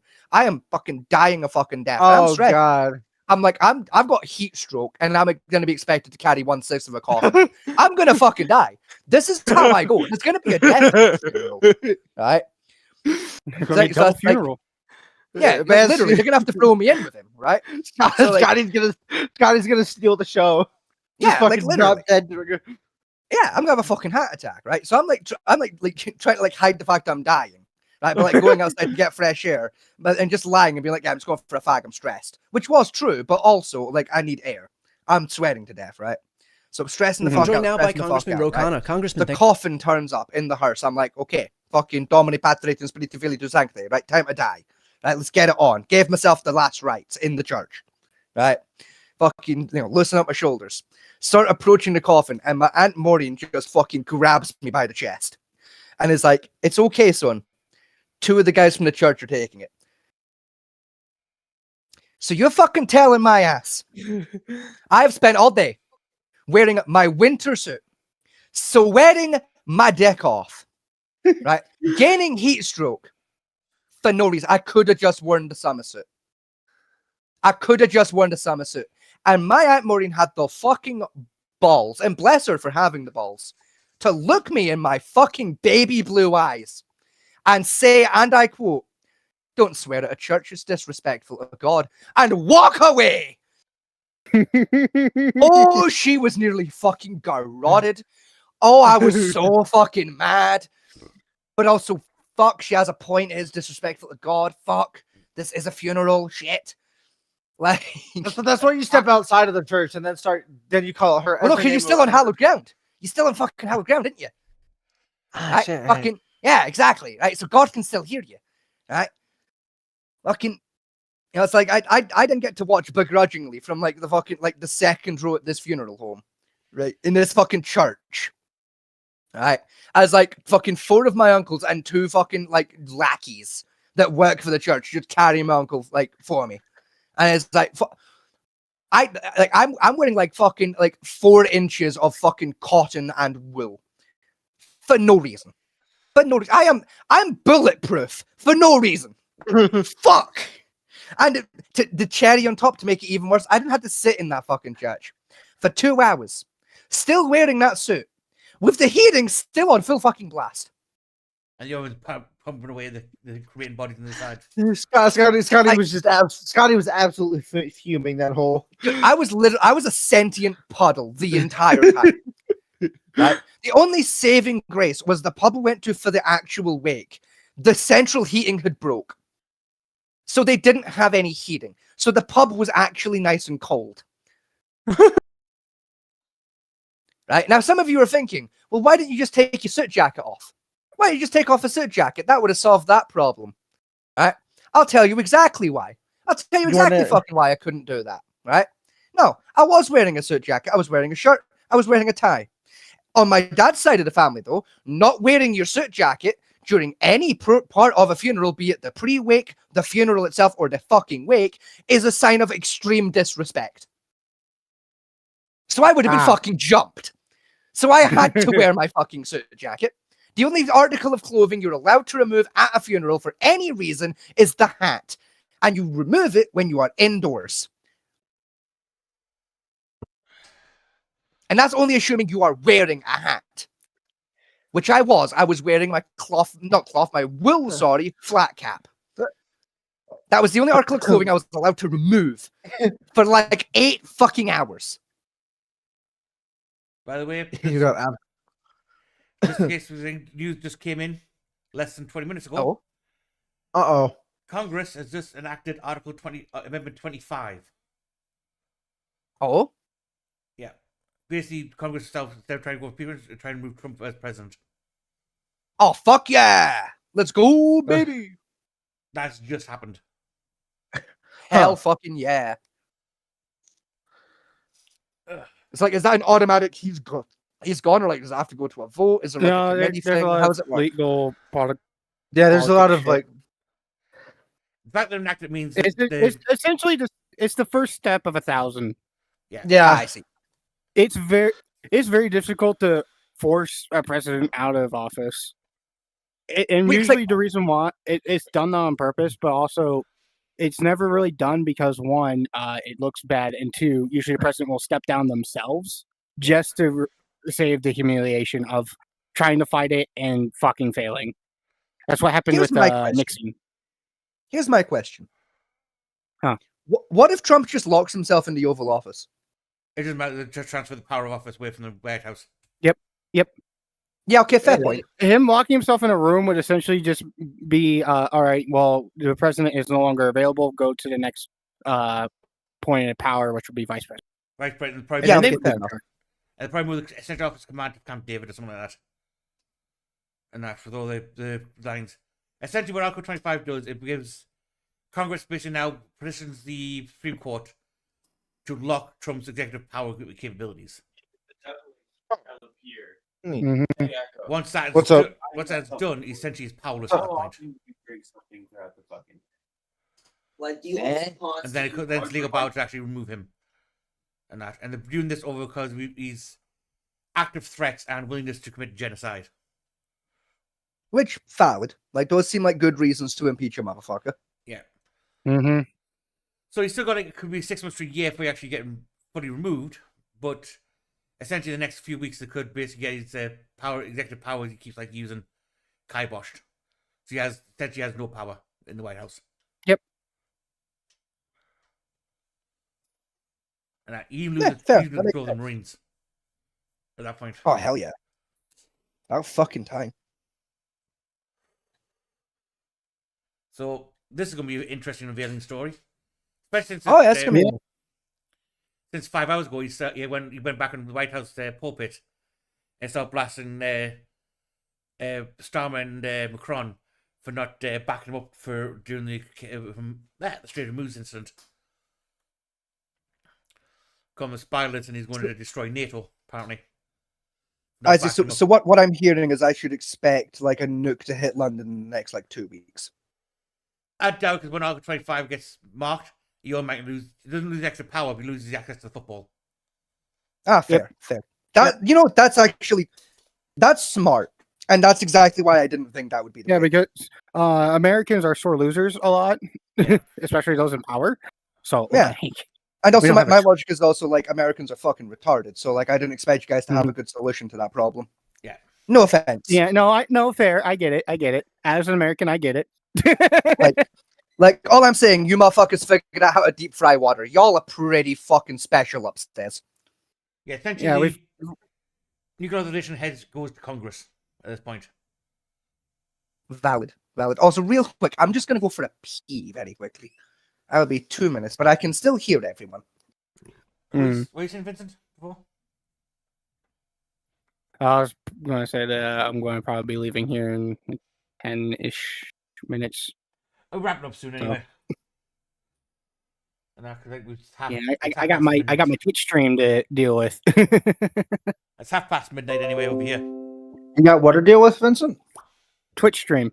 I got to get back to my streaming schedule. So You're not coming to company training?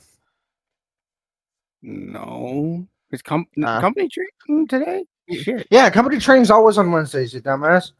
What game are you playing? Requires daily, Hmm? weekly training. It's not daily. It's daily, but it's voluntary. But for me and Echo, we're operators. We're just, like Yeah, actually, actual speaking people in there of that we have to be there a minimum of 3 days a week. yeah, 3 days a week, and I haven't seen you show up. Did you show up on Monday? No, I did not. I was sick. Yeah. Oh I yeah. know. I need. I don't worry. After today, I'm going to be showing up to every single one. Wait, no. Oh no, I can't show up tomorrow. I got court tomorrow for my traffic. You got court. What did you do? It's a fender bender on a public street. It's, Right. I remember now. I remember you, Yeah, you told me so- about that. Also, to answer your question, Fat Man Tater, pretending to be clone troopers in VR chat. Yeah, Ah. pretty much. Yeah. Yeah, it's just something to pass the time for me mostly. But like, yeah, I won't be able to show up tomorrow. Nothing important. That's the then. thing. I would have explained it in a like less offensive way, but I don't respect your friend and your fun. Well, but it's also like I'm someone who likes just simplistic answers. So that's very accurate to what we do. I mean, yeah, We pretend it to be clone pretty- troopers on VR chat and kill each Yeah. other for fun. Yeah, it actually it normally is pretty fun unless it's an ABC training. Then it's just kind of a slog. Yeah, we don't worry about the Arkansan, all right? He's a dumbass. So, hang on, you're just basically LARPing. I'm a Kansan. I can make fun of him. So you're basically just LARPing stormtroopers in VR chat. Why? Clone Yeah. Yes, troopers. basically. Yeah, but yes. Stormtroopers. So why the daily training? It's I don't know. My how to explain that. immersion. I think the main I guess the immersion, but I think it's also like just to always be present and like popular, like be relevant. That's the word I'm looking for. Relevant. Yeah, Exactly. So It's more no- just being relevant group because there's so many fucking Star Wars groups that if you even lose the slight bit of relevancy, you're basically a lost cause. yeah. Yeah, I guess. Yeah. I got invited by one of my Transformer buddies during one of the recruitments. And I was like, sure, I got nothing else to do. And, life happened recently. And I hope I can keep my commando status. I'll have to talk to Dova about it, make sure that You should be able to. I got funny enough, that's more or less how me and Fat Man T met. It was. It's like I was playing Star Trek Online and got a guild and like a fleet invite in the game. And like I don't normally do guilds in MMOs, but I was like, you know what, fuck it, it'd be a laugh. Mhm. And like Fat Man T was like one of the co-owners of said guild at the time. I was just like, yeah, fuck it. Like me and him just vibed. You know, fucking like 3 years later, and I'm living in his house eating his fucking food. It's fucking great. His spicy beans. Yeah, eating his spicy fucking bean. This is the thing. I bring the bean incident up every couple of months to remind him that he's not forgiven. He will never be forgiven for the bean incident. And I don't care. Good. That's all. Okay. That is a good mentality, to be honest. If people are like, I won't forgive you, okay. That's your choice. I don't give a shit. Yo. Because this thing's like, I'll never forgive him, but also we're still friends. It's fine. But also, Yeah. fuck you. See, that's the thing. See, okay, this small little gripe I always have with people nowadays is like, oh, I won't forgive him, and then you never see him again. Like, okay, good for you. That's where did you? And it's like this is a person they've known for fucking years, and they're like one small mistake nowadays, and you've ruined the friendship. Like, that's so Yeah. stupid. That's just what happens. See, for me, it depends on the mistake, in fairness. Like, if it's something silly like fucking, oh, he fucked up my safe food, it's like, yeah, I'm mad, but like, we're still friends. It's fine. I'm just not going to trust you with my food for a while. That's the funny Yeah, thing about it. like- That's why you got kicked out of the fleet. Was because you and the fucking fleet owner got in an argument. Yeah. He booted you. What did you guys? then he What did started you down guys the get drain. into an argument over? Oh, It's like, so I remember it plain as fucking day of like what had happened, right? Of like fucking, like, keep in mind as well, right? Like 3 days before this has happened, I get the fucking phone call that my dad's had a heart attack. Yeah. Right? Thank so God he you're- survived. So you're already Right, like- kind of wound up. Yeah, I'm already in like a fucking like a rough mindset, right? And like the fleet leader like was in like, because at this point I was in like the like I was like an officer. I was like not like high ranking or anything, but I was an officer. And like the fleet leader was in like the officer chat, basically complaining about his wife and neighbor, and like how his life was shitty. And I was there just like, Aw. listen, I don't give a fuck. Like, don't get me wrong, I'm your friend. This has nothing to do with the guild. This has nothing to do with the fucking game. Shut the fuck up. Like, if you Yeah. want to complain about this shit, go fucking complain in DMs. Don't fucking complain about this in the like, the way I see it, this is a work group chat, more or less. It's a work group chat, but for our hobby. This this conversation does not relate to that hobby. Shut the fuck up. Fuck you. Your life ain't that bad. I've given you 15 fucking solutions to your problems. Take my advice or fuck off. I am done with your shit. I had And an then issue and then like I got that, banned from the fleet. Like, I had an issue like that in a VR chat public instance. So I hopped on a friend and they asked me how my day was being. And this was like early like start for VR chat for me, and I was like starting to make my own models to be in. yeah. So and obviously when you first start out with something, you're going to have all the issues in the world because you don't know how to fix them or you don't know. Oh what yeah, to work 100%. on. Yeah. Yeah. So I was, my friend asked me how my day was, and I was like, yeah, my day's been going pretty well, other than fucking up models and like forgetting like how textures work and like physical, it's typical model God, shit. I fucking And hate this texturing fucker models. It's the worst. I remember it was like in a fucking Rick and Morty avatar. I want to say it was Rick. Can't remember. I just remember it was Rick and Morty, I Morty. turned myself into a pickle, Morty. Yeah, this fucker walks over and it's like, no one wants to hear your shit. Stop complaining. And he My bro- fucking my- walked like, over my across the brother- room. Hold I'm on. like, My why? brother in Christ, like VR chat is like a place where people like at least from what I've seen in public instances, where they just kind of go to like it's either A, they're trying to get away from the problems, just kind of distract themselves, or B, they're trying to just vent to random people. Literally. Yeah.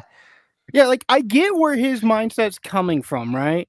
But also, you were across the fucking room. Me and my friend were just sitting here by ourselves, away from everyone.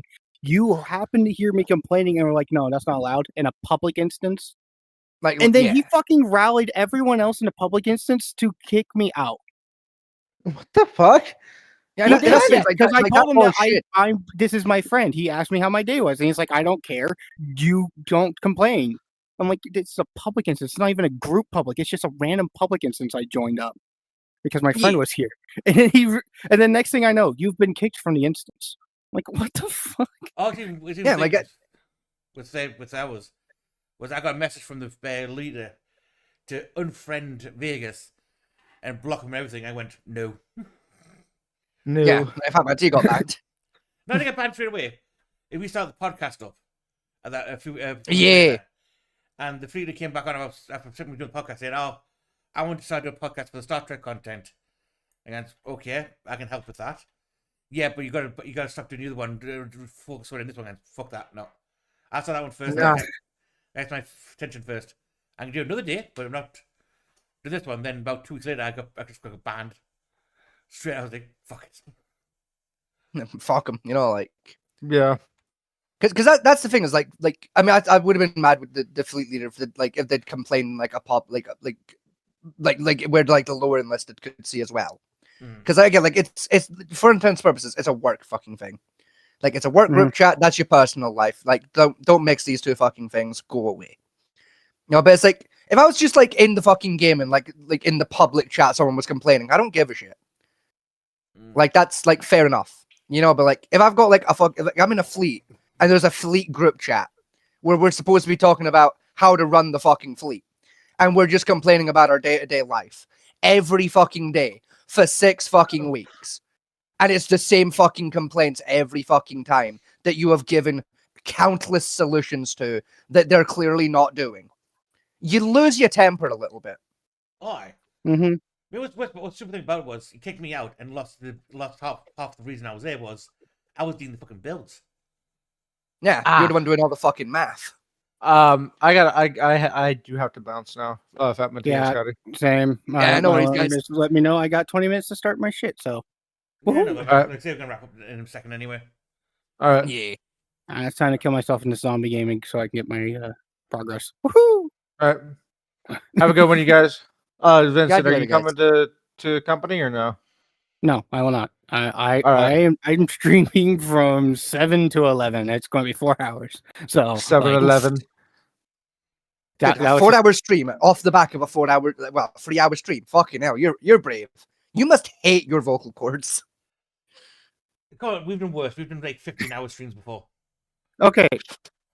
I was going to say, one, I talk often, so my vocal cords are used to it. 2, I do voices, so my vocal cords are used to straining. And 3, 4 hours is such a short amount of time for a stream for me. My longest stream was 10 hours straight. My longest was 24, and it was hell. Like, and this is the thing as well. It's like, no, I wanted to do it used again. be a The only voice reason actor, I don't do it is because I live with family. which like I fair, would but, do like, super long Alright. streams if I could. Have a good But, one. like- Have a good one, you guys. Right, catch you later, Echo. See ya. But I'm with you with like the voices things. Like I literally used to do voice acting. You know, like Yeah. I do like a little bit of screamo metal once in a blue moon as like a hobby. So it's like I know how to get my voice to like be okay with doing rough shit, but it's I effectively have the vocal cords of like a sprint runner of like I can do like a couple hours doing some rough shit. It's fine. See if it's more than like 5 hours. Like even now we've been live about 3.5 hours. My throat is so fucking hoarse. 4 hours. like I've gone through a fucking liter and a half of soda in like while we've been live because my throat is so fucking dry after like the first hour and a half of the show. And this is my regular talking voice. I just talk a little bit That's- louder okay, when I'm on air. So one of the streamers I watched that kind of helped me kind of realize that streaming would be fun. Like one of the inspirations named Frosted Fricks on Twitch. He's live right now. He's doing a voice, and and for as long as I've known him, which is since 2020, he's always done this voice 8 hours a day. Dude, fuck that. That's like when we do like Dungeons and Dragons, I put it's why you'll notice like good like chunks of like when we're playing D&D, like I'll do like 20-minute bits where I just don't do the fucking voice. Like I just don't talk in character. I just like do only above table talks because my throat's about to fucking rip itself out of my fucking chest. Because because like that voice is fairly easy to do. Like it's fairly easy to get down there. And it just, I mean, but it's like that's because you how got it to is get that with jazz. crackle in there, it just fucking tears up your vocals. No, one of my favorite voices I ever did, and it was a character that I did for D&D that my party absolutely despised because I was so good at playing as a jackass, was a Cybertronian named Blitzwing.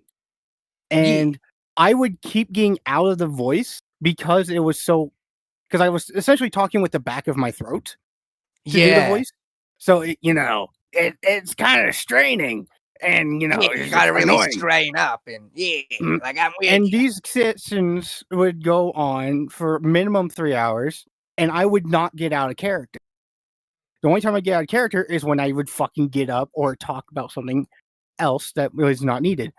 So I was constantly straining my voice for so often. It was actually fun, but eventually I stopped playing that character. But like, I was trying to mimic his voice from the 80s, which he had that grovelly kind of like, tell you what, guys, why don't you go build a bridge and jump off it? Like, that Yeah, like was you're his basically doing voice. the ghoul from Fallout, but you kind of like just like taking it up like an octave or two. Mhm. You're doing like a soft Yeah. ghoul like voice is effectively how you're doing that. Yeah, and also funny, we it became an inside joke that every time I lost my voice, it was my vocal box fucking breaking. Malfunctioning. Yeah. Malfunctioning, yeah. So it became an in character trait for my character Blitzwing to lose his voice or have the wrong tone, and it's just a voice box breaking, which then was made fun of. But anyways, tangent done. I'm going to disappear. Yeah, we're gonna end the stream there. Yeah, I know. Yeah. Is everybody? We'll catch you later, I'll buddy. say bye to the stream. Goodbye, everyone. Bye bye. Goodbye. Toodaloo, my you good guys sir. It on has been a D&D. pleasure, my lord. Yes, Yeah. yes, Yes, it's been a pleasure. Let me twirl my mustache. Yes, truly, my lord. It has been a great pleasure to have you here in our humble abode. Yes, my sir. Yes. Oh, it was your pleasure to have me. It was, my lord. It was simply our pleasure. Yes. Please do come again next time. We shall make sure to have the finest venison and pheasant for your pleasures. Oh, thank you. Here, fucktard. Bye. Woohoo!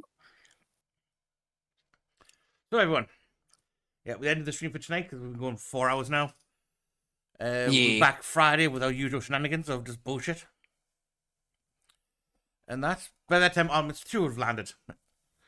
It will have. We'll probably like with tonight talk a decent bit about Artemis too, because it's so cool to me.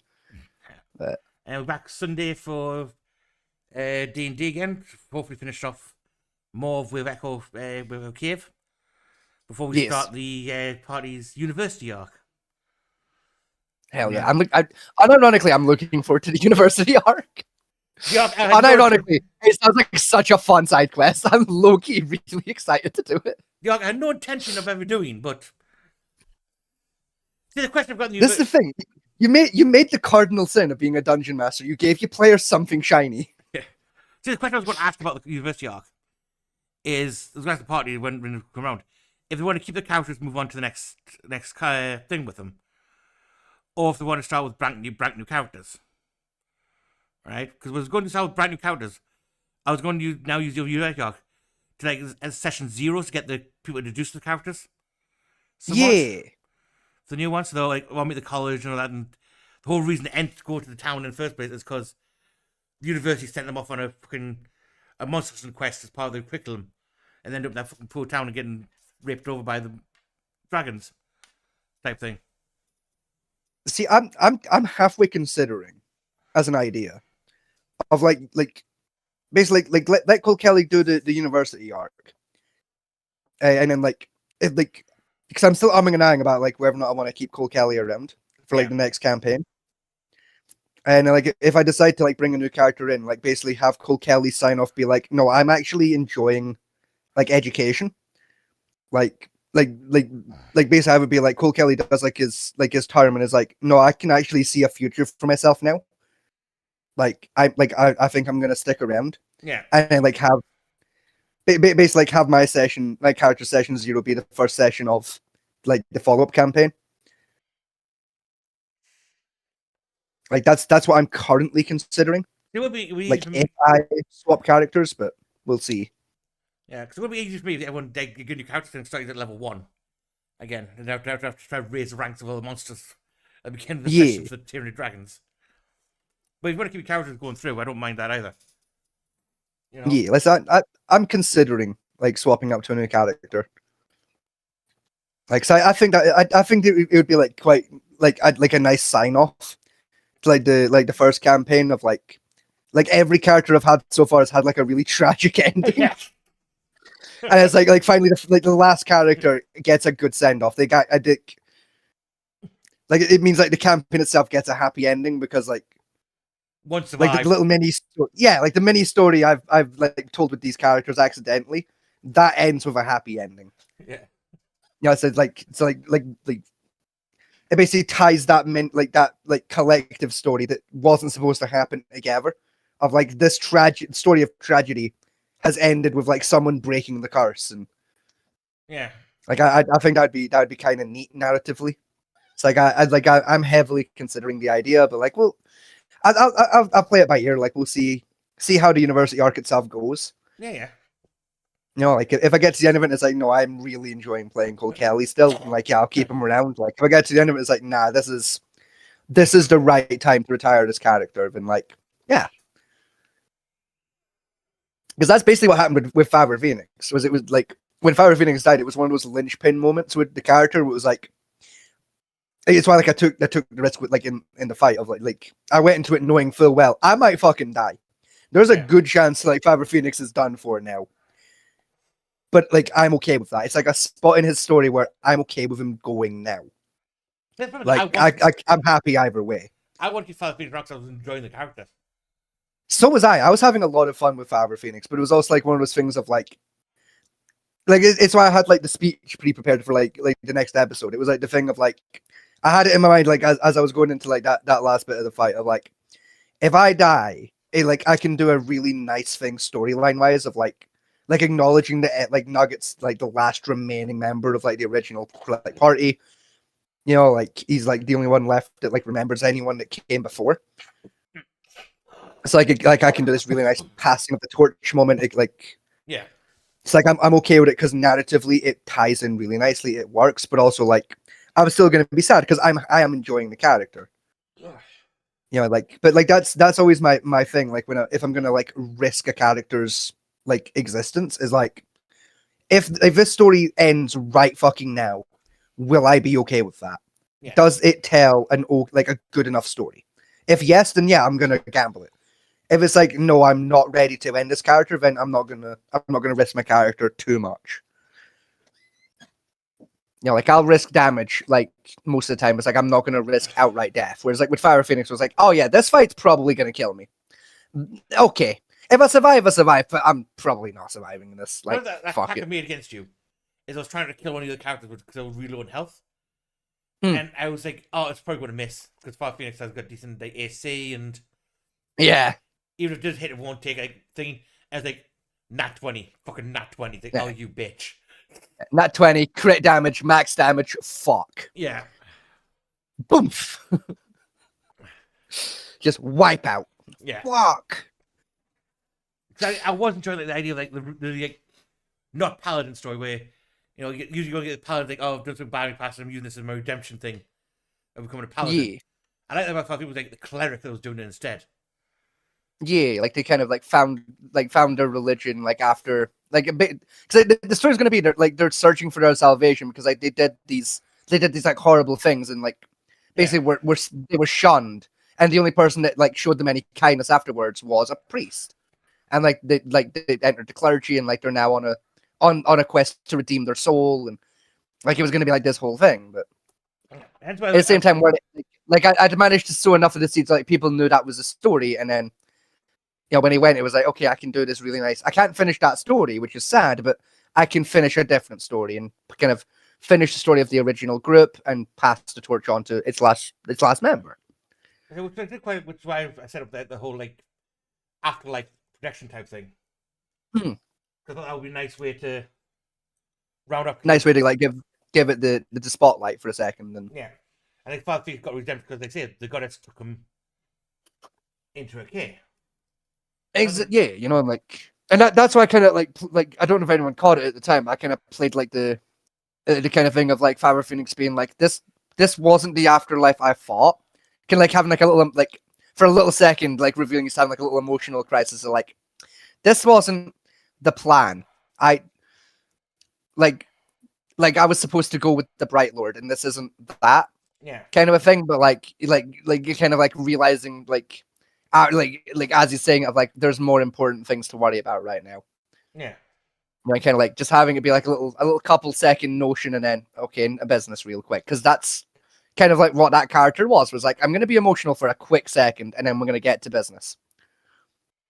Yeah, like it, like I saw a really good opportunity, like in the moment, like to do the speech of like, oh, I can really play into my character for just a second here. Yeah. Yeah, like I just jumped into it. It was great.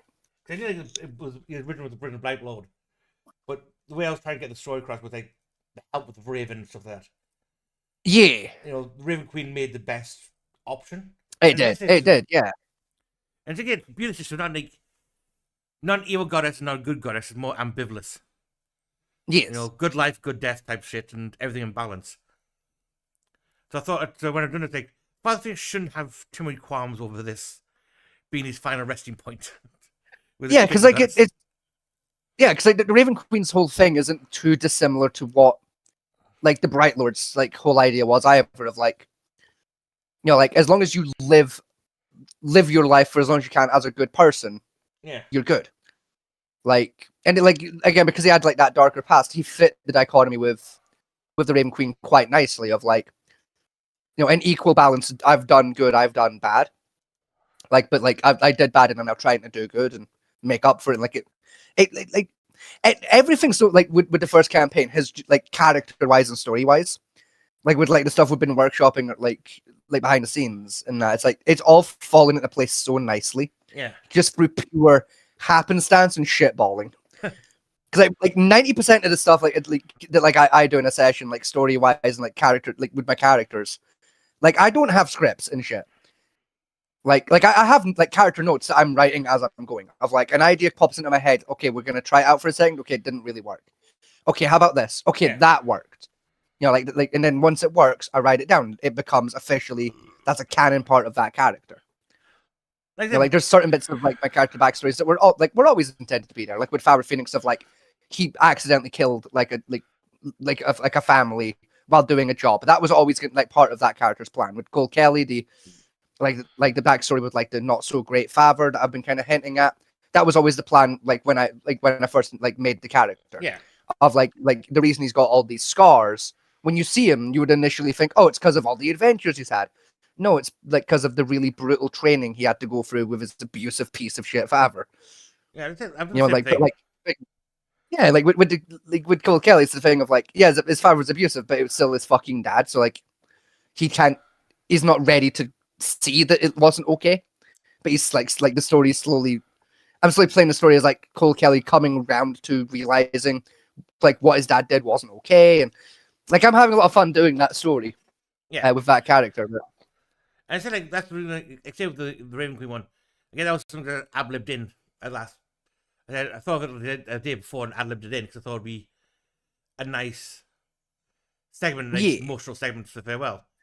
And that's because like that's go on. sorry, go. I'll let you go. I was just gonna say like the speech I did with Fabric Phoenix is the only bit of that campaign I've done where I had a script. Like I literally like a few days before the session sat down and wrote. Like effectively, I wrote a eulogy, you know, and turned it into like a little script of like, okay, it's a eulogy, but like from the perspective of the dead, like saying it themselves. Yeah. You know, like turned into like this little speech thing, and like it was like that is the only time I've had a script for myself of like this is what I want to say, and I had to write it down because I wanted it to be fucking perfect. I knew what I wanted to say and how to say it, and I just had to write it down so I didn't forget anything. Like the best one, character development wise, I think Nugget and like Echo has started because when he first came with his character, it was boorish bash and he had no idea what he was doing with it. Yeah, Even like down to the character wise and RP work. But over the time we played, he has blossomed. He has, and that's Echo has blossomed into that character. That character's really come out. Yeah, and that's one of the things I adore about Dungeons and Dragons. Like especially when you're playing it with like new or like less experienced players, it's like as their experience and understanding of the game like evolves, you get to watch their character evolve. Yeah, like not like both is to get more comfortable with like role playing, but also is to get more comfortable with how the game works. So you get to see like them get more intelligent, how to like strategize, and then by proxy you see their character start to get more and more intelligent through experiences and traumas. and it tends to tell really good stories if the players stick around long enough to get there. Yeah. I say, even You know, like it's a lot of fun. even that Curse Booker give him just for shits and giggles. Yeah, Took that part in as quite well as well. he really has. He's been having he's been having a time with that. Like, I get like part of it's like why I'm really loose when I'm developing my characters. Of like, I just come in with a base concept of like, this is what they look like. This is the voice. Here is a one thing from their backstory we're going to play with over time to tell the story with. Because I still argue that is like for me it's the best. Like I find it to be the best way to tell a story in D&D. Like with my characters is just let it evolve naturally as I find the character. Rather than make the character, I want to find the character as I play, and just let the story develop naturally. I tell you what settled me with Nugget as character, right? Really, is last session when I brought the goblin into the shop. Right, I was ready to expect him to walk into my welcome set and just murk it. I was the same. That's why I just stayed outside, because like I know for a fact there's not enough room in there for like all three of us to get into a fucking scrap with this goblin. I'm just gonna wait outside. Yeah. You know, but like he actually like had the foresight to see like, wait a minute, like this goblin's different to the other ones. This might, just for a second, I'm gonna listen in. This could be something interesting. Yeah. You know, like he's actually wisening up to like the character being racist is fine and it's fun, but sometimes even a racist has to shut up and listen to a black dude. You know, like it's fun. You know, like he's really getting comfortable with the game and his character, and it's really cool to see. It's really, really cool. Yeah, and now it's evolved because now they're like all greenskins, and he's like, "What the fuck? Hang on, what's this?" And you know, it's kind of it's Nugget so being cool. absolutely confused, like a goblin speaking eloquent common. What the hell? Like an upper class goblin? The fuck? Yeah, You people can read? yeah, It's so cool. I'm having like I honestly, like when we first started, I was so fucking worried about Echo like getting into D&D. Of like, I don't think he's gonna get it. I was so worried for so long he wasn't gonna get it, and then he proved me so wrong. I unironically so fucking impressed. I've been DMing for a lot of years. I've never seen a new player get that comfortable that quickly. yeah.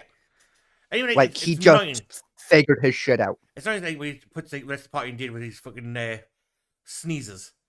But again, for his character concept he's developing. That's something I would expect the character to do. Exactly, because like that's like it used to annoy me like early, and so it was like, okay, it's just Echo being an idiot. But like these days, it doesn't annoy me as much because like it's rare that he does it, and like, but when he does do it, it tactically kind of does make sense. Of like, you're still putting me at risk, but I can understand why. There is like a benefit to this. It's fair, but like it's like the other reason I don't mind it is it's telling a story. Like I'm getting to actively watch as like Nugget the character starts to figure out more and more of like, hey, I need to stop. I've lost enough friends. I need to only risk my friends when it's necessary. You know, like the character slowly starting to figure out, like the character essentially like is getting more and more comfortable with how their powers work, and is getting smarter about how to use them. Like it's telling such a really cool story. I'm having a lot of fun watching Echo develop Nugget. The way I've seen it with Nugget is a young warrior first out on his first real trip, all arrogance and brash, right? Yeah, And starting to grow up. he is. He's starting to grow up, and again, that's why I did like that passing the torch moment with Fire Phoenix, because it was around then, like a couple of sessions before like Fire Phoenix died, that I started to see that happening with Nugget. Of like, okay, like Echo and Nugget are both like kind of growing up more. They're like figuring this out more. Yeah. Like low key, Nugget's like Echo's almost ready to start carrying this fucking party, like in terms of like character work. Yeah. Like they're getting there. You know, like so, like it just again, everything fell into place fucking perfectly. I'm like, but like when Fire Phoenix went, it was the perfect time. It's like, yeah, Nugget is unironically ready as a character to take more of a lead here. You know what, like sealed it for me was like when we're picking like the special weapons, like and all that. You had like Hugh and stuff, which was very powerful, and I was like offering him big, heavy weaponry, which like appealed to his childish nature a little bit. Yeah. But no, he went for the dancing blade. Yeah. and that, which is an odd because he figured out tactically that, like, yeah, it isn't. I know I wouldn't have picked it up personally with any character, but like Yeah, the character that he is playing, it's like tactically the character saw the value behind this blade can fly. yeah, I'm effectively getting two attacks for free. I'm getting a free bonus attack. yeah. And it's like that makes sense. That's exactly what a character like Nugget would do, though. If they heard, oh, this magic blade can fly and can attack of its own volition, as long as you select a target for it, yeah, that character would pick that up because fuck yeah, that is so fucking useful. Yeah, which I didn't think he would throw because they say I could show him other weapons like with higher damage outputs.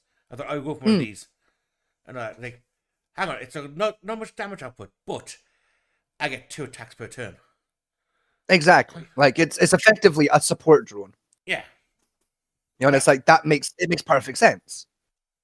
and that moment you see clicking his head, we're like, okay, that's what I'm going for.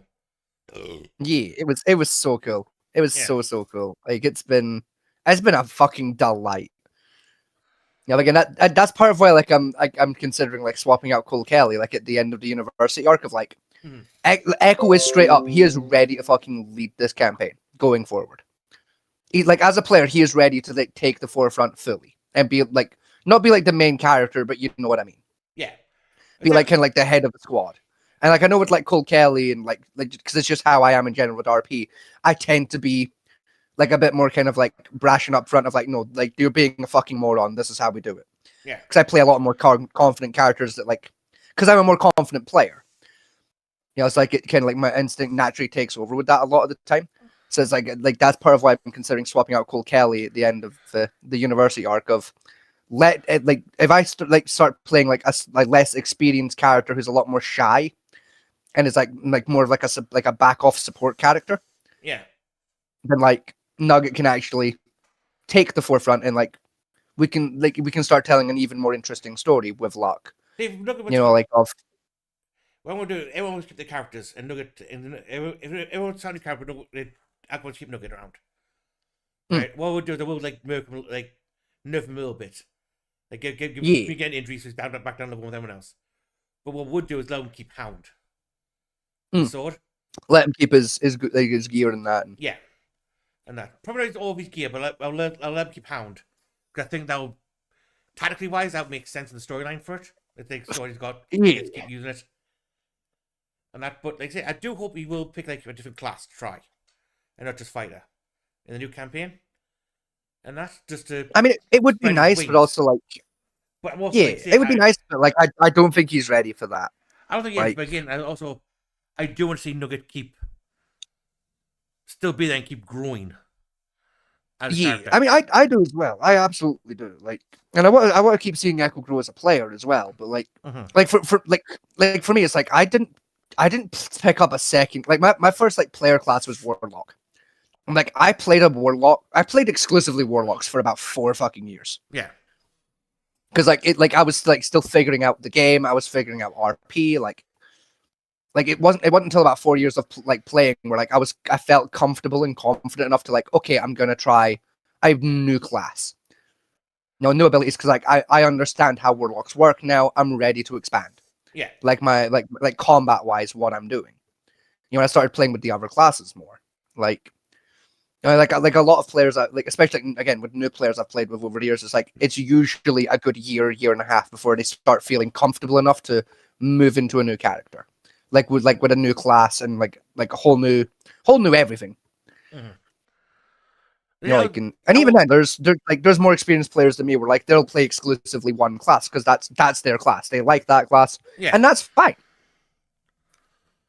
See, when we first came with Nugget, I was like, oh, he's no build, generic build. He's gonna, and he's placed at the time. It reminded me much more of a barbarian playstyle than a fighter. Oh yeah, he's definitely like leaning more towards the barbarian like kind of like character style, but like the way he plays, I think works really nicely with fight. I think it works better with fighter than it would barbarian for Echo. It is now. I think early on he was just straight charging straight in, and all that, and they try and tank hits. And Even early on, because like it's just like even early on, like because like the barbarian class in D&D, like it is stupid simple, but it's also like slightly more complicated than Fighter is. You've got other mechanics to worry about that are like a little more complex. Yeah. You know, like the rage mechanic can be a lot to get your head around. Like the first time you play with it, that's like I think like with Echo's like personality, the way Echo thinks and like does things and the way Echo learns. Mm. I do think Fighter was his best pick. Because it's basically the starting class. It is the tutorial class of here's how D&D works. Get used to this basic bitch, and then we can consider letting you play with the more advanced classes. Mm. You know, like the only reason I started at Warlock instead of Fighter when I was getting into D&D was I was teaching myself D&D. You know, like I was the original dungeon master of my group. You know, like one of my friends finally got up the fucking courage to play as the dungeon master, so I got to play for like a couple of weeks. You know, I ended up joining a couple of D&D groups that I played with here and there, and like I was able to actually like fucking play. But Yeah, Yeah. I am enjoying his growth, and he's now getting more to tactical gameplay. oh yeah. But anyway, folks, Anyway, that's our little D&D. for the third time, Yes, we're for going the third time, this is us. Yes, we're going to go down, and we'll see you back Friday. So good night, good luck. Yes, thank you for joining us, and we'll catch you all on the next one. Yeah, go and talk to your wife. Yes, I'm gonna go talk to my wonderful, beautiful